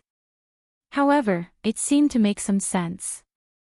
At least, Sea Lily's gaze as she looked at Fan Xian was so complicated that it made one's hair stand on end. Fan Xian was finally defeated by Sea Lily's faint gaze. How could he forget the pleasure boat by the Lujing River, the carriage by the North Sea, the broken temple, the Li Pavilion, and this woman? He had always thought that this woman was different from all the other women in the world. She had great control over her future, so he had unconsciously kept his distance. However, this faint gaze made him finally understand that no matter how powerful a woman was, in the end, a woman. In the northern Qi royal palace, there was not a single real man. How could Sea Lily endure that kind of loneliness? She didn't know how many times she had thought of Fan Xian's enchanting fingertips and that gentle yet chilling face. She had thought about it in a daze for many years, and it had become a mental barrier. Fan Xian was silent and speechless. He gently held Sea Lily's hand and looked into her eyes that could speak. He smiled slightly.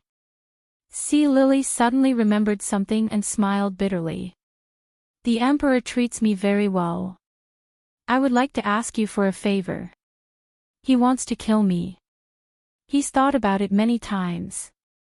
Fan Xian gazed at Sea Lily and said calmly, I am a vengeful person, particularly since his plan for coming to Dongyi is too big. I cannot give it to them with both hands. Regardless of how the Qing royal family treated your family in the past, you are, after all, a Qing person.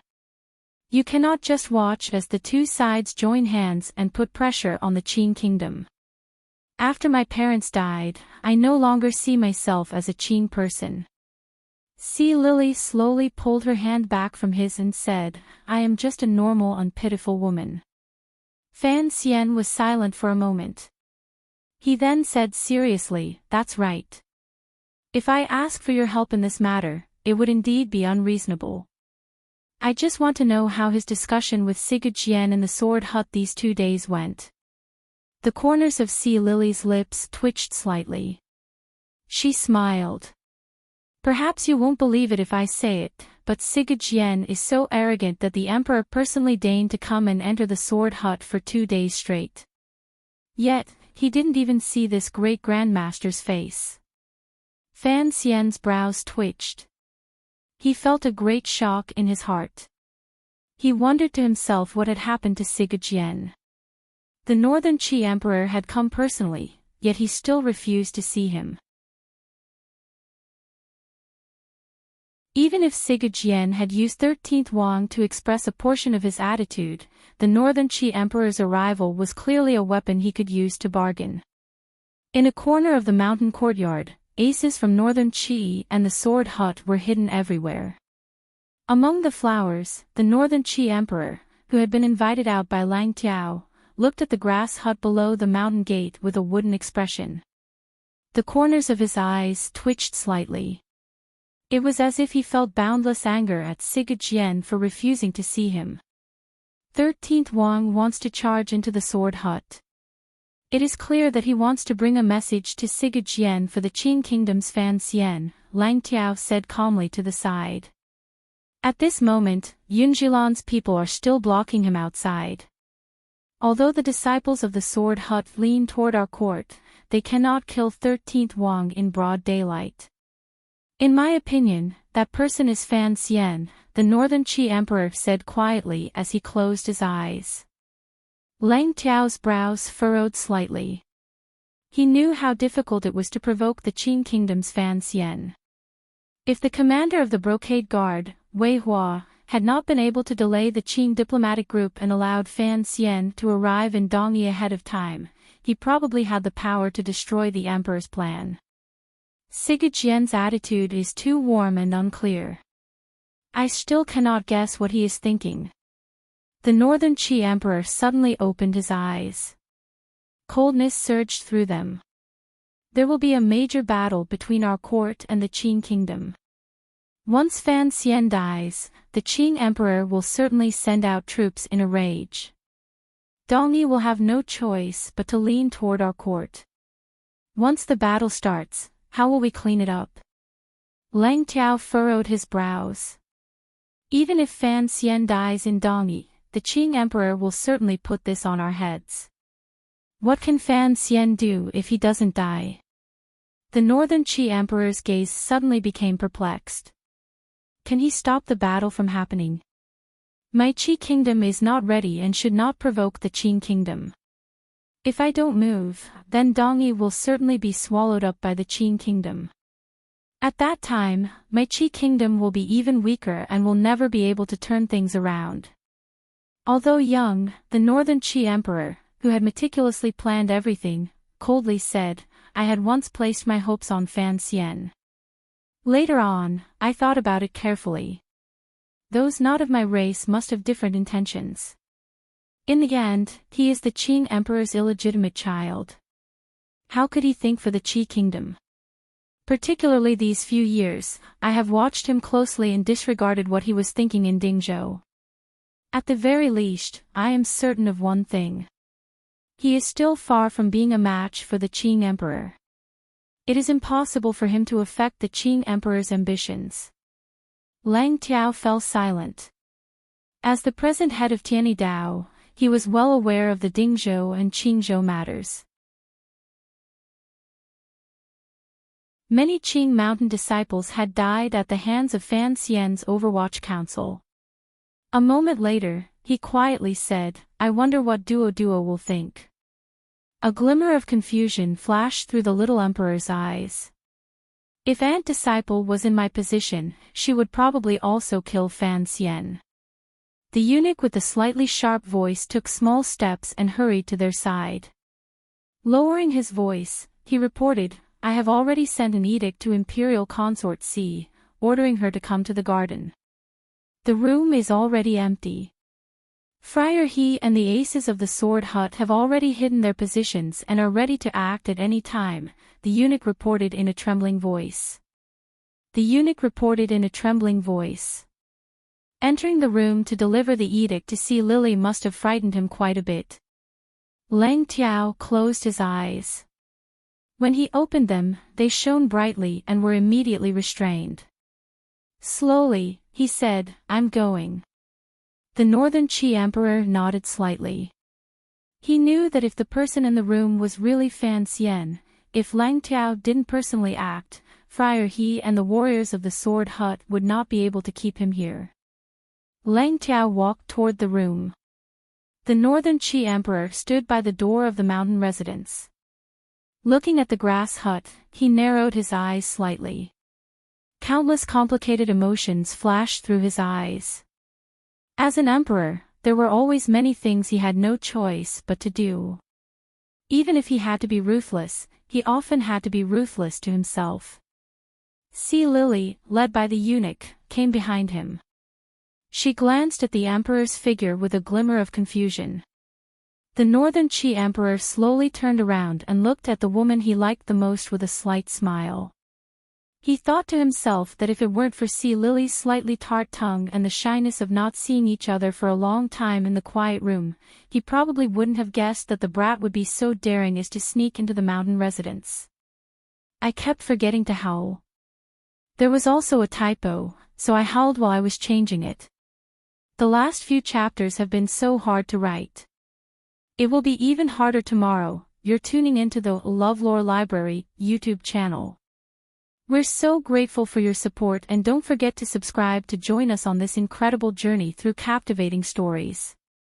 Your generosity through donations truly makes a world of difference, as it's the primary source of revenue that allows me to expand and enhance this channel for you. Thank you from the bottom of my heart for being a part of this adventure.